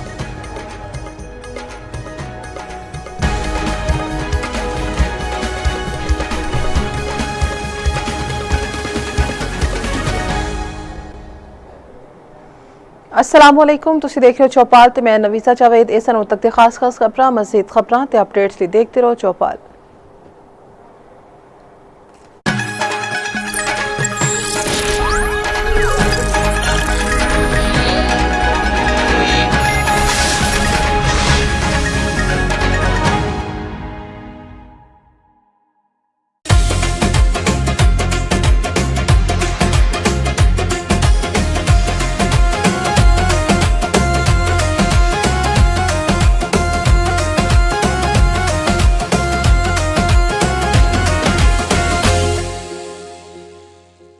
अस्सलाम वालेकुम। अज के प्रोग्राम जे आया जिस तरह के कई दिनों तो देखते पे हैं कि जो साडा मशरक़े वस्ता है उहदे विच अमरीका, इसराइल ते ईरान की जंग जिहड़ी जारी है। हर तरफ खौफ ते दबाव जिहड़ा नज़र आंदा पिया है। एक पासे अमरीका जिहड़ा है, अमरीकी सदर जिहड़े हैं ने वो कह रहे हैं जिसे मुज़ाकरात करना चाह रहे हैं, लेकिन हजे तक जिहड़ा है सूरत हाल गैर वाज़िह है, क्योंकि इतलात भी हैं ने कि मुज़ाकरात का टाइम लैन के पिछे जिहड़ा है वो ईरान का जिहड़ा जजीरा खार्ग है, जिहदे विच कि ईरान की 90% जिहड़ी है पेट्रोलियम मसनूआत पैदा होंदियां ने, उत्थे अपनी ज़मीनी अफवाज जिहड़ियां ने वो उतारना चाह रहे हैं। इस तमाम सूरत हाल ने पूरी दुनिया की मीशत जिहड़ी है उन्होंने अपने वबाल च लै लिया होया है। पर सब तो ज़्यादा मुतासर जिहड़ा है पाकिस्तान भी है। ज़ाहिर गल है साडी मीशत जिहड़ी बड़ी कमज़ोर है और हुकूमत जिहड़ी है मुख्तलिफ किस्म के जिहड़े इकदाम कर रही है। बहुत सारी तजावीज़ तैयार हो रही ने, जिहदे भी तजवीज़ है कि जनाब आली पेट्रोल की और डीजल की जिहड़ी राशनबंदी करती जाए। लेकिन असल मसला है कि जब तक ईरान का मसला किसी पासे नहीं लगता पुरअमन तरीके दे नाल और बाहमी मुफाहमत दे नाल, इतफाक राय दे नाल, क्योंकि ईरान कोई भी ऐसा फैसला कबूल नहीं करेगा जिहड़ा कि एक पासे दा होवे, अमरीका की मर्जी दा होवे। ਇਹਦੇ ਵਿੱਚ बहुत सारे दोस्त ममालिक ਜਿਹੜੇ हैं पाकिस्तान भी इन्वॉल्व है, कतर भी इन्वॉल्व है, तुर्की भी इन्वॉल्व है, सारे कोशिश कर रहे हैं। लेकिन असल मसला यह है कि इसराइल ਜਿਹੜਾ है अपनी शरारत तो बाज नहीं आ रहा। ਜਦੋਂ ਕਿ ਅਮਰੀਕੀ ਸਦਰ ਟਰੰਪ ਜਿਹੜੇ ਹੈ ਨੇ ਉਹ ਮੁਜ਼ਾਕਰਾਤ ਦੀ ਗੱਲ ਕਰਦੇ ਨੇ, ਨਾਲ ਜਿਹੜਾ ਇਸਰਾਈਲ ਜਿਹੜਾ ਹਮਲਾ ਕਰ ਦਿੰਦਾ ਹੈ, ਤਬਾਹੀ ਕਰ ਦਿੰਦਾ ਹੈ, ਬੰਬਾਰੀ ਕਰ ਦਿੰਦਾ ਹੈ। ਇਹ तमाम सूरत हाल जी है ईरान वास्ते भी तशवीशनाक है, लेकिन यह मनना पेगा कि ईरान ने अज के दिन तक साबित करता है कि दुनिया की सब तो वड्डी जी सुपर पावर है वह भी उत्थे रजीम चेंज नहीं कर सकी। और जो ख्याल सी अमरीकी इंतजामिया का, अमरीकी सदर का कि जनाब अली हमले तो बाद 24 घंटे के अंदर अंदर जोड़ा है रजीम चेंज हो जाएगी, वो नहीं हो सकी। ईरान की मौजूदा सूरत हाल की है, उत्ते अंदरूनी जोड़े हालात ने किस पासे जाते पे ने, इस ते गल करांगे अज दे प्रोग्राम दे विच। साडे नाल मौजूद ने जनाब मोहम्मद मेहदी साहब जोड़े कि माहिर ने आलमी अमूर दे। ते मेहदी साहब अस्सलाम वालेकुम। ते सर ये दसो सब तो पहले कि अज दे दिन दे विच जिहड़ा ईरान दे अंदर दी जो सूरत हाल है वो साडे वेखण वालियां दा तजिया पेश करियो। बिस्मिल्लाहिर्रहमानिर्रहीम, ताड़ा शुक्रिया जनाब। गल असल च है कि जी देखो ईरान जिहड़ा है ना, असीं पहले भी 2 दफा गल कीती सी, ईरान एक वड्डा मुल्क है, वो इराक नहीं सी, वो लीबिया नहीं सी। इस वजह तो अंदर हालात है कहिए कि उत्थे हालात खराब नहीं है, तो बिल्कुल खराब ने। उत्थे लोग शहीद नहीं होए, बिल्कुल शहीद होए ने। उत्थे इमारतां ते प्रॉपर्टियां दा नुकसान नहीं होया, बिल्कुल होया है। लेकिन इस सारी गल्लां दे नाल नाल ना जी उत्थे यह होया है कि पूरी कौम जिहड़ी हैगी ना, वो ईरानी बन के खड़ी हो गई है। वो समझदी है कि नहीं हो सकता कि कोई बाहरों आके जिहड़ा हैगा वो साडा फैसला करे कि असीं की करना है ते की नहीं करना। उसदी वजह तो सारे हालात खराब होने के बावजूद देखो उत्ते हालात ते इस हद तक खराब ने कि लीडरशिप जिहड़ी हैगी, अगर तुसीं खास तौर ते मिलिटरी लीडरशिप देखो तो मिलिटरी लीडरशिप 1 2 3 4 टीयर्स जिहड़ी हैगी ना वो शहीद हो चुकी ने। 5वीं टीयर जिहड़ी हैगी वो इस वक्त मुकाबले च खड़ी है। ते नुकसान ते बहुत होया, लेकिन यह गल भी माननी पेगी कि उन्होंने तैयारी जिहड़ी सी वो इस हिसाब नाल कीती सी कि अगर एक बंदा नहीं उत्ते दी स्टेज ते रहेगा ते थल्ले कौन होएगा, उस तो थल्ले कौन होएगा। ते दूजी तरफों उन्होंने ये पता सी कि साडे वास्ते मुश्किल होएगी कि असीं कोई एयरफोर्स बनाइए या कुछ और करिए। उन्होंने अपना टोटल जिहड़ा हैगा ध्यान जिहड़ा सी वो मिसाइल ते ड्रोनां ते रखिया, ते वो अपनी सारी लड़ाई जिहड़ी हैगी अज वाले दिन तक वो मिसाइल ते ड्रोन ते लड़दे पे ने। अंदरूनी हालात हुण तक जिहड़े हैगे ना जी वो खराब नहीं हैगे। ਇਹ नहीं किया जा सकता कि ਜਿਹੜੇ मुखालफीन ने ਉਹ ਕੋਈ सर उठा रहे ने या नजर आ रहे ने। ਤੁਹਾਨੂੰ याद होएगा मैं ਤੁਹਾਡੇ प्रोग्राम 'ਚ ਗੱਲ ਦੱਸੀ ਸੀ कि देखो ਜਿਹੜੇ जो थोड़े ਜਿਹੇ इख्तलाफ रखते ने या यूं कहो कि ਜਿਹੜੇ फारसी नहीं बोलते ਉਹ ਲੋਕੀ ਜਿਹੜੇ ਹੈਗੇ ਨੇ ਉਹ ਤਹਿਰਾਨ ਤੋਂ ਕੁਝ 1000 ਤੋਂ 1500 ਕਿਲੋਮੀਟਰ ਦੂਰ ਰਹਿੰਦੇ ਨੇ ਤੇ ਉਹਨਾਂ ਦੀ ਤਾਦਾਦ ਵੀ ਜਿਹੜੀ ਹੈਗੀ ਉਹ ਆਟੇ 'ਚ ਨਮਕ ਬਰਾਬਰ ਹੈਗੀ। ਉਹਨਾਂ ਦੇ ਵਾਸਤੇ ਬਹੁਤ ਹੈ ਤੇ ਹੋ ਸਕਦਾ ਹੈ ਕਿ ਆਪਣੇ ਇਲਾਕੇ 'ਚ ਉਹ ਕੋਈ ਸੋਰਿਸ਼ ਬਰਪਾ ਕਰ ਲੈ। लेकिन उत्थे आके और असीं यह देखिया कि उन्हां चों भी असीं देखिया कि कुर्द जिहड़े ने उन्होंने कहा ना भाई ना तुसीं साडे नाल बड़ी दफा वादे कीते ने, सानू सीरिया च लड़ाया, सानू सद्दाम हुसैन के खिलाफ लड़ाया, लेकिन उहदे बाद तुसीं साडे वादे नहीं पूरे करदे। ते ईरान च ते वैसे ही कुर्द थोड़े ने ते उन्होंने भी जिहड़ा हैगा वो लड़ाई लड़न तो मना कर दिता। ते अंदरूनी सूरत हाल हुण तक अज वाले दिन तक जिहड़ी हैगी जी वो इंतजामिया दी कंट्रोल च हैगी। अच्छा भाई साहब ये तो गल ठीक है कि जी कुछ अरसा पहले उत्थे एक अंदरूनी खलफचार सीगा, लोग मुजाहरे कर रहे थे हुकूमत के खिलाफ, अमरीका वो पीछे अमरीका ही सीगा, वो चीज़ां खत्म हो गई ने। और ये भी ठीक है कि आज 4 जड़े हैं ने 4 दर्जे जी क्यादत है वो शहीद हो चुकी है, 5वीं मौजूद है। तुसीं बहुत समझते हो ईरान की सूरत हाल नूं, उहदे ढांचे नूं। फर्ज करो कि मुज़ाकरात कामयाब नहीं होंगे और अमरीका और इसराइल जड़े हैं ने और मजीद जी है बर्बादी और तबाही करते हैं, तो ईरान के जो ढांचा ईरान का वो कितनी सख्त है कि वह मजीद कित्थे तक खड़ा हो सकता है। देखो असीं देख चुके हैं कि जिस वक्त ईरान इराक की लड़ाई हुई उस वक्त इराक के पीछे जिहड़ा सी अमरीका भी सी ते अरब दुनिया भी सी, लेकिन उसके बावजूद ईरान जिहड़ा सी ना जी 8 साल वो लड़ाई लड़ी, जबकि वो लड़ाई जिहड़ी सी वो सरहद ते हो रही सी बाकायदा ना जी, फौज आपस च टकराई हुई सी। अगर तुसीं कुम ते ओदे तेहरान दे दरमियान एक बहुत बड़ा कब्रिस्तान है, उन्होंने बहिश्ते ज़हरा कब्रिस्तान कहते हैं। ईरानी यह दावा करते हैं, मैनू भी देखने का इतफाक होया कि इत्थे वो 5 लाख लोग दफन ने जिहड़े उस जंग च शहीद हुए सन। और अगर तुसी कब्रिस्तान दे अंदर जाओ ते हर एक कबर दे उत्ते जिहड़ा हैगा एक बॉक्स जिहा बनया जिथे बंदे दी तस्वीर लगी हुई है ते ओदी डेट ऑफ बर्थ ते ओदी शहादत दा दिन लिखा होया है ते अक्सर बंदियां दी उम्र जिहड़ी है 18 तो 22 साल दे दरमियान है। ते ईरान इस तरह दी चीज़ां जिहड़ा हैगा ना जी वो भुगत चुके है ते ओदे च है हैगी कि वो करन। लेकिन असल गल है नहीं हैगी मेरे नुक्ता नजर नाल, मेरे नुक्ता नजर नाल यह गल हैगी कि जिहड़ी अज ईरान दी हमायत हैगी ਪੂਰੀ ਦੁਨੀਆ ਦਾ ਜਿਹੜਾ ਆਮ ਇਨਸਾਨ ਹੈਗਾ ਉਹ ਅੱਜ ਈਰਾਨ ਦੀ ਹਮਾਇਤ ਕਰਦਾ ਪਿਆ ਹੈ ਤੇ ਹਕੂਮਤਾਂ ਨੂੰ ਵੀ ਬੜੀ ਮੁਸ਼ਕਿਲ ਹੋ ਗਈ ਹੈ, ਹੱਤਾ ਕਿ ਯੂਰਪੀਅਨ ਹਕੂਮਤਾਂ ਨੂੰ ਵੀ ਕਿ ਜਿਹੜੀ ਖੁੱਲ੍ਹ ਈਰਾਨ ਦੀ ਮੁਖਾਲਫਤ ਕਰਨ। ਕਹਿਣਾ ਪੈ ਰਿਹਾ ਹੈਗਾ ਜਰਮਨੀ ਦੇ ਚਾਂਸਲਰ ਨੂੰ ਵੀ ਕਿ ਜਨਾਬ ਇਹ ਜਿਹੜੀ ਜੰਗ ਸੀ ਉਹਦੇ ਤੇ ਮੁਸੱਲਤ ਕੀਤੀ ਗਈ ਹੈ, ਗੈਰ ਕਾਨੂੰਨੀ ਜੰਗ ਹੈ। ਲੇਕਿਨ ਅਗਰ ਈਰਾਨ ਕਿਸੇ ਪਾਸੇ ਨਹੀਂ ਆਂਦਾ ਔਰ ਕੋਈ ਐਗਰੀਮੈਂਟ ਨਹੀਂ ਕਰਦਾ ਤੇ ਮਿਡਲ ਈਸਟ ਦੇ ਜਿਹੜੇ ਮੁਮਾਲਕ ਨੇ ਨਾ ਜੀ ਉਹਨਾਂ ਦਾ ਫਿਰ ਬੜਾ ਚਾਂਸ ਹੈ ਕਿ ਉਹ ਜੰਗ 'ਚ ਬਰਾਏ ਰਾਸਤ ਸ਼ਾਮਲ ਹੋ ਜਾਣ। ਅਗਰ ਉਹ ਜੰਗ 'ਚ ਬਰਾਏ ਰਾਸਤ ਸ਼ਾਮਲ ਹੋ ਗਏ ਤੇ ਫਿਰ ਬਾਕੀ ਦੁਨੀਆ ਵਾਸਤੇ ਵੀ ਜਿਹੜੇ ਕਿਉਂ ਨਾ ਉਹ ਪਾਕਿਸਤਾਨ ਹੋਏ ਕਿਉਂ ਨਾ ਬਾਕੀ ਮੁਲਕ ਹੋਏ ਉਹਨਾਂ ਨਾਲ ਬੜੀ ਮੁਸ਼ਕਿਲ ਸੂਰਤ ਹਾਲ ਪੈਦਾ ਹੋ ਜਾਏਗੀ ਕਿ ਫਿਰ ਉਹ ਕਿਸ ਤਰ੍ਹਾਂ ईरान की जिहड़ी हैगी कम अज कम जिहड़ी इखलाकी मदद हो रही है पूरी दुनिया की तरफों वो इखलाकी मदद जिहड़ी हैगी जारी रह सके। ते ए ईरान नूं असल च फैसला करना है कि जिहड़ी उन्होंने एक उन्होंने अल्लाह की तरफों एक मदद मिली है कि दुनिया हत्ता कि उन्होंने मजहब मसलक हर चीज तो हट के वो ईरान के पिछे आके खड़े हो गए ने ते हर जगह दुनिया च कहा जा रहा है कि ईरान ते जुल्म हो रहा है। ते ईरान नूं अगर कोई मौका मिल रहा है और ईरान जिहड़ा हैगा किसी नेगोशिएशन ते पहुंच सकता है ते उस नेगोशिएशन नूं जरूर इस्तेमाल करना चाहिए और एक्सपोज करना चाहिए। अगर अमरीका का कोई और मुफाद देगा तो वो सिर्फ इस वजह तो करना पै रहा है कि वो कोई और जगह हासिल करना चाह रहा है तो यह भी ईरान वास्ते फायदेमंद होएगा। असीं देखिया कि पिछली दफा जब उन्होंने टुटे ने मुज़ाकरात ते दुनिया नूं कहना पिया कि यार ईरान ते मनदा पिया सी तुहाडी गल्लां जेड़े मुज़ाकरात करा रहे सी वजीर खारजा ओमान दे उन्होंने खुद यह बयान दिता। उन्होंने कहा जनाब वो सारी गल्लां मानदा पिया सी फिर भी इन्होंने चढ़ाई कर दी। तो ईरान नूं उन्होंने कोई मौका नहीं देना चाहिए, ईरान नूं जिहड़ा हैगा वो मेज ते आना चाहिए। अच्छा मेहदी साहब तुसीं गल कीती है कि अगर सूरत हाल मजीद जिहड़ी है खराब हुंदी है तो इम्कान है कि खलीजी मुमालिक जिहड़े हैं ने वो भी इस जंग में शामिल हो जाएंगे। हजे तक तो सऊदी अरब की गल करिए सऊदी अरब ने बड़े सबर का मुजाहरा किया है, यूएई जो सख्त बयान दे रहा है लेकिन हजे तक जवाबी हमला उन्हें कोई नहीं किया। लेकिन इस तमाम सूरत हाल के क्या ईरान की जी क्यादत है वो इस चीज़ को नहीं देख रही कि असीं मुसलसल हमले कर रहे हैं खलीजी मुमालिक के उत्ते, कल नूं यही मुमालिक जिहड़े हैं जिहड़े हजे तक खामोश ने कोई जवाबी हमला नहीं कर रहे, कल नूं साडे खिलाफ ये भी शामिल हो जाएंगे। ईरान की सोच की है? देखो असल च ना ईरान का दावा है कि असी जेडे हमले किए ने वो असी ते यूएई ते या किसी मुल्क ते किते ही नहीं, वो ते असी उस जगह ते किते ने जिथे अमरीकन बैठे हुए सी जिन्हां दे अमरीका दे अड्डे सी या अमरीका जिन होटलों च ठहरे ने असी ते उत्थे हमले कर रहे ने।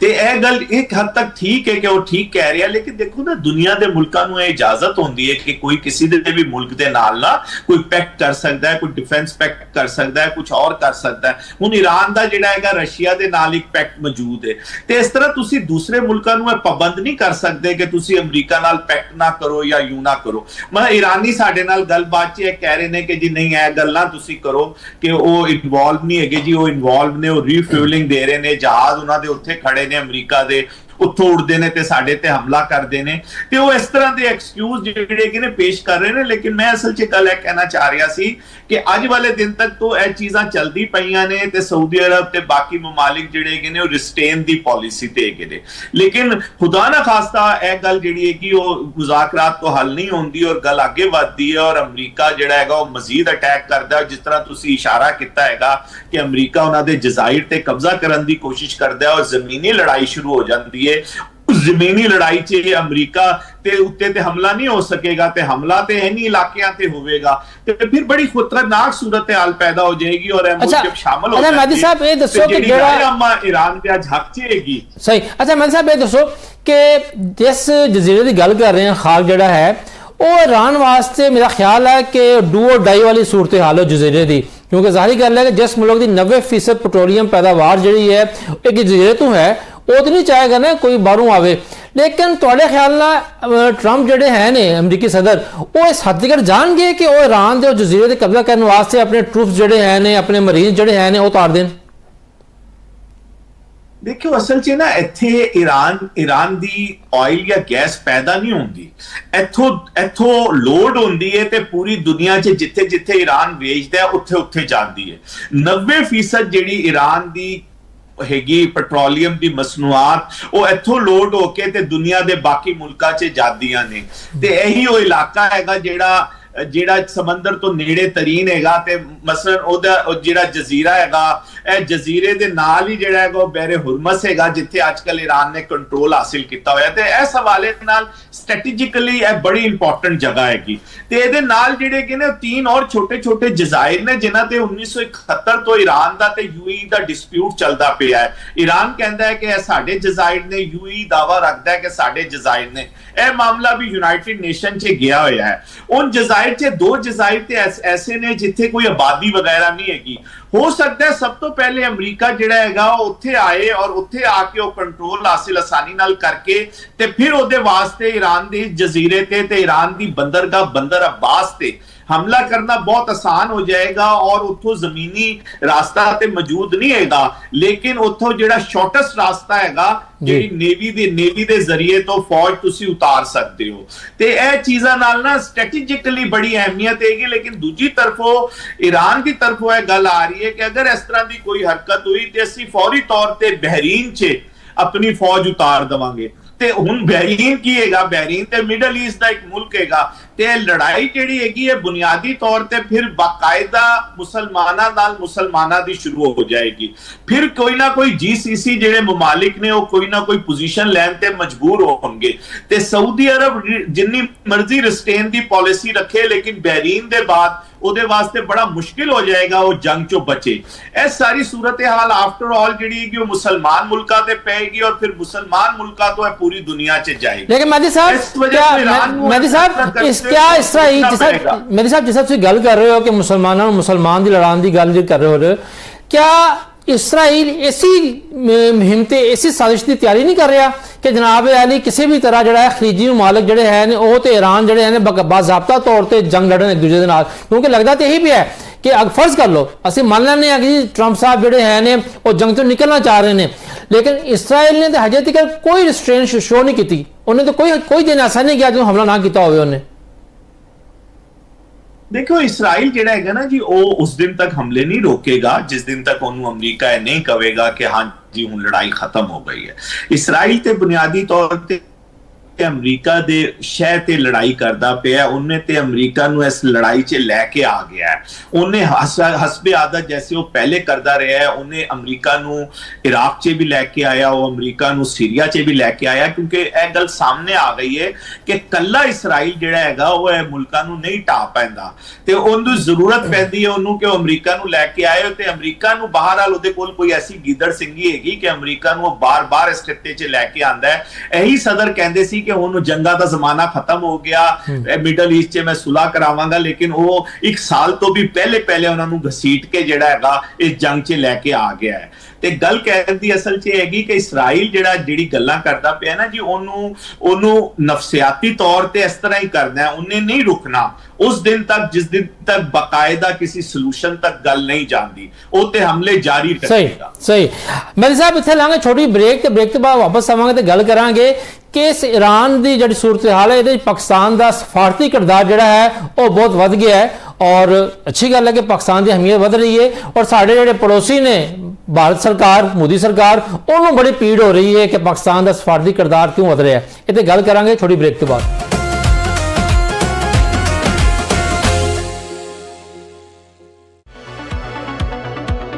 बदल रही है दुनिया, बदल रहा है पंजाब। सोशल मीडिया दे बदलदे ट्रेंड, साइंस दी तहकीक, जदीद टैक्नोलॉजी ते नवीआं दरियाफ्तां। ਅਸੀਂ ਦੱਸਾਂਗੇ ਤੁਹਾਨੂੰ ਸਾਇੰਸ ਤੇ ਟੈਕਨੋਲੋਜੀ ਦੇ ਮੈਦਾਨ ਵਿੱਚ ਪੰਜਾਬ ਵਿੱਚ ਹੋਣ ਵਾਲੀ ਤਰੱਕੀ ਬਾਰੇ। ਸਾਇੰਸ ਤੇ ਟੈਕਨੋਲੋਜੀ ਨਾਲ ਜੁੜੀ ਹਰ ਖਬਰ ਤੁਹਾਡੇ ਕੋਲ ਪਹੁੰਚੇਗੀ ਚੌਪਾਲ ਵਿੱਚ। ਆਵਾਜ਼ ਤੁਹਾਡੀ, ਚੌਪਾਲ ਸਾਡੀ। पल पल बदलदियां खबरां, खबर दे अंदर लुकी खबर, वो खबर जिस दा पूरा सच असी दसां। कहानी नहीं सिर्फ हकीकत, तबसरे तजिए ते हकायक, गूढ़ी गल लतीफ चौधरी दे नाम। ਵੇਖੋ ਗੂੜੀ ਗੱਲ ਅੱਜ ਰਾਤ 9:05 ਤੇ ਸਿਰਫ ਚੌਪਾਲ ਉੱਤੇ।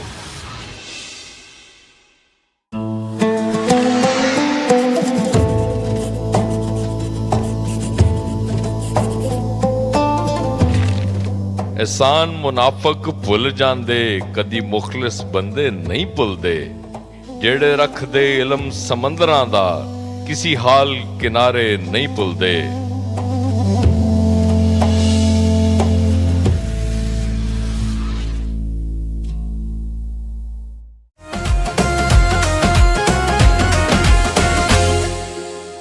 जी ब्रेक तो बाद वापस जी आया। अच्छा मेहदी साहब, जिस तरह के पाकिस्तान का सफारती किरदार जोड़ा है वो वधा नज़र आता पे है और पाकिस्तान जोड़ा है वो सालसी का किरदार भी अदा कर रहा है, हजे गो के तय नहीं होया कि मुज़ाकरात अगर होने ने तो क्या इस्लामाबाद च होने ने या कि तुर्की च होने ने, लेकिन फिर भी पूरी दुनिया चीज़ मान रही है कि पाकिस्तान की सफारती कोशिशां जड़ियां ने वो थोड़ी सूरत हाल में बैलेंस करने च कामयाब हो रही ने। ये दसो कि पाकिस्तान का जो सफारती किरदार इस जंग सामने आ रहा है, ਇਹਦੇ ਨਾਲ ਪਾਕਿਸਤਾਨ ਦੇ ਮੁਸਤਕਬਲ ਦੀ ਸਫਾਰਤਕਾਰੀ ਤੇ ਆਲਮੀ ਹੈਸੀਅਤ ਦੇ ਉੱਤੇ ਕੀ ਅਸਰ ਪੈ ਰਹੇ ਨੇ? देखो जी, पाकिस्तान ने बड़ा पॉजिटिव रोल अदा किया है। पाकिस्तान की सब तो वड्डी कामयाबी है कि अज वाले दिन तक कि पाकिस्तान ने ईरान की ते मिडल ईस्ट की लड़ाई नहीं होने दी। अज वाले दिन तक जिस मुल्क ने इन्हू रोक के रखा होया उहदे च पाकिस्तान नुमाया तरीन मुल्क है। देखो तुहानू याद होएगा ट्रंप साहब ने कहा सी कि आसिम मुनीर साहब जिहड़े हैगे ने वो मेरे कोलों वध जानदे ने ईरान नूं। उस वक्त भी कोई ना कोई गल आसिम मुनीर साहब ने ऐसी की सी जिहड़ी उहदे जिहड़े दसन वाले सी उन्हां नूं नहीं पता सी ते आसिम मुनीर साहब ने उन्होंने दसी। और मेरी जाती मालूमात के मुताबिक हुण भी जिहड़ा है सारा सिलसिला दोबारा तो शुरू होया है। बुनियादी तौर पर जब रियाज च एक इजलास होया तो उस इजलास च 4 मुल्क बैठे तो उन्होंने इसहाक डार साहब ने कहा कि जी तुहाडी ज्यादा आपस च ताल्लुक हैगा, तुसी ईरान नाल गल करो। ते दूजी तरफों उसी दिन ही अमरीका दी तरफों जिहड़े अमरीका दे कन ते अख हैगे ने उन्होंने पाकिस्तान दी कन ते अख नाल राबता किया और उन्होंने कहा जनाबे वाला तुसी सानू इह गल्लां दस के गए सी, तुहाडी गल्लां सही निकलियां ने, साडी रिपोर्टां गलत सन, हुण दसो असीं की करिए। उहदे अंदर फिर पाकिस्तान ने जिहड़ा हैगा वो जिहड़े साडे इत्थे दे साहब ने उन्होंने प्राइम मिनिस्टर नूं ते आसिम मुनीर साहब नूं दस्सिया कि जनाब यह सिचुएशन है, साडे नाल इस तरह राबता किया उन्होंने। इंस्टीट्यूशनल लैवल ते राबता होया सी ते उहदे बाद फिर प्राइम मिनिस्टर ने ते आसिम मुनीर साहब ने उहदा फैसला किया और उन्होंने फिर राह दसी कि जनाब यह राह ने ते ओह राह जिहड़ी हैगी ओह तुसीं देखिआ कल रात ट्रंप साहब ने भी उन्होंने एक्नॉलेज किया हैगा कि बिल्कुल जनाब उन्हां दी जिहड़ी गल सी ओह बड़ी पक्की सी, जिन्हां नाल ओह गल करदे पए ने वाकई उही लोग ने जिहड़ा फैसला सास करदे पए ने। ते पाकिस्तान अपना रोल अदा कर रहा है। पाकिस्तान ईरान नूं भी यह गल समझाउण दी कोशिश कर रहा है कि देखो ठीक है तुहाडी तजावीज़ जिहड़ी हैगियां ओह भी आ गईयां ने, उन्हां दी भी आ गईयां ने, हुण तुसीं बैठोगे ते मिनिमम एजेंडा ते किथे ना किथे गलबात हो जाएगी। हुण ईरान नूं असल च यह फैसला करना हैगा कि उन्होंने ते अपनी 15 तजावीज़ दे दित्ती, ईरान ने उहदा जवाब भी दे दित्ता, ईरान ने भी अपनी तजावीज़ भिजवा दित्तियां ने कि हुण इहदे च किथे जाके जिहड़ा हैगा कोई रस्ता बनदा हैगा। मेरा ख्याल है जी पाकिस्तान नूं असीं ते ओह लोग सन जिहड़े बार-बार लिखदे सी, हर दफा लिखदे सी, बोलदे सन कि यार पाकिस्तान छोटा मुल्क नहीं हैगा, इनू तुसी इस तरह मत देखो कि पाकिस्तान जिहड़ा हैगा वो इग्नोर हो सकता है, उन्होंने किसी मुल्क ने इग्नोर कर दिता। नहीं, सिर्फ गल ऐसी कि पाकिस्तान नू इस्तेमाल किस तरह करना है, ओदी जिहड़ी स्ट्रैटेजिक पोजीशन हैगी, ओदी दिफाई पोजीशन होगी, ओदी जिहड़ी आबादी हैगी उन्होंने किस तरह तुसी दुनिया के सामने पेश करना है। ते इस वक्त क्योंकि तुसी बेहतर अंदाज से पेश कर रहे हो तो दुनिया तुहानू वेलकम कर रही है, दुनिया तुहाडी गल सुन रही है। जहां तक भारत की गल है, मैनू अफसोस इस गल दा हैगा कि जयशंकर साहब जिहड़े हैगे ने, मैं ते अज भी उन्हां दा बड़ा एहतराम नाल नाम लवांगा, वो कैरियर डिप्लोमैट ने। ते कैरियर डिप्लोमैट जिहड़ा हुंदा है ना जी, वो इस तरह की जबान इस्तेमाल नहीं करदा। बड़ी बदजुबानी कीती जी, बड़ी गलत अल्फाज इस्तेमाल कीते उन्होंने। हां, APC हो रही सी आल पार्टीज कॉन्फ्रेंस से उन्होंने को सवाल होया कि पाकिस्तान के रोल ते उन्होंने इस तरह की गल की। बड़ी अफसोसनाक गल है कि साडे जैसे लोग जिहड़े हमेशा यह गल करते रहे ने और अज भी करते हैं कि यार पाकिस्तान ते इंडिया के ताल्लुकात अच्छे होने चाहिए ने, तो उन्होंने बड़ी मायूसी हुई है इस सारी सूरत हाल च। सिर्फ पाकिस्तान च ही लोगों को मायूसी नहीं हुई, पूरी दुनिया च हुई है, इंडिया के अंदर भी हुई है। लोग हैरान ने ਕਿ ਜੇ ਸ਼ੰਕਰ ਸਾਹਿਬ ਜੈਸਾ ਬੰਦਾ ਅਗਰ ਇਸ ਤਰ੍ਹਾਂ ਦੀ ਗੱਲ ਕਰ ਰਿਹਾ ਹੈ ਤੇ ਫਿਰ ਤੇ ਅੱਲਾਹ ਹੀ ਹਾਫਜ਼ ਹੈਗਾ। ਮੋਦੀ ਕੀ ਗੱਲ ਕਰਦਾ ਹੋਏਗਾ? ਮੋਦੀ ਦੇ ਨਾਲ ਜਿਹੜੇ ਅਮਿਤ ਸ਼ਾਹ ਤੇ ਰਾਜਨਾਥ ਸਾਹਿਬ ਬੈਠੇ ਨੇ, ਜਿਹੜੇ ਬਿਲਕੁਲ ਹੀ ਅਨਪੜ੍ਹ ਜਾਹਿਲ ਲੋਕ ਨੇ, ਉਹ ਪਤਾ ਨਹੀਂ ਕੀ ਗੱਲਾਂ ਕਰਦੇ ਹੋਣਗੇ। ਤੇ ਇਹ ਤੇ ਇੱਕ ਇਹਨੂੰ ਕਹਿੰਦੇ ਨੇ ਕਿ ਆਪਣੇ ਮੂੰਹ ਤੇ ਖੁਦ ਹੀ ਥੱਪੜ ਮਾਰ ਕੇ ਉਹਨੂੰ ਸੁਰੱਖ ਕਰਨ ਵਾਲੀ ਗੱਲ ਹੈਗੀ। ਤੁਸੀਂ ਸਾਰੀ ਦੁਨੀਆ ਦੇ ਸਾਹਮਣੇ ਇੱਕ ਤਮਾਸ਼ਾ ਬਣ ਗਏ ਹੋ, ਤਮਾਸ਼ੇ ਵਾਲੀ ਗੱਲਾਂ ਕਰ ਰਹੇ ਹੋ। ਮਤਲਬ ਦੁਨੀਆ 'ਚ ਹੋ ਸਕਦਾ ਔਰ ਮੁਲਕਾਂ ਨੂੰ ਵੀ ਇਸ ਗੱਲ ਦਾ ਹੋਏ ਕਿ ਯਾਰ ਪਾਕਿਸਤਾਨ ਬੜਾ ਐਜ ਲੈ ਰਿਹਾ, ਲੇਕਿਨ ਹਰ ਬਾਤ ਕਰਨ ਦਾ ਤਰੀਕਾ ਹੁੰਦਾ ਹੈ, ਉਹਨੂੰ ਦੱਸਣ ਦੀ ਕੋਈ ਗੱਲ ਹੁੰਦੀ ਹੈ। ਲੇਕਿਨ ਉਹ ਤੇ ਸਾਰੀ ਚੀਜ਼ਾਂ ਹੀ ਭੁੱਲ ਗਏ ਨੇ हिंदुस्तानी के की गल करनी चाहिए और कैसे करनी चाहिए। अच्छा मोदी साहब, अगर देखा जाए तो पिछले साल जो पाकिस्तान की इंडिया जंग हुई सी और पाकिस्तान ने बड़ा जबरदस्त जवाब दिता इंडिया नूं, उस तो बाद तो लैके हुण तिकर जिहड़ी मोदी सरकार खास तौर पर जिहड़े वज़ीर आज़म मोदी ने वो बिल्कुल बैक बेंचेस से चले गए ने। आलमी सियासत देख लो, तलकात अमरीका देख लो, वो किते नज़र नहीं आ रहे। और उपर तो उन्होंने अंदर अपोजिशन का अपनी जिहड़ी कांग्रेस का दबाव बहुत ज़्यादा है। तो इस टाइम जी सूरत पाकिस्तान जो लीडिंग रोल के आ गया, ड्राइविंग सीट पर बैठा होया वा, तो जी प्राइम मिनिस्टर मोदी ने उन्होंने सोच की होएगी? जाहिर गल तो बिल्कुल हर पासों जो है बंद हो बैठे ने इस टाइम। देखो पिछले साल जंग हारन के बाद जब उन्होंने लितर पै ने, उसके बाद वो इजराइल की तरफ इस वजह तो बहुत ज्यादा झुके ने कि इजराइल के जरिए दोबारा लॉबिंग करन वाशिंगटन च। ते तुसी अगर लॉबिंग फर्म्स देखो तो इजराइल की लॉबी फर्म्स ही असल च इस वक्त इंडिया वास्ते काम कर रही है। ते इंडिया की ते हुकूमत के हवाले नाल लॉबिंग फर्म्स ने इहदे इलावा उन्होंने हायरिंग की हुई है जिहड़ी मोदी साहब दे इमेज नू बिल्ड करन वास्ते उत्थे गया ते ओ बुनियादी तौर ते इसी हवाले नाल कोशिश कर रहे सी। लेकिन सूरत हाल इस तरह तब्दील होंदी चली गई है उस जंग दे बाद कि पाकिस्तान ने एक गल दे बाद दूजी दे बाद तीजी, पाकिस्तान ने डिफेंस पैक्ट कर लिता सऊदी अरेबिया नाल। पाकिस्तान जेड़ा हैगा ओ इंटरनेशनल कॉन्फ्रेंस च जाके बैठ के ते अमरीका दी गल च जिथे गलत कहना सी उत्थे पाकिस्तान ने कहा कि नहीं भाई मुजम्मत करनी सी ते वाहिद यूनाइटेड नेशन च जेड़ा खड़ा होया उन्हें कहा नहीं इसराइल ने ते अमरीका ने ईरान ते गलत हमला किया है, असी इहदी मुजम्मत करने आ। ते पाकिस्तान ने हर मौके ते ओ तरीका इख्तियार किया है जेड़ा किसी भी खुद मुख्तार मुल्क नूं होना चाहिए है। जिथे सपोर्ट करन दी जरूरत सी पाकिस्तान समझ रहा सी कि यार ए पीस दे अंदर असी ना गए ते इत्थे लड़ाई और अरसे तक होंदी रहेगी, फलस्तीनियां दा नुकसान होएगा, अगर साडे बैठन तो यह नुकसान कम हो सकता है तो सानू बह जाना चाहिए है। उत्थे पाकिस्तान जाकर बैठिया भी, लेकिन तुसी देखो परसों जिहड़ी फ्रांस ने करारदाद यूनाइटेड नेशन च फलस्तीन वास्ते पेश की है, उहदे च जिन्हें सब तो जबरदस्त और वधिया गल्लां ने और पाकिस्तान दा मंदूब है आसिम इफ्तिखार, उन्हें कहा है कि फलस्तीन दे अंदर असी बर्दाश्त नहीं करांगे कि फलस्तीन दी नस्ल कशी की जाए या फलस्तीनियां नू किथे और शिफ्ट किया जाए। ते पाकिस्तान हर मौके ते ओ मौकफ इख्तियार कर रहा है जेड़ा मौकफ जेड़ा हैगा वो खुद मुख्तारी दी अलामत है। और मैं पहले तुहानू दस चुके हैं कि असल च पाकिस्तान च ते हमेशा तो बड़ी जान सी, गल सिर्फ ऐसी कि वो जान नू पेश करना सी, हुण अच्छे तरीके नाल पेश कर रहे ने, पूरी दुनिया ओदी ਉਹਨੂੰ ਸਹਿਰਾ ਰਹੀ ਹੈ, ਸਲਾਹੀਅਤ ਨੂੰ ਇਕਰਾਰ ਕਰ ਰਹੀ ਹੈ ਕਿ ਹਾਂ ਬਈ ਪਾਕਿਸਤਾਨ ਕੋਈ ਮੁਲਕ ਹੈਗਾ ਜਿਹੜਾ ਗੱਲ ਦੇਖੋ ਨਾ। ਪਰਸੋਂ ਦੀ ਗੱਲ ਹੈਗੀ ਕਿ ਦੁਨੀਆ 'ਚ ਸਭ ਤੋਂ ਜ਼ਿਆਦਾ ਗੂਗਲ ਸਰਚ 'ਚ ਆਸਮ ਮੁਨੀਰ ਸਾਹਿਬ ਨੂੰ ਸਰਚ ਕੀਤਾ ਗਿਆ ਹੈ। ਸਾਰੀ ਦੁਨੀਆ ਨੇ ਚੈੱਕ ਕੀਤਾ ਹੈਗਾ ਕਿ ਯਾਰ ਇਹ ਕੌਣ ਬੰਦਾ ਹੈਗਾ ਆਸਮ ਮੁਨੀਰ। ਇਹ ਪਾਕਿਸਤਾਨ ਦੀ ਹੁਣ ਪਾਕਿਸਤਾਨੀਆਂ ਨੂੰ ਅਸਲ 'ਚ ਇਹ ਸੋਚਣਾ ਚਾਹੀਦਾ ਹੈ ਕਿ ਜਿਹੜੀ ਤੁਹਾਡੀ ਸਿਆਸੀ ਇਖਤਲਾਫਾਤ ਨੇ, ਬਾਕੀ ਚੀਜ਼ਾਂ ਨੇ, ਉਹਨੂੰ ਬਿਲਕੁਲ ਬਿਹਤਰ ਔਰ ਦੁਰਸਤ ਹੋਣਾ ਚਾਹੀਦਾ ਹੈ। ਲੇਕਿਨ ਉਹਦੀ ਬੁਨਿਆਦ ਤੇ ਤੁਸੀਂ ਪਾਕਿਸਤਾਨ ਦੀ ਬੁਰਾਈ ਮਤ ਕਰੋ, ਪਾਕਿਸਤਾਨ ਦੇ ਖਿਲਾਫ ਗੱਲ ਮਤ ਕਰੋ। ਇਹ ਬੁਨਿਆਦੀ ਤੌਰ ਤੇ ਪਾਕਿਸਤਾਨ ਨੂੰ ਰਿਪਰੈਜ਼ੈਂਟ ਕਰ ਰਹੇ ਨੇ। ਤੇ ਮੇਰੇ ਜ਼ਾਤੀ ਖਿਆਲ ਨਾਲ ਇਸ ਵਕਤ ਪਾਕਿਸਤਾਨ ਦੀ ਬੜੀ ਅੱਛੀ ਪੋਜੀਸ਼ਨ ਹੈ। ਕੱਲ ਰਾਤ ਅਮਰੀਕਾ ਦੇ ਕਾਂਗਰਸਮੈਨਾਂ ਨੇ ਬੈਠ ਕੇ ਤੁਹਾਡੇ ਸਫੀਰ ਨਾਲ ਪ੍ਰੈਸ ਕਾਨਫਰੰਸ ਕੀਤੀ ਹੈ ਵਾਸ਼ਿੰਗਟਨ 'ਚ।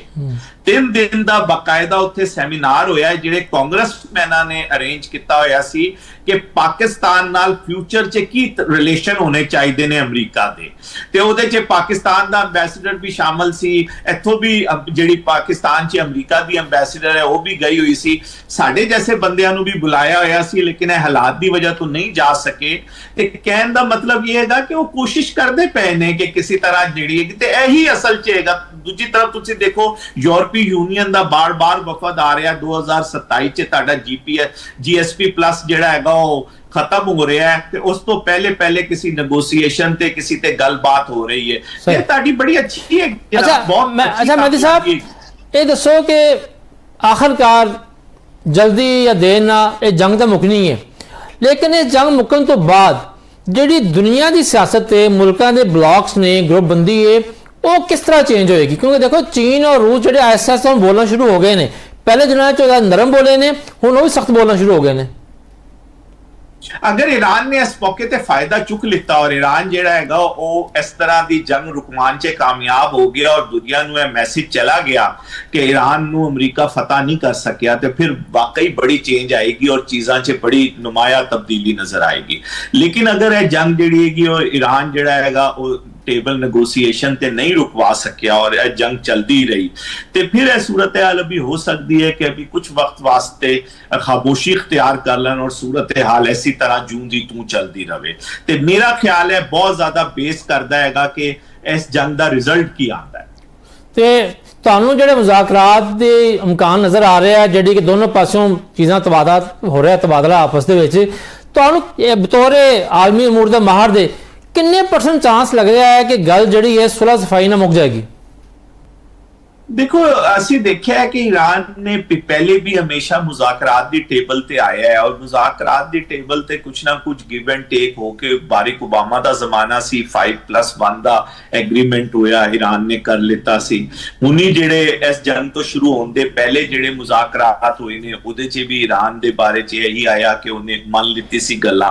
ते मेरा ख्याल है कि ईरान इस दफा भी कोशिश करेगा। सिर्फ प्रॉब्लम उत्थे आ गई है कि उन्हां दी इन्नी ज्यादा लीडरशिप मारी गई है, शहीद हो गई है कि हुन अगर कोई बंदा आके वो गल्लां मान ले जो गल्लां पहले उन्होंने नहीं मन्नियां सन, ते ओदा जवाब दही ओदे अंदर दे जेड़े ईरान दे हालात होंगे, ते यह बड़ी एक मुश्किल सूरत हाल पैदा हो गई है ईरान दे अंदर। और अमरीका ने इस गल नूं नहीं समझिया और इसराइल दे कहण दे उत्ते उन्होंने खामनाई साहब नूं भी शहीद कर दिता, फिर लारकजानी साहब नूं भी शहीद कर दिता।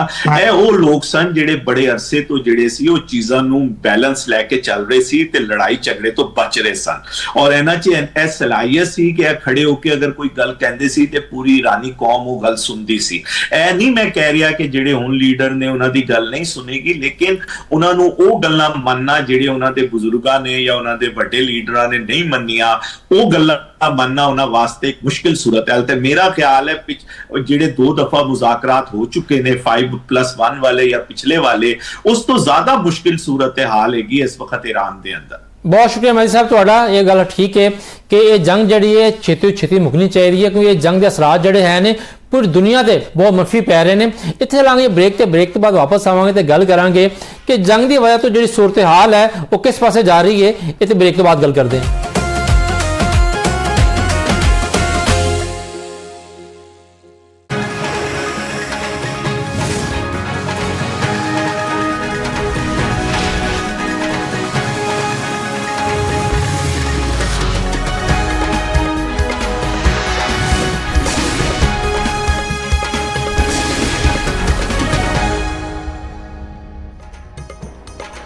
गवर्नर सिंध निहाल हाशमी ने सिंध फिशरीज तरमीमी बिल 2026 की मंजूरी दे दी। चेयरमैन पाकिस्तान उलमा कौंसल हाफिज ताहिर अशरफी का कहना है कि अमन के फरोग लई उलमा कराम का किरदार लायक तहसीन है। ते मेयर कराची मुर्तजा वहाब की जापानी सफीर नाल मुलाकात, दो तरफा उमूर ते गलबात।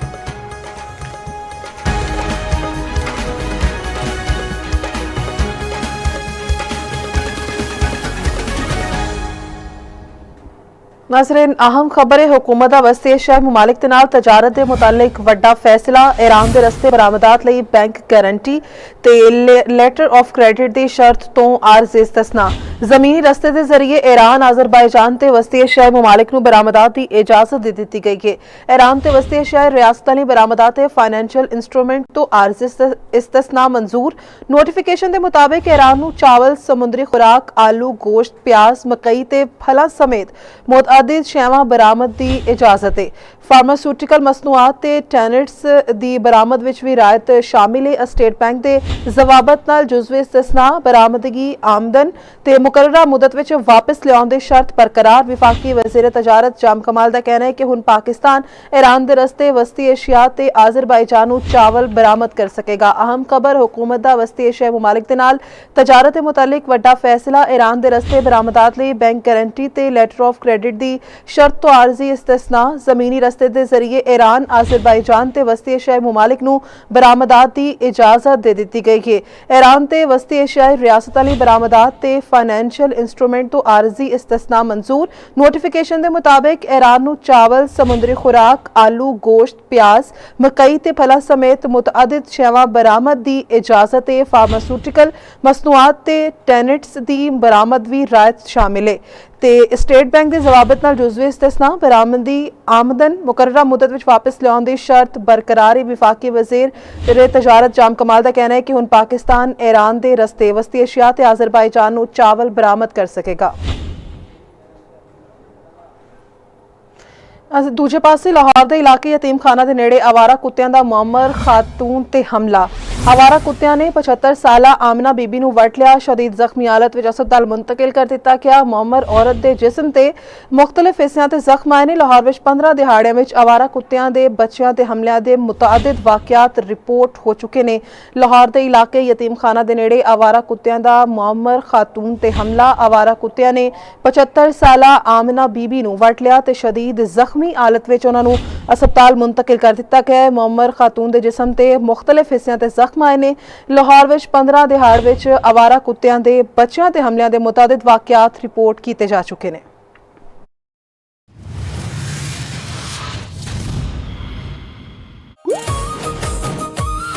ਕੀ ਤੁਸੀਂ ਜਾਣਦੇ ਹੋ, ਹੀਰ ਦੇ ਮੁਸੰਨਿਫ ਵਾਰਿਸ ਸ਼ਾਹ ਨੂੰ ਪੰਜਾਬੀ ਜ਼ੁਬਾਨ ਦਾ ਸ਼ੇਕਸਪੀਅਰ ਵੀ ਆਖਿਆ ਜਾਂਦਾ ਹੈ।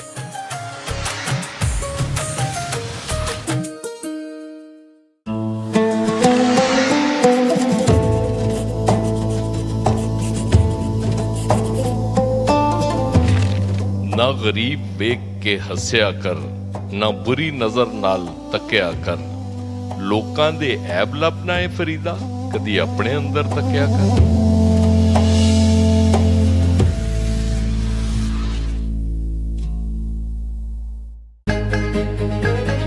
ਸਿਆਸੀ ਚਾਲਾਂ ਦੀ ਬਸਾਤ ਤੇ ਇਹ ਮੋਹਰਾ ਏ ਕਮਾਲ। ਹਰ ਦਿਨ ਸਿਆਸਤ ਤੇ ਮਈਸ਼ਤ ਦਾ ਹਾਲ। ਕੌਣ ਕਿਸ ਦੇ ਏਜੰਡੇ ਤੇ ਕਰ ਰਿਹਾ ਏ ਕੰਮ। ਅਕਵਾਮੇ ਆਲਮ ਦਾ ਕਿਰਦਾਰ, ਕੀ ਸਹੀ ਤੇ ਕੀ ਗਲਤ। ਨਾ ਮਾਜ਼ੀ ਦੀਆਂ ਗੱਲਾਂ, ਨਾ ਮੁਸਤਕਬਲ ਦੀਆਂ ਸੋਚਾਂ।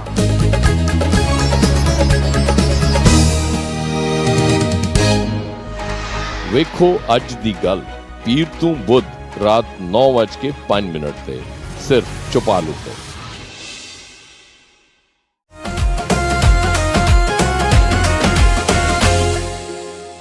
जी ब्रेक तो बाद जे आया जिस तरह कि सबनों पता है कि ईरान जंग की वजह तो मैशत जी है पाकिस्तान की पहले दबाव से लेकिन हूँ तो मजीद दबाव च आ चुकी हुई है।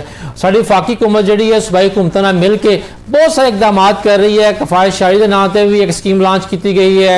वर्क फ्राम होम की भी गल हो रही है और एक तजवीज़ ये भी तैयार हो रही है कि अगर जंग जी है वो चलती रहती है और सूरत हाल मजीद खराब होती है तो शायद वफाकी हुकूमत को पेट्रोलीयम की राशनबंदी करनी पैगी। ये वास्ते एक मोबाइल ऐप की भी गल हो रही है और जी साड़ी स्टॉक मार्केट है वो भी गिरावट का शिकार है। इस तमाम सूरत हाल से गल करांगे कि इस जंग के पाकिस्तान की मीशत की असरात ने साढ़े नाल मौजूद ने मारूफ माशी माहिर जनाब डॉक्टर इकरामुल हक साहब। डॉक्टर साहब अस्सलाम वालेकुम। डॉक्टर साहब ये दसो कि तुहाडे सामने सूरत हाल है कि साड़ी पाकिस्तान की इकानमी तो पहली जड़ी है वो समझो कि ICU लग पई हुंदी है। इस जंग ने पाकिस्तान की मीशत नूं किस हद तक मुतासर किया है? जी देखो पाकिस्तान का मसला है कि इन्होंने कभी भी कोई रिजर्व नहीं बनाए और ना ही उन्होंने यह ख्याल होंगे कि जे खिते के भी सूरत हाल खराब होए तो असी की करना है। हूँ काफ़ी दिनों तो असी अफगानिस्तान ना सिर्फ अपनी ट्रेड बंद की बैठे स बल्कि उन्होंने जंग भी साड़ी जारी है। ਹੁਣ ਇਸ ਹਾਲਾਤ ਦੇ ਵਿੱਚ ਜਦੋਂ ਤੁਹਾਡੇ ਕੋਲ ਪੈਸੇ ਵੀ ਨਹੀਂ ਹੈਗੇ ਔਰ ਤੁਸੀਂ ਆਪਣੀ 90% ਬਿਜਲੀ ਦੀ ਜਿਹੜੀ ਹੈ ਉਹ ਵੀ ਬਾਹਰ ਤੋਂ ਤੇਲ ਮੰਗਵਾ ਕੇ ਬਣਾਉਣੀ ਹੈ, ਜਦ ਕਿ ਤੁਹਾਡੇ ਕੋਲ ਹਾਈਡਰੋ ਪਾਵਰ ਵੀ ਹੈ, ਤੁਹਾਡੇ ਕੋਲ ਵਿੰਡ ਪਾਵਰ ਵੀ ਹੈ, ਸਨ ਤੇ ਮਾਸ਼ਾਅੱਲਾ ਪਾਕਿਸਤਾਨ ਚ ਇੰਨਾ ਹੈ। ਮਗਰ ਤੁਸੀਂ ਦੇਖਿਆ ਹੋਣਾ ਕਿ ਇਹ ਜੰਗ ਤੋਂ ਜ਼ਰਾ ਪਹਿਲੇ ਇਹਨਾਂ ਨੇ ਉਹਨਾਂ ਲੋਕਾਂ ਦੇ ਖਿਲਾਫ ਮੁਹਿੰਮ ਸ਼ੁਰੂ ਕੀਤੀ ਜਿਨ੍ਹਾਂ ਨੇ ਆਪੇ ਪੈਸੇ ਖਰਚ ਕਰਕੇ ਹਕੂਮਤ को एक आना लिया बगैर अपना ਜਿਹੜਾ ਸੀ ਉਹ ਸੋਲਰ એનર્ਜੀ ਦੀ ਪੈਦਾ ਕੀਤੀ, ਬਜਾਏ ਕਿ ਉਹਨਾਂ ਲੋਕਾਂ ਦੀ ਤਾਰੀਫ ਕਰਦੇ ਕਿ ਭਾਈ ਸਾਡੇ ਕੋਲ ਤੁਸੀਂ ਪੈਸੇ ਲਏ ਬਗੈਰ ਆਪਣਾ ਮਸਲਾ ਹੱਲ ਕਰ ਰਹੇ ਹੋ, ਉਲਟਾ ਉਹਨਾਂ ਨੂੰ ਟੈਕਸ ਲਾਉਣ ਤੇ। ਇਸ ਮੁਲਕ ਵਿੱਚ ਇੱਕ ਮਸਲਾ ਪੈ ਗਿਆ ਕਿ ਹਰ ਵੇਲੇ ਟੈਕਸ ਦੀ ਗੱਲ ਕਰਦੇ ਰਹਿੰਦੇ ਨੇ ਮਗਰ ਬਣਦਾ ਫਿਰ ਵੀ ਕੁਝ ਨਹੀਂ, ਕਿਉਂਕਿ ਇਹ ਟੈਕਸ ਇਹਨਾਂ ਦੀਆਂ ਯਾਸ਼ੇ 'ਚ ਖਰਚ ਹੁੰਦਾ ਨਾ ਕਿ ਲੋਕਾਂ ਦੀ ਆਮਦਨ ਵਧਾਉਣ 'ਚ, ਫੈਕਟਰੀਆਂ ਲਾਉਣ 'ਚ। ਤੇ ਸਾਡੀ ਜਿਹੜੀ ਮਈਸ਼ਤ ਹੈ ਉਹ ਇਸ ਲਈ ਅੱਗੇ ਨਹੀਂ ਵੱਧ ਰਹੀ ਕਿ ਅਸੀਂ ਆਪਣੀ ਇਨਵੈਸਟਮੈਂਟ ਬਿਲਕੁਲ ਰੋਕ ਦਿੱਤੀ ਹੈ, ਬਲਕਿ ਜਿਹੜੀਆਂ ਤੁਹਾਨੂੰ ਪਤਾ ਟੈਕਸਟਾਈਲ ਮਿਲਾਂ ਚੱਲ ਰਹੀਆਂ ਸਨ ਜਿਹਦੇ ਵਿੱਚ 2-1 ਕਰੋੜ ਬੰਦਾ ਪਹਿਲੇ ਕੰਮ ਕਰਦਾ ਸੀ, ਉਹਦੇ 'ਚ ਬੜੀਆਂ ਜ਼ਬਰਦਸਤ ਛਾਂਟੀਆਂ ਹੋਈਆਂ ਨੇ ਕਿਉਂਕਿ ਉਹ ਹੁਣ ਮਿਲਾਂ ਵੀ ਬੰਦ ਪਈਆਂ, ਨਾ ਤੇ ਉਹ ਇੰਨਾ ਬਿਜਲੀ ਦਾ ਬਿੱਲ ਦੇ ਸਕਦੇ ਨੇ ਨਾ ਗੈਸ ਦਾ, ਨਾ ਉਹ ਇੰਨਾ ਭਾਰੀ ਟੈਕਸ ਦੇ ਸਕਦੇ ਨੇ। ਪਹਿਲੇ ਜਿਹੜੇ ਲੋਕ ਐਕਸਪੋਰਟ ਕਰ ਰਹੇ ਸਨ ਟੈਕਸਟਾਈਲ ਦੇ, ਉਹਨਾਂ ਨੂੰ ਸਿਰਫ ਪੂਰੀ ਐਕਸਪੋਰਟ ਦਾ 1% ਦੇਣਾ ਪੈਂਦਾ ਸੀ ਇਨਕਮ ਟੈਕਸ ਵਿੱਚ, ਉਹ ਉਹਨਾਂ ਨੇ ਹੁਣ ਕਹਿ ਰਹੇ ਤੁਸੀਂ 45% ਦਿਓ। ਹੁਣ ਇਹਨਾਂ ਦੇ ਪਾਕਿਸਤਾਨ ਦੀ ਮਾਰਜਨ ਨਹੀਂ ਹੈਗਾ, ਮਗਰ IMF ਜਿਹੜਾ ਨਾ ਇਹ ਸਾਨੂੰ ਚਾਹੁੰਦਾ ਕਿ ਅਸੀਂ ਬਿਲਕੁਲ ਖਤਮ ਹੋ ਜਾਈਏ ਔਰ ਅਸੀਂ ਬਿਲਕੁਲ ਅੱਗੇ ਨਾ ਵੱਧ ਸਕੀਏ, ਔਰ ਸਾਡੇ ਕੋਲ 1 ਬਿਲੀਅਨ ਮੰਗਣ ਲਈ ਅਸੀਂ ਇੱਧਰ ਉੱਧਰ ਕਰਦੇ। ਹੁਣ ਅਸੀਂ ਕਹਿ ਰਹੇ ਜੀ ਡਿਪਲੋਮੈਸੀ ਤੇ ਸਾਡੇ ਕੋਲ ਉਹ ਖੁਦ ਜਿਹੜੇ ਸਾਡੀ ਮਦਦ ਚਾਹ ਰਹੇ ਨੇ ਵਾਸ਼ਿੰਗਟਨ ਤੇ ਤਹਿਰਾਨ, ਮਗਰ ਤੁਸੀਂ ਦੇਖੋ ਕਿ ਜਿਸ ਮੁਲਕ ਦੀ ਆਪਣੀ ਮਈਸ਼ਤ ਠੀਕ ਨਾ ਹੋਏ ਉਹ ਜਦੋਂ ਜੰਗ ਖਤਮ ਹੋ ਜਾਏਗੀ ਤੇ ਫਿਰ ਕੀ ਹੋਏਗਾ। ਮਗਰ ਦੂਸਰੇ ਮੁਲਕ ਜਿਹੜੇ ਨੇ ਉਹ ਇਸ ਵੇਲੇ ਜਦੋਂ ਉਹਨਾਂ ਨੇ ਬੰਦਸ਼ ਚੁੱਕੀ ਹੈ ਉਹ ਈਰਾਨ ਕੋਲੋਂ ਵੀ ਤੇਲ ਲੈ ਰਹੇ ਨੇ ਤੇ ਰੂਸ ਕੋਲੋਂ ਵੀ ਦਬਾ-ਦਬ ਤੇਲ ਲੈ ਰਹੇ ਨੇ, ਔਰ ਉਸ ਤੇਲ ਦਾ ਨਾ ਸਿਰਫ ਜ਼ਖੀਰਾ ਕਰਕੇ ਆਪਣੀ ਮਿਲਾਂ ਚਲਾ ਰਹੇ ਨੇ ਬਲਕਿ ਇੱਕ ਹਮਸਾਇਆ ਮੁਲਕ ਤੇ ਉਸ ਤੇਲ ਨੂੰ ਜਿਹੜਾ ਅੱਗੇ ਵੇਚ ਰਿਹਾ ਕਾਫੀ ਅਰਸੇ ਤੋਂ, ਔਰ ਉਹਦੀ ਇਕਨੋਮੀ ਵੈਸੇ ਕੋਈ ਐਡੀ ਵੱਡੀ ਇਕਨੋਮੀ ਨਹੀਂ ਹੈਗੀ ਜਿੰਨਾ ਉਹਨਾਂ ਨੇ ਉਹਨੂੰ ਪ੍ਰੋਪਗੈਂਡਾ ਕੀਤਾ ਹੈ ਕਿ ਉਹਨਾਂ ਨੇ ਕੋਈ ਬੜੀਆਂ ਐਸੀਆਂ ਜ਼ਬਰਦਸਤ ਕਿਸਮ ਦੇ ਜਿਸ ਤਰ੍ਹਾਂ ਚੀਨ ਨੇ ਕੀਤਾ ਹੈ ਕਿ 800 ਮਿਲੀਅਨ ਲੋਕਾਂ ਨੂੰ ਖਤਰਾ ਗੁਰਬਤ ਤੋਂ ਉਠਾਤਾ ਹੋਵੇ।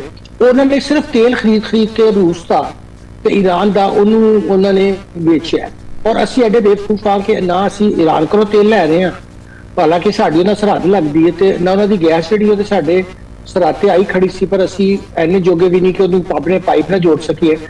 ਛੋਟੀ ਛੋਟੀ ਗੱਲ ਸਾਨੂੰ IMF ਤੇ ਵਾਸ਼ਿੰਗਟਨ ਵੱਲੋਂ ਪੁੱਛਣਾ ਪੈਂਦਾ ਹੈ ਇਹ ਕਿਹੜੀ ਜਿਹੜੀ ਇਹ ਸਿਆਣਪ ਦੀ ਗੱਲ ਹੈ ਕਿ ਤੁਹਾਨੂੰ ਆਪਣੇ ਛੋਟੇ ਛੋਟੇ ਫੈਸਲੇ ਕਰਨ ਲਈ ਵੀ ਤੁਸੀਂ ਇੰਨੇ ਮਹਿਕੂਮ ਹੋ ਜਾਓ, ਜਦ ਕਿ ਇਸ ਮੁਲਕ ਵਿੱਚ ਤੁਸੀਂ ਆਬਾਦੀ ਦੇਖੋ ਤਾਂ ਦੁਨੀਆ ਦੀ 5ਵੀਂ ਵੱਡੀ ਹੈ ਤੇ ਤੁਸੀਂ ਜੇ ਜ਼ਖਾਇਰ ਦੇਖੋ ਸਾਡੇ ਭਾਵੇਂ ਉਹ ਕੁਦਰਤੀ ਨੇ ਭਾਵੇਂ ਇਨਸਾਨੀ ਨੇ ਉਹ ਵੀ ਸਭ ਤੋਂ ਜ਼ਿਆਦਾ ਨੇ ਇਰਦ ਗਿਰਦ ਦੇ ਇਲਾਕਿਆਂ ਤੋਂ। ਮਗਰ ਸਾਡੀ ਕਿਆਦਤ ਮਾਸ਼ਾਅੱਲਾ ਐਸੀ ਹੈ ਭਾਵੇਂ ਕਿਸੇ ਦੀ ਹੁਕੂਮਤ ਦੀ ਅਸੀਂ ਕਿਸੇ ਖਾਸ ਹੁਕੂਮਤ ਦੀ ਗੱਲ ਨਹੀਂ ਕਰ ਰਹੇ, ਮਗਰ ਇਹ ਪਿਛਲੇ 78 ਸਾਲਾਂ 'ਚ ਬਾਕੀ ਮੁਲਕ ਕਿੱਥੇ ਨਿਕਲ ਗਏ ਨੇ ਔਰ ਚੀਨ ਤੇ ਸਾਡੇ ਤੋਂ 2 ਸਾਲ ਬਾਅਦ ਆਜ਼ਾਦ ਹੋਇਆ ਸੀ। ਸਾਨੂੰ ਵੀ 5ਵੀਂ ਬੜੀ ਮਈਸ਼ਤ ਹੁਣ ਹੋਣਾ ਚਾਹੀਦਾ ਸੀ, ਮਗਰ ਦੇਖੋ ਅਸੀਂ ਲੜਖੜਾ ਰਹੇ ਹਾਂ ਔਰ ਇਹਨੇ ਤੇ ਆਵਾਮ ਦੀ ਬਿਲਕੁਲ ਹੀ ਕਮਰ ਤੋੜ ਦਿੱਤੀ ਹੈ ਕਿਉਂਕਿ ਜਦੋਂ ਤੁਹਾਡੇ ਤੇਲ ਮਹਿੰਗਾ ਹੁੰਦਾ ਹੈ ਤੇ ਹਰ ਚੀਜ਼ ਮਹਿੰਗੀ ਹੋ ਜਾਂਦੀ ਹੈ ਕਿਉਂਕਿ ਸਾਡੇ ਸਾਰਾ ਦਾਰੋਮਦਾਰ ਹੀ ਹੁਣ ਇਹਦੇ ਤੇ ਰਹਿ ਗਿਆ। ਨਾ ਵੀ ਹੋਵੇ ਤੇ ਸਾਡੇ ਤਾਜਰ ਮਾਸ਼ਾਅੱਲਾ ਅਗਲੇ ਦਿਨ ਹੀ ਕਹਿ ਦਿੰਦੇ ਨੇ ਜੀ ਅੰਡੇ ਮਹਿੰਗੇ ਹੋ ਗਏ ਨੇ, ਪਤਾ ਨਹੀਂ ਮੁਰਗੀਆਂ ਨੇ ਪੈਟਰੋਲ। ਡਾਕਟਰ ਸਾਹਿਬ ਇੱਕੋ ਹੀ ਗੱਲ ਹੁੰਦੀ ਹੈ ਸਾਰੇ ਤਾਜਰਾਂ ਦੀ ਕਿ ਪਿੱਛੋਂ ਮਹਿੰਗਾ ਹੋ ਗਿਆ। ਅੱਛਾ ਝੂਠ ਬੜਾ ਬੋਲਦੇ ਨੇ। ਦੇਖੋ ਬਾਕੀ ਦੁਨੀਆ ਜਦੋਂ ਰਮਜ਼ਾਨ ਆਉਂਦਾ ਚੀਜ਼ਾਂ ਸਸਤੀਆਂ ਹੋ ਜਾਂਦੀਆਂ। ਯੂਰਪ ਦੇ ਤੁਸੀਂ ਜਾਓ ਉੱਧਰ ਦੇ ਵੱਡੇ ਵੱਡੇ ਸਟੋਰ ਇੱਕ ਲਹਿਦਾ ਜਿਹੜਾ ਉਹ ਬਣਾਉਂਦੇ ਨੇ ਕਾਰਨਰ, ਕਹਿੰਦੇ ਨੇ ਜੀ ਇੱਥੇ ਸਸਤੀਆਂ। ਲੋਕ ਕਈ ਉੱਥੇ 6-6 ਮਹੀਨੇ ਦੀਆਂ ਅਨਾਜ ਖਰੀਦ ਲੈਂਦੇ ਨੇ ਕਿ ਯਾਰ ਇਹ ਤੇ ਇੰਨਾ ਸਸਤਾ ਕਦੀ ਵੀ ਨਹੀਂ ਹੋਣਾ। ਮਗਰ ਅਸੀਂ ਤੁਸੀਂ ਦੇਖੋ ਇੱਕ ਮੁਸਲਮਾਨ ਮੁਲਕ ਚੀਜ਼ ਨੂੰ ਬੜਾ ਹਰ ਵੇਲੇ ਰੌਲਾ ਪਿਆ ਹੁੰਦਾ ਇਸਲਾਮਿਕ ਰਿਪਬਲਿਕ ਆਫ ਪਾਕਿਸਤਾਨ ਤੇ ਜੀ ਇਸਲਾਮੀ ਕਵਾਨੀਨ, ਉੱਥੇ ਸਭ ਤੋਂ ਜ਼ਿਆਦਾ ਚੋਰ ਬਾਜ਼ਾਰੀ ਹੈ, ਸਭ ਤੋਂ ਜ਼ਿਆਦਾ ਉੱਥੇ ਚੀਜ਼ਾਂ ਮਹਿੰਗੀਆਂ ਕਰਦੇ ਨੇ ਲੋਕ ਔਰ ਕੋਈ ਪੁੱਛਣ ਵਾਲਾ ਨਹੀਂ ਇਹਨਾਂ ਨੂੰ ਕਿਉਂਕਿ ਇਹਨਾਂ ਦੀ ਤੋਂ ਫਿਰ ਪੈਸੇ ਨਾਲ ਇਹਨਾਂ ਨੇ ਇਲੈਕਸ਼ਨ ਲੜਨਾ ਹੁੰਦਾ ਹੈ। ਔਰ ਜਿਸ ਮੁਲਕ ਦੇ ਵਿੱਚ ਇੰਨੀ ਵੀ ਕਾਨੂੰਨ ਦੀ ਪਾਸਦਾਰੀ ਨਾ ਹੋਵੇ ਕਿ ਉਹ ਲੋਕਾਂ ਨੂੰ ਮਿਲਾਵਟ ਵਾਲੀਆਂ ਚੀਜ਼ਾਂ ਤੇ ਚਲੋ ਖਿਲਾਉਂਦੇ ਖਾਂਦੇ ਨੇ ਉਹ ਵੀ ਫਿਰ ਮਹਿੰਗੀ ਕੀਮਤਾਂ ਤੇ ਦਿੰਦੇ ਨੇ। ਸਿਹਤਾਂ ਲੋਕਾਂ ਦੀਆਂ ਤਬਾਹ ਕਰਤੀਆਂ, ਐਜੂਕੇਸ਼ਨ ਅਸੀਂ ਆਪਣੀ ਤਬਾਹ ਕਰ ਲਈ। ਹੁਣ ਸਾਡਾ ਤੇਲ ਤੇ ਕਿੰਨੇ ਦਿਨਾਂ ਤੋਂ ਅਸੀਂ ਕਹਿ ਰਹੇ ਹਾਂ ਕਿ IPPs ਤੋਂ ਜਾਨ ਛੁਡਾਓ, ਮਗਰ ਐਸੇ ਮੁਆਦੇ ਉਹਨਾਂ ਨੇ ਕੀਤੇ ਨੇ ਉਹ ਬਿਜਲੀ ਪੈਦਾ ਕਰਨ ਜਾਂ ਨਾ ਕਰਨ ਉਹਨਾਂ ਨੇ ਹਰ ਹਾਲ ਤੋਂ ਸਾਡੇ ਕੋਲੋਂ ਕਪੈਸਿਟੀ ਚਾਰजेस ਲੈਣੇ ਹੀ ਲੈਣੇ ਨੇ। ਮਾਤਰ ਮੁਹੰਮਦ ਨੇ ਆਂਦੇ ਹੀ IPPs ਨੂੰ ਕਿਹਾ ਜੀ ਤੁਸੀਂ ਘਰ ਜਾਓ, ਇਹ ਮੁਆਦੇ ਅਸੀਂ ਨਹੀਂ ਮੰਨਦੇ। ਕੀ ਹੋਇਆ ਕਿ ਮਲੇਸ਼ੀਆ ਕਿੱਥੇ ਦਾ ਕਿੱਥੇ ਨਿਕਲ ਗਿਆ। ਮਗਰ ਸਾਡੀ ਗੁਲਾਮਾਨਾ ਜ਼ੇਨੀਅਤ ਜਿਹੜੀ ਸਾਡੇ ਲੀਡਰਸ਼ਿਪ ਉਹਦੀ ਇੰਨੀ ਜ਼ਿਆਦਾ ਹੈ ਉਹਨਾਂ ਦੇ ਅੱਗੇ ਗੱਲ ਹੀ ਨਹੀਂ ਕਰ ਸਕਦੇ। ਜਦੋਂ IMF ਦੀ ਟੀਮ ਆਉਂਦੀ ਹੈ ਤੁਸੀਂ ਕਦੀ ਜਾ ਕੇ ਦੇਖੋ ਕਿਸ ਤਰ੍ਹਾਂ ਉਹਨਾਂ ਦੀ ਚਾਪਲੂਸੀ ਕਰ ਰਹੇ ਹੁੰਦੇ ਨੇ FBR ਦੇ ਅਫਸਰ, ਜਿਵੇਂ ਉਹਨਾਂ ਦੇ ਮੁਲਾਜ਼ਮ ਦੇ ਤੁਹਾਡੇ ਸਾਡੇ ਟੈਕਸ ਤੋਂ ਤਨਖਾਹਾਂ ਲੈਂਦੇ ਨੇ, ਮਗਰ ਗੱਲ ਹਮੇਸ਼ਾ IMF ਦੇ ਮਕਸਦ ਦੀ ਕਰ ਰਹੇ ਹੁੰਦੇ ਨੇ।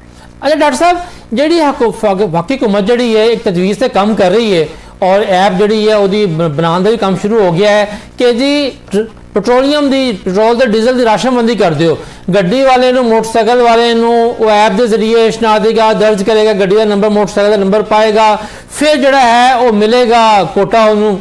किस तरह मुमकिन है? हुकूमत नूं की पता तुसीं रोजाना कितना सफर करना है, मैं कितना करना है, मेरा की काम करदा वा। कई लोग ने बेचारे फेई लांदे ने, इनड्राइव वाले ने, उबर वाले, फूड पांडा वाले ने। ये हुकूमती तजवीज़ जिहड़ी है ये काबिल अमल है? जी बिल्कुल भी नहीं। हमेशा जो ब्यूरोक्रेट साडे ने ऐसियां बेहूदा गल्लां करदे ने कि उन्हें देख के बंदे नूं शर्म आती है, मगर इन्हां दा काम है भी कि आप ते इन्हां ने ठंडे कमरे च बैठना हुंदा है, वड्डियां गड्डियां भी इस्तेमाल करनियां हुंदियां है और तुहाडे साडे पैसे ते याशी करनी हुंदी, और गरीब लोकां नूं कहना हुंदा तुसीं रोजगार ते भी ना जाओ। जे तुसीं बिलियंस दा पेट्रोलियम लैवी इकट्ठा कर रहे सो ते ਉਹ ਤੁਸੀਂ ਉਹਦੇ ਨਾਲ ਪਬਲਿਕ ਟਰਾਂਸਪੋਰਟ ਬਣਾਉਣੀ ਸੀ ਕਿ ਤੁਸੀਂ ਯਾਸ਼ੀ ਕਰਨੀਆਂ ਸਨ।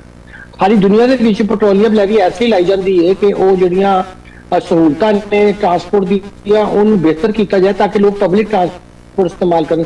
ਇਹ ਕਹਿੰਦੇ ਨੇ ਸਾਡੇ ਰਸਤੇ ਦੇ ਵਿੱਚ ਕੋਈ ਸਿਗਨਲ ਵੀ ਨਾ ਆਏ। ਤੁਸੀਂ ਦੇਖੋ ਕਿ ਲਾਹੌਰ ਦੇ ਜਿੰਨੀਆਂ ਸੜਕਾਂ ਬਣੀਆਂ ਨੇ ਉਹ ਸਿਗਨਲ ਫ੍ਰੀ ਨੇ। ਭਾਈ ਤੁਸੀਂ ਨਹੀਂ ਚਾਹੁੰਦੇ ਕਿ ਲੋਕ ਪੈਦਲ ਚੱਲ, ਤੁਸੀਂ ਦੇਖਿਆ ਕੋਈ ਫੁੱਟਪਾਥ ਲਾਹੌਰ ਦੇ ਵਿੱਚ?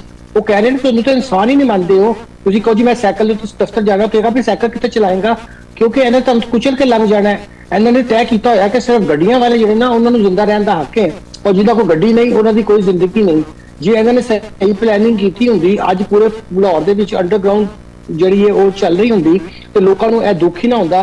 ਪਰ ਅਸੀਂ ਸਾਰੀਆਂ ਗੱਡੀਆਂ ਬੰਦ ਕਰਕੇ ਚਲੋ ਅਗਰ ਅੰਡਰਗਰਾਉਂਡ ਤੋਂ ਸਾਡਾ ਘਰ ਥੋੜਾ ਦੂਰ ਹੁੰਦਾ ਤੇ ਸਾਈਕਲ ਤੇ ਟੁੱਟ ਜਾਂਦੇ। ਇਹ ਤੁਸੀਂ ਹਾਲੈਂਡ ਦੇਖਿਆ ਹੋਣਾ, ਇੱਕ ਐਸਾ ਮੁਲਕ ਹੈ, ਬੜਾ ਅਮੀਰ ਮੁਲਕ ਹੈ, ਮਗਰ ਉੱਥੇ ਲੋਕ ਸਾਈਕਲਾਂ ਚਲਾਉਂਦੇ ਨੇ।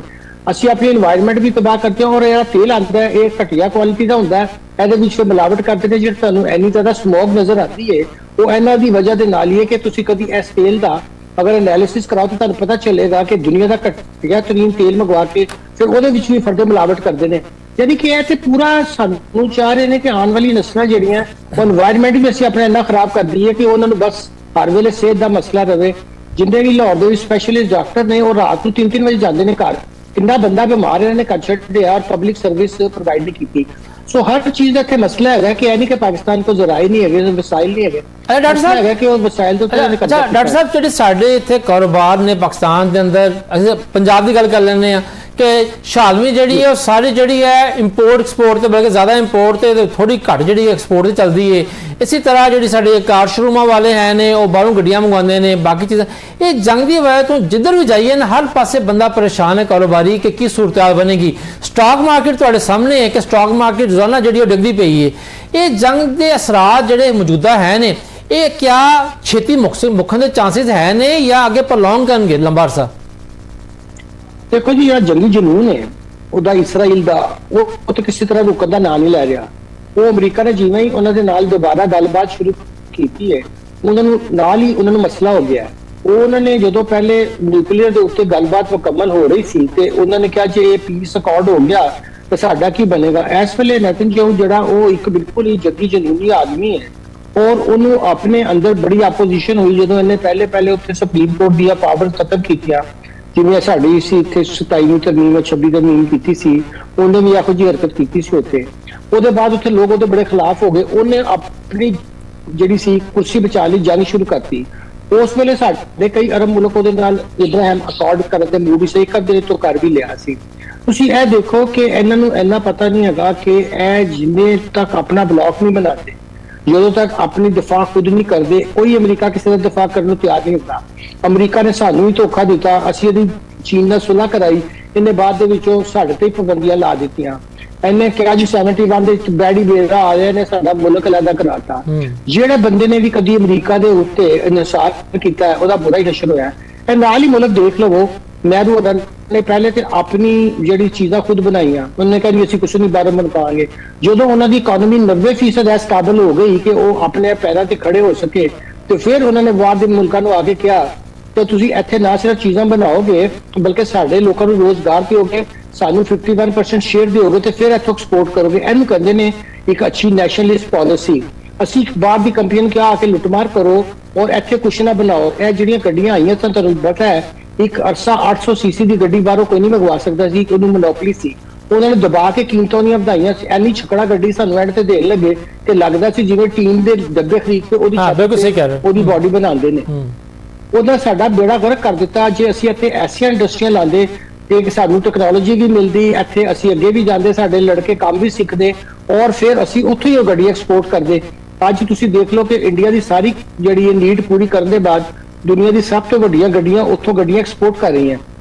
ਇਹ ਹੁੰਦੀ ਨੈਸ਼ਨਲ ਪਾਲਿਸੀ। ਸਾਡੇ ਕਦੀ ਵੀ ਕਿਸੇ ਹਕੂਮਤ ਦੇ ਪਹਿਲੇ ਬਿਊਰੋਕਰੇਟਾਂ ਨੇ ਕਬਜ਼ਾ ਕਰ ਲਿਆ ਪਾਕਿਸਤਾਨ ਤੇ, ਫਿਰ ਫੌਜੀਆਂ ਨੇ ਕਰ ਲਿਆ, ਫਿਰ ਉਹਦੇ ਬਾਅਦ ਜਿਹੜੇ ਆਏ ਵੀ ਥੋੜੇ ਬਹੁਤ ਜਮਹੂਰੀ ਉਹ ਵੀ ਹਾਈਬ੍ਰਿਡ ਤੇ ਫਿਰ ਹਾਈਬ੍ਰਿਡ ਪਲੱਸ ਤੇ ਯਕੀਨ ਰੱਖਦੇ ਨੇ।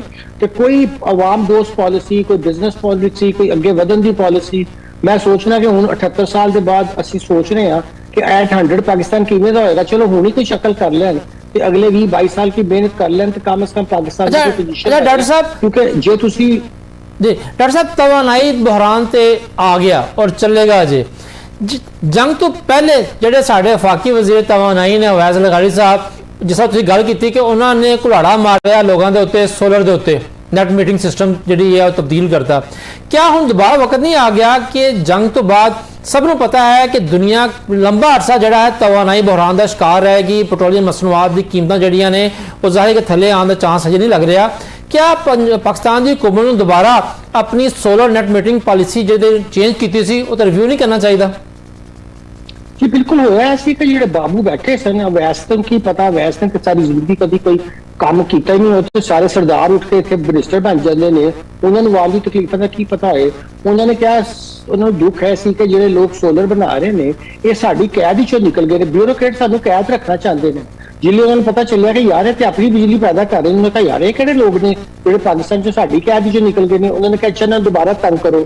ਔਰ ਇਹ ਮਸਲਾ ਇਹੀ ਹੈਗਾ ਕਿ ਦੇਖੋ ਅਸੀਂ ਜਿਹੜੇ ਹਾਈਡਲ ਸਾਹਮਣੇ ਤੁਸੀਂ ਦੇਖੋ 3 ਵੱਡੇ ਹਾਈਡਲ ਚੱਲ ਰਹੇ ਨੇ, ਉਹਨਾਂ ਦੀ ਤੁਸੀਂ ਦੇਖੋ ਟਾਈਮ ਲਾਈਨਸ ਜਿਹੜੀ ਹੈ ਜਿੱਥੋਂ ਉਹ ਉਹਨਾਂ ਦੀ 600% ਵੱਧ ਗਈਆਂ ਨੇ ਉਹਨਾਂ ਦੀਆਂ ਪ੍ਰਾਈਸਿਸ।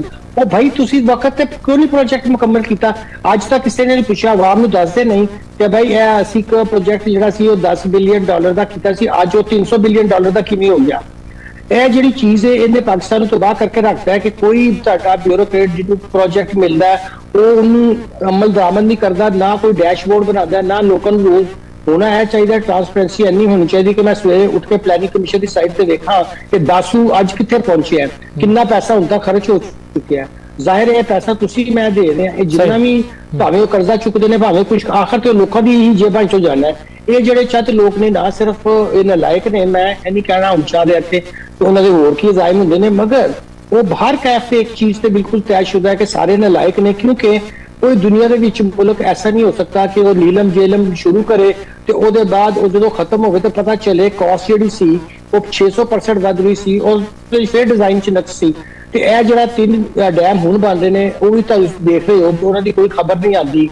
ਤੇ ਅਸੀਂ ਫਿਰ ਕੀ ਅੱਗੇ ਵਧਾਂਗੇ ਜੇ ਅਸੀਂ ਗਵਰਨਮੈਂਟ ਦੇ ਮਨਸੂਬੇ ਹੀ ਵਕਤ ਤੇ? ਹੁਣ ਤੁਸੀਂ ਦੇਖੋ ਕਿ ਉਹਨਾਂ ਨੇ ਕਿਹਾ ਜੀ ਕੱਲ 200 ਸਿਰਫ ਜਿਹੜਾ ਅੱਗੇ ਹੀ ਵੈਸੇ ਡਿਵੈਲਪਮੈਂਟ ਬਜਟ ਨਾ ਹੋਣ ਦੇ ਬਰਾਬਰ ਸੀ, ਉਹਦੇ ਚੋਂ ਵੀ 100 ਬਿਲੀਅਨ ਕੱਟ ਲਿਆ ਜੀ। ਉਹ ਅਸੀਂ ਬੜੀ ਮੁਸੀਬਤ ਵਿੱਚ ਆ। ਅੱਛਾ ਉਹਨਾਂ ਦੀ ਬੇਵਕੂਫੀ ਤੁਸੀਂ ਦੇਖੋ ਕਿ ਉਹਨਾਂ ਨੇ ਕਿਹਾ ਜੀ ਅਸੀਂ ਹਾਈ ਆਕਟੇਨ ਦੇ ਉੱਤੇ 300 ਰੁਪਏ ਟੈਕਸ। ਉਹ ਵੀ ਹਾਈ ਆਕਟੇਨ ਵਾਲਾ ਬੰਦਾ ਉਹਦੇ ਕੋਲ 4 ਗੱਡੀਆਂ ਹੁੰਦੀਆਂ, ਜਿਹੜਾ ਹਾਈ ਆਕਟੇਨ ਵਾਲੀ ਗੱਡੀ ਰੱਖਦਾ ਉਹਨੇ ਗੱਡੀ ਬੰਦ ਕਰਕੇ ਦੂਸਰੀ ਚਲਾ ਲੇਗਾ, ਤੁਹਾਨੂੰ ਕਿਹੜਾ ਟੈਕਸ ਦੇਣਾ ਉਹਨੇ। ਔਰ ਸਭ ਤੋਂ ਜਿਹੜੀ ਜ਼ਿਆਦਤੀ ਕੀਤੀ, ਜਿਸ ਦਿਨ 55 ਰੁਪਏ ਤੇਲ ਦੀ ਕੀਮਤ ਵਧਾਈ ਉਸ ਦਿਨ ਕੀਮਤ ਦੇ ਲਿਹਾਜ਼ ਨਾਲ 22 ਰੁਪਏ ਬਣਦਾ ਸੀ ਤੇ 33 ਰੁਪਏ ਆਪਣਾ ਟੈਕਸ ਵਧਾਇਆ। ਕਿਸੇ ਨੇ ਨਹੀਂ ਲਿਖਿਆ ਕਿ ਭਾਈ ਤੁਸੀਂ ਪੈਟਰੋਲੀਅਮ ਲੈਵੀ 33 ਕਰਨ ਦੀ ਬਜਾਏ ਅੱਧਾ ਕਰਦੇ ਤਾਂ ਕਿ ਤੁਹਾਨੂੰ ਉਹ 22 ਵੀ ਨਾ ਵਧਾਉਣਾ ਪੈਂਦਾ। ਇਸ ਵੇਲੇ ਤੁਸੀਂ ਦੇਖੋ ਕਿ 110 ਰੁਪਏ ਪਰ ਲੀਟਰ ਦੇ ਵਿੱਚ ਟੈਕਸ ਹੈ, ਜਿਹੜਾ ਲੈਵੀ ਔਰ ਕਾਰਬਨ ਟੈਕਸ ਔਰ ਜਿਹੜਾ ਇੰਪੋਰਟ ਦਾ ਟੈਕਸ ਹੈ। ਕੋਈ ਦੇਖੋ ਗੱਲ ਕਰਨ ਵਾਲੀ ਹੈ ਤੇ ਕਿ ਜਦੋਂ ਲੋਕਾਂ ਨੂੰ ਤੁਹਾਡੀ ਜ਼ਰੂਰਤ ਸੀ ਤੁਸੀਂ ਆਪਣੇ ਟੈਕਸ ਨੂੰ ਅੱਧਾ ਕਰਦੇ ਤੇ ਤੁਹਾਨੂੰ ਪ੍ਰਾਈਸ ਨਾ ਵਧਾਣੀ ਪੈਂਦੀ। ਲੋਕਾਂ ਨਾਲ ਫਰਾਡ ਕਰ ਰਹੇ ਨੇ, ਦੱਸਣਾ ਨਹੀਂ ਚਾਹ ਰਹੇ ਕਿ ਅਸਲ ਤੌਰ ਤੁਹਾਡੇ ਨਾਲ ਕੀ ਹੱਥ ਕਰ ਰਹੇ। ਸਹੀ ਡਾਕਟਰ ਕਾਮਰਾਜ ਸਾਹਿਬ ਤੁਹਾਡਾ ਬਹੁਤ ਸ਼ੁਕਰੀਆ। ਤੇ ਨਾਜ਼ਰੀਨ ਗੱਲ ਇਹੀ ਹੈ ਕਿ ਹਾਲਾਤ ਜਿਹੜੇ ਹਨ ਜ਼ਾਹਰੀ ਗੱਲ ਹੈ ਕਿ ਬਾਕੀ ਮੁਲਕਾਂ ਨਾਲ ਸਾਡੇ ਵੀ ਜੁੜੇ ਹੋਏ ਆ, ਖਰਾਬ ਹੀ ਨੇ, ਲੇਕਿਨ ਸਾਡੀ ਵਫਾਕੀ ਹੁਕੂਮਤ ਨੂੰ ਖਾਸ ਤੌਰ ਸਾਡੀ ਬਿਊਰੋਕ੍ਰੇਸੀ ਨੂੰ ਐਸੀ ਤਜਵੀਜ਼ ਬਣਾਉਣੀਆਂ ਚਾਹੀਦੀਆਂ ਜਿਹੜੀਆਂ ਕਾਬਿਲ ਅਮਲ ਨੂੰ ਠੰਡੇ ਕਮਰਿਆਂ 'ਚ ਬਹਿ ਕੇ ਤੇ ਲੈਪਟਾਪ ਦੇ ਉੱਤੇ ਜਿਹੜਾ ਹੈ ਜਮਾ ਤਫਰੀਕ ਕਰਕੇ ਪਾਲਿਸੀਆਂ ਨਹੀਂ ਬਣਦੀਆਂ। ਲੋਕਾਂ ਦੀਆਂ ਮੁਸ਼ਕਲਾਤ, ਉਹਨਾਂ ਦੇ ਜ਼ਮੀਨੀ ਹਕਾਇਕ ਕੀ ਨੇ, ਇਹ ਸਭ ਜਾਣ ਕੇ ਪਾਲਿਸੀਆਂ ਬਣਨਗੀਆਂ, ਤਦ ਹੀ ਜਿਹੜਾ ਹੈ ਪਾਕਿਸਤਾਨ ਇਸ ਬੁਹਰਾਨ ਤੋਂ ਨਿਕਲੇਗਾ। ਇਹਦੇ ਨਾਲ ਇਜਾਜ਼ਤ ਦਿਓ, ਅੱਲਾ ਹਾਫਿਜ਼।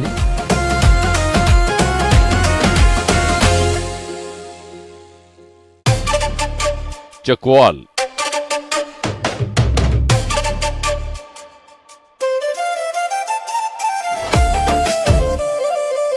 ਝੀਲਾਂ ਦੀ ਧਰਤੀ, ਉਹ ਸ਼ਹਿਰ ਜਿੱਥੇ ਹਰ ਪਾਸੇ ਤਾਰੀਖ ਦੇ ਗਹਿਰੇ ਨਕਸ਼ ਬਿਖਰੇ ਪਏ ਨੇ।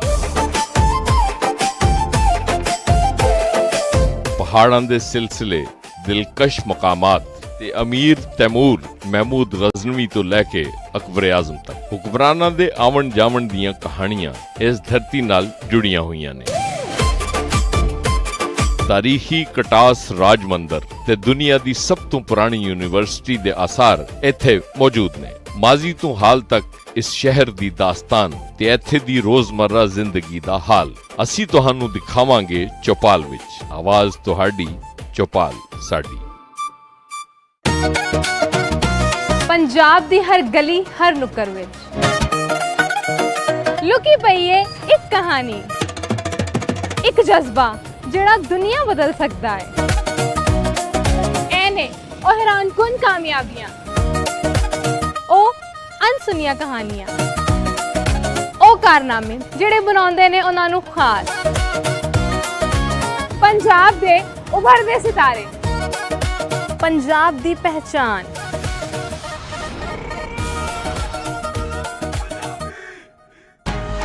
ਵੇਖੋ ਆਏ ਪੰਜਾਬੀ, ਛਾਏ ਪੰਜਾਬੀ। ਬੁੱਧ ਰਾਤ 11:05 ਤੇ ਸਿਰਫ ਚੌਪਾਲ ਉੱਤੇ।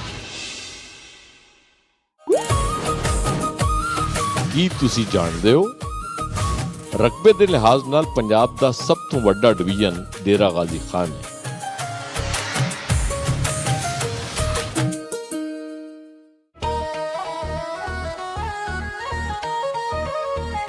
ਸਿਆਲਕੋਟ ਦੀ ਸਭ ਤੋਂ ਵੱਡੀ ਸ਼ੋਹਰਤ ਹੈ ਕਿ ਇਹ ਸ਼ਹਿਰ ਸ਼ਾਇਰ ਮਸ਼ਰਕ ਅਲਾਮਾ ਮੁਹੰਮਦ ਇਕਬਾਲ ਦੀ ਜਾਏ ਪੈਦਾਇਸ਼ ਹੈ। ਇਹ ਇੱਕ ਸਨਅਤੀ ਸ਼ਹਿਰ ਵੀ ਹੈ ਜਿਹੜਾ ਖੇਲ ਦੇ ਸਾਮਾਨ ਦੀ ਵਜ੍ਹਾ ਤੋਂ ਪੂਰੀ ਦੁਨੀਆ ਵਿੱਚ ਆਪਣਾ ਨਾਂ ਰੱਖਦਾ ਹੈ। ਸਿਆਲਕੋਟ ਵਿੱਚ ਖੇਲ ਦੇ ਸਾਮਾਨ ਦੀ ਸਨਅਤ ਦਾ ਆਗਾਜ਼ 1883 ਵਿੱਚ ਹੋਇਆ। ਸ਼ੁਰੂ ਵਿੱਚ ਇੱਥੇ ਦੇ ਕਾਰੀਗਰ ਹੱਥਾਂ ਨਾਲ ਸਾਮਾਨ ਬਣਾਉਂਦੇ ਸਨ। ਵਕਤ ਦੇ ਨਾਲ-ਨਾਲ ਜਦੀਦ ਟੈਕਨੋਲੋਜੀ ਵੀ ਇਸਤੇਮਾਲ ਹੋਣ ਲੱਗੀ, ਜਿਸ ਦੇ ਨਾਲ ਪ੍ਰੋਡਕਸ਼ਨ ਦੀ ਸਲਾਹੀਅਤ ਤੇ ਮਿਆਰ ਵਿੱਚ ਵੱਡੀ ਬਿਹਤਰੀ ਆਈ। ਕ੍ਰਿਕਟ ਹੋਵੇ, ਫੁੱਟਬਾਲ, ਹਾਕੀ ਜਾਂ ਹੋਰ ਕੋਈ ਖੇਲ, ਪੂਰੀ ਦੁਨੀਆ ਵਿੱਚ ਪਾਕਿਸਤਾਨੀ ਖੇਲ ਦੇ ਸਾਮਾਨ ਦੀ ਵੱਡੀ ਮੰਗ ਹੈ। ਇਹਦਾ ਸਬੂਤ ਹੈ ਕਿ ਪਿਛਲੇ ਕਈ ਸਾਲਾਂ ਤੋਂ ਫੁੱਟਬਾਲ ਦੇ ਆਲਮੀ ਮੁਕਾਬਲੇ ਵਿੱਚ ਸਿਆਲਕੋਟ ਵਿੱਚ ਬਣੇ ਹੋਏ ਫੁੱਟਬਾਲ ਇਸਤੇਮਾਲ ਹੁੰਦੇ ਨੇ। ਇਹ ਫੁੱਟਬਾਲ ਇਸ ਲਈ ਵੀ ਮਸ਼ਹੂਰ ਹੈ ਕਿਉਂਕਿ ਇਹਦੀ ਤਿਆਰੀ ਵਿੱਚ ਚਮੜੇ ਦੇ ਹਰ ਟੁਕੜੇ ਨੂੰ ਹੱਥਾਂ ਨਾਲ ਸੀ ਕੇ ਜੋੜਿਆ ਜਾਂਦਾ ਹੈ। ਇੱਕ ਬਾਲ ਵਿੱਚ ਲਗਭਗ 700 ਤੋਂ 800 ਟਾਂਕੇ ਹੁੰਦੇ ਨੇ। ਜਦੋਂ ਬਾਲ ਤਿਆਰ ਹੋ ਜਾਂਦਾ ਹੈ ਤੇ ਉਹਨੂੰ ਪ੍ਰੈਸ਼ਰ ਤੇ ਬਾਉਂਸ ਟੈਸਟ ਥਰੂ ਗੁਜ਼ਾਰਿਆ ਜਾਂਦਾ ਹੈ, ਜਿਹੜਾ ਇਸ ਗੱਲ ਨੂੰ ਯਕੀਨੀ ਬਣਾਉਂਦਾ ਹੈ ਕਿ ਹਰ ਬਾਲ ਆਲਮੀ ਮਿਆਰ ਦੇ ਮੁਤਾਬਿਕ ਤਿਆਰ ਹੋਵੇ। ਪਿਛਲੇ ਕੁਝ ਸਾਲਾਂ ਤੋਂ ਫੁੱਟਬਾਲ ਬਣਾਉਣ ਦੇ ਖੁਦਕਾਰ ਨਿਜ਼ਾਮ ਆਟੋਮੇਸ਼ਨ ਵੀ ਵਰਤੇ ਜਾ ਰਹੇ ਨੇ ਤੇ ਡਿਜ਼ਾਈਨ ਲੈਬਾਂ ਵੀ ਬਣਾਈਆਂ ਗਈਆਂ ਨੇ। ਐਡੀਡਾਸ ਤੇ ਫੀਫਾ ਵਰਗੇ ਆਲਮੀ ਬ੍ਰਾਂਡਸ ਵਾਸਤੇ ਖਾਸ ਫੁੱਟਬਾਲ ਇੱਥੇ ਹੀ ਤਿਆਰ ਹੁੰਦੇ ਨੇ। ਫੀਫਾ ਵਰਲਡ ਕੱਪ 2014 ਵਾਸਤੇ ਬਰਜ਼ੂਕਾ ਤੇ 2018 ਦੇ ਲਈ ਟੈਲਸਟਾਰ 18 ਵੀ ਸਿਆਲਕੋਟ ਦੇ ਸਨਅਤੀ ਯੂਨਿਟ ਤੋਂ ਹੀ ਤਿਆਰ ਹੋਏ ਸਨ। ਸਿਆਲਕੋਟ ਵਿੱਚ ਖੇਲ ਦੇ ਸਾਮਾਨ ਦੀ ਤਿਆਰੀ ਸਿਰਫ ਕਾਰੋਬਾਰੀ ਮਕਸਦ ਲਈ ਨਹੀਂ ਬਲਕਿ ਇਹ ਇੱਕ ਰਿਵਾਇਤ ਵੀ ਹੈ। ਇਹ ਹੁਨਰ ਨਸਲ ਤੋਂ ਨਸਲ ਮੁੰਤਕਿਲ ਹੁੰਦਾ ਆ ਰਿਹਾ ਹੈ।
पाकिस्तान ਦੀਆਂ खिते ਵਿੱਚ अमन कायम रखने ਲਈ अपनी सिफारती कोशिशों तेज। वज़ीर आज़म शहबाज शरीफ ਤੇ ईरानी सदर मसूद पेज़ेशकियान ਦਾ ਟੈਲੀਫੋਨਿਕ ਰਾਬਤਾ। वज़ीर आज़म ने ईरानी सदर ਨੂੰ सफारती ਰਾਬਤਿਆਂ ਤੋਂ ਆਗਾਹ ਕੀਤਾ। ईरानी सदर ने वज़ीर आज़म ਨੂੰ ਮੁਖਲਿਸਾਨਾ सफारती कोशिशों ਨੂੰ सराहिया।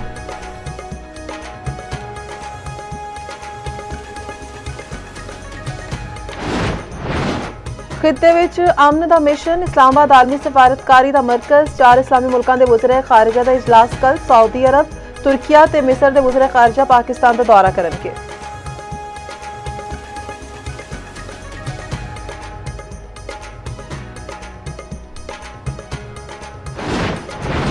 हुकूमत दा बाइक ते 3 व्हीलर्स नूं पेट्रोल ते सबसिडी देने दा फैसला। मोटरसाइकिलों नूं महाना 20 तो 30 लीटर महाना तक सबसिडाइज पेट्रोल फराहम किया जाएगा। ज़राए दे मुताबिक पेट्रोल की तकसीम नूं डिजिटल निज़ाम के जरिए मुनज़्ज़म किया जाएगा।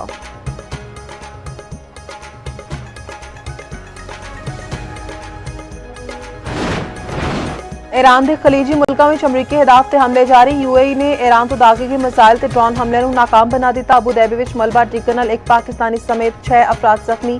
पाक रणन के लापता ओमानी साहिल दे नेड़े अमरीकी जहाज नूं निशाना बनाउण दा दावा।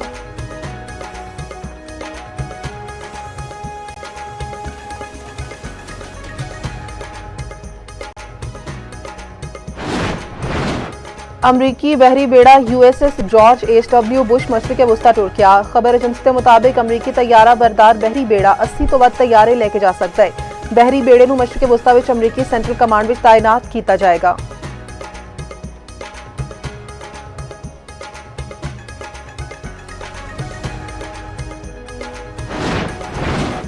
HPL PSL 11 ਦੇ सनसनीखेज मुकाबले जारी। PSL 11 विच अज 2 मैच। रावलपिंडी दा पिशावर ज़िलमी नूं जित लई 215 रन्स दा हदफ। दूजा मैच शामी 7 बजे मुल्तान सुल्तान्स ते इस्लामाबाद यूनाइटेड के दरमियान होएगा।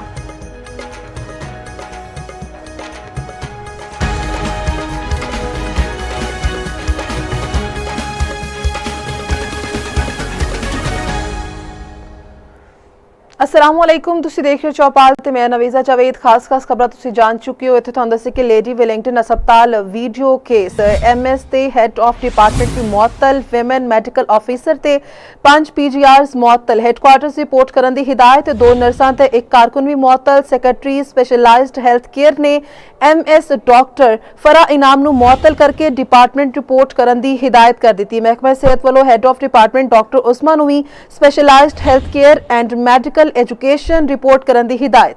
Women medical officer Iqra Hafeez नूं भी health and population department report करने का हुक्म दे दिता गया। चार्ज नर्स इकरा जाहिद, फौजिया रशीद ते स्टाफ हसीबुर रऊफ भी मुअत्तल। महकमा रिपोर्ट विच हिदायत रिपोर्ट तलब करने की हिदायत। लेडी वेलिंगटन अस्पताल विच दौरान ऑपरेशन मुबैना तौर पर मरीजों की वीडियो बना के शेयर की गई सी। CM कंप्लेंट सैल दे एक्शन लैन ते गुज़िश्ता रोज़ भी 4 लेडी डॉक्टरां नूं मुअत्तल किया गया सी। अहम खबर है लेडी वेलिंगटन अस्पताल वीडियो केस। MS ते हैड ऑफ डिपार्टमेंट भी मुअत्तल। विमेन मेडिकल ऑफिसर ते 5 PGRs मुअत्तल। हैडक्वार्टर रिपोर्ट करने की हिदायत। 2 नर्सां ते 1 कारकुन भी मुअत्तल। सैकटरी स्पेशलाइज्ड हैल्थ केयर ने MS डॉक्टर फरा इनाम नूं मुअत्तल करके डिपार्टमेंट रिपोर्ट करने की हिदायत कर दी। महकमा सेहत वालों head of department doctor Usma नूं भी specialised health care and medical education report करने की हिदायत। Women medical officer Iqra Hafeez नूं भी health and population department report करने का हुक्म दे दिता गया है। चार्ज नर्स इकरा जाहिद, फौजिया रशीद ते स्टाफ हसीबुर रऊफ भी मुअत्तल। महकमे विच रिपोर्ट करने की हिदायत। लेडी वेलिंगटन अस्पताल विच दौरान ऑपरेशन मुबैना तौर पर मरीजों की वीडियो बना के शेयर की गई सी। CM कंप्लेंट सैल दे एक्शन लैन ते गुज़िश्ता रोज़ भी 4 लेडी डॉक्टर्स नूं मुअत्तल किया गया सी।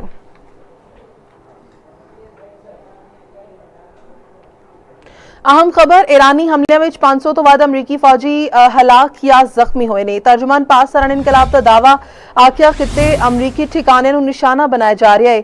खिता अमरीकी फौजियों लिए कब्रिस्तान बन सकता है। अहम खबर ईरानी हमले में 500 तो वध अमरीकी फौजी हलाक या जख्मी।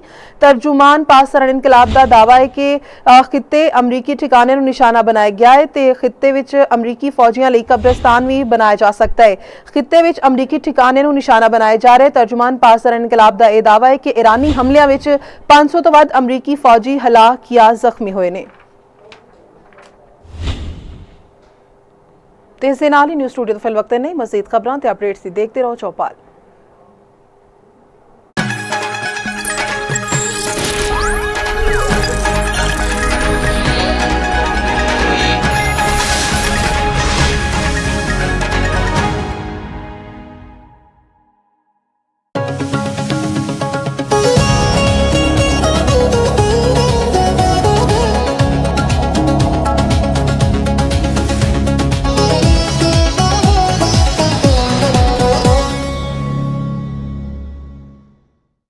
अस्सलाम वालेकुम नाज़रीन, प्रोग्राम गूढ़ी गल लतीफ़ चौधरी दे नाल मैं हाँ तुहाडा मेज़बान एहसन कामरे।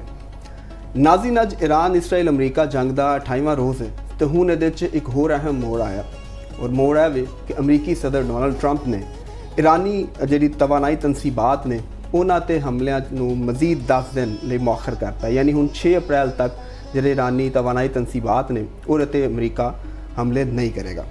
तो ये नाल उन्होंने एक होर अमरीकी सदर ने बयान दिता, उन्होंने कहा कि ईरान ने मुज़ाकरात संजीदगी ज़ाहिर करने लई 10 जहाज़ जिहड़े ने उन्होंने आबना हुरमज़ तो गुजरन की इजाज़त दी। तो नाले भी उन्होंने कहा कि उन्होंने जहाज़ों के उत्ते पाकिस्तानी परचम जिहड़े ने वो मौजूद सन।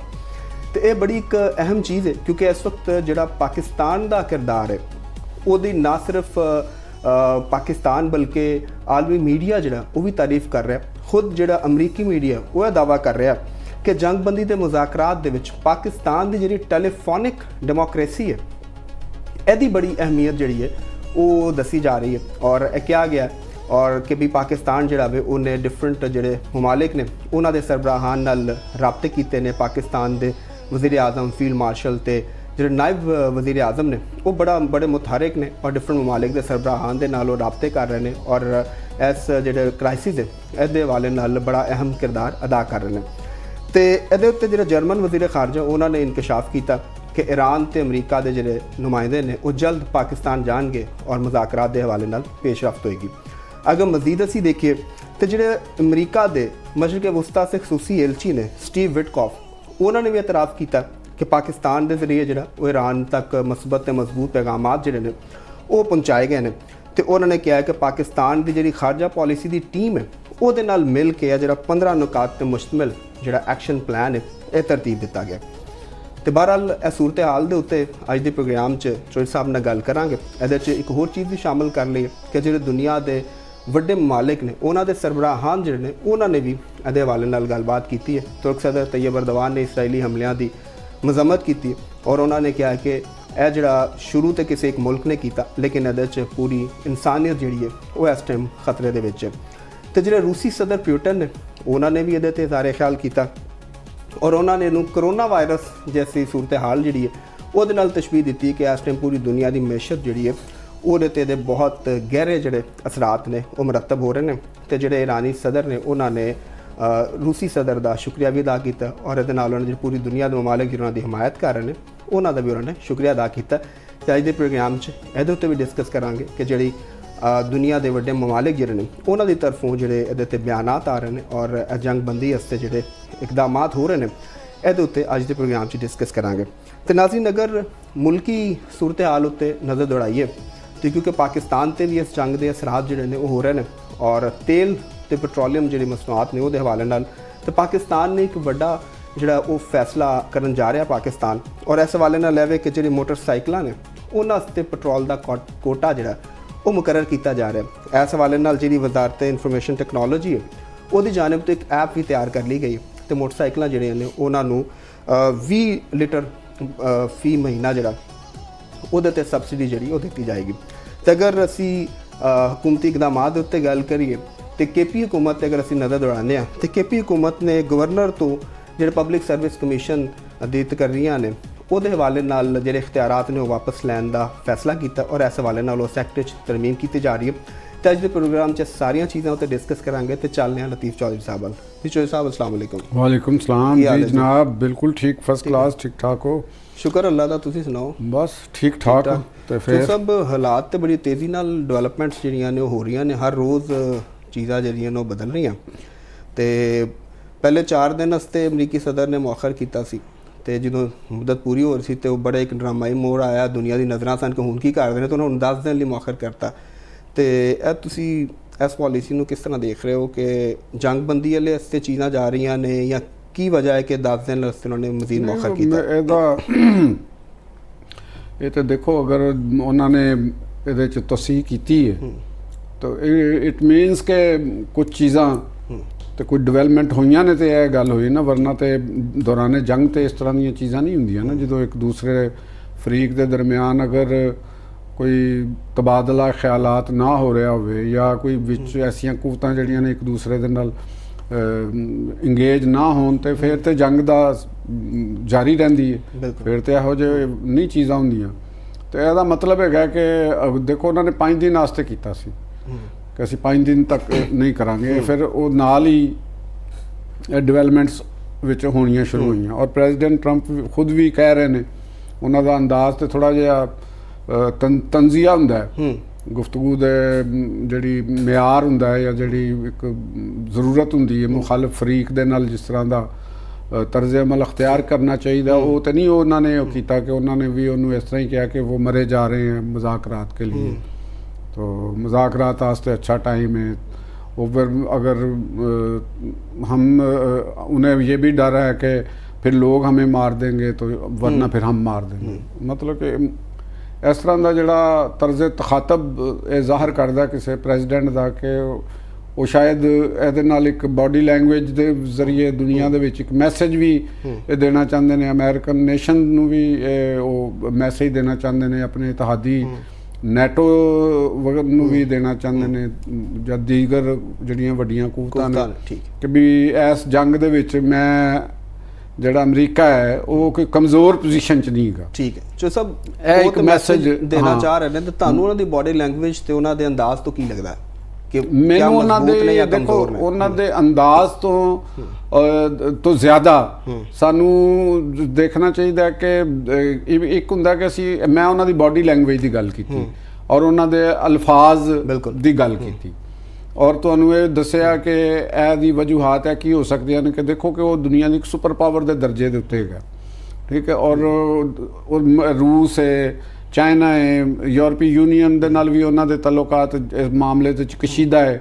ਸਾਰੀ ਦੁਨੀਆ ਦੀ ਉਹਨਾਂ ਦੇ ਉੱਤੇ ਨਜ਼ਰਾਂ ਨੇ ਕਿ ਵੀ ਉਹ ਕਿਸ ਤਰ੍ਹਾਂ ਇਸ ਜੰਗ ਨੂੰ ਸਰਵਾਈਵ ਕਰਦੇ ਨੇ, ਇਹਦੇ ਚੋਂ ਵਿਨਰ ਦੇ ਤੌਰ ਦੇ ਉੱਤੇ ਨਿਕਲਦੇ ਨੇ।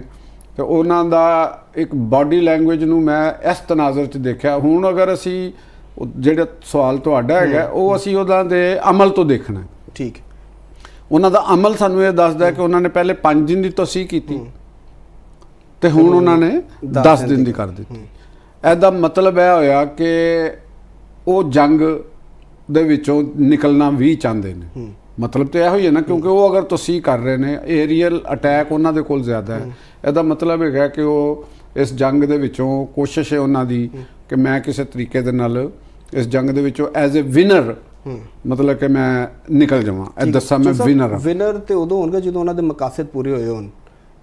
ਅਗਰ ਇਸ ਤਰ੍ਹਾਂ ਨਿਕਲਦੇ ਨੇ ਤੇ ਇੱਕ ਆਰਗੂਮੈਂਟ ਇਹ ਵੀ ਆ ਰਿਹਾ ਕਿ ਇਸ ਟਾਈਮ ਉਹ ਬੜੇ ਕਮਜ਼ੋਰ ਪੋਜੀਸ਼ਨ 'ਚ ਨੇ ਕਿ ਉਹਨਾਂ ਤੇ ਬੜਾ ਇੱਕ ਪ੍ਰੈਸ਼ਰ ਜਿਹੜਾ ਵੇ ਉਹ ਆ ਰਿਹਾ ਕਿ ਪੂਰੀ ਇਕਨੋਮੀ ਦੁਨੀਆ ਦੀ ਜਿਹੜੀ ਨਾ ਹਿਲ ਕੇ ਰਹਿ ਗਈ। ਮੈਨੂੰ ਜਿਹੜਾ ਮਹਿਸੂਸ ਹੁੰਦਾ ਹੈ ਜਿਹੜਾ ਉਹ ਤੁਸੀਂ ਇਹ ਦੇਖੋ ਕਿ ਉਹ ਕਮਜ਼ੋਰ ਪੋਜੀਸ਼ਨ ਦੇ ਵਿੱਚ ਇਸ ਵਾਸਤੇ ਮੈਨੂੰ ਨਜ਼ਰ ਨਹੀਂ ਆ ਰਹੇ ਜਿਹੜੀ ਜਿਸ ਤਰ੍ਹਾਂ ਦੀ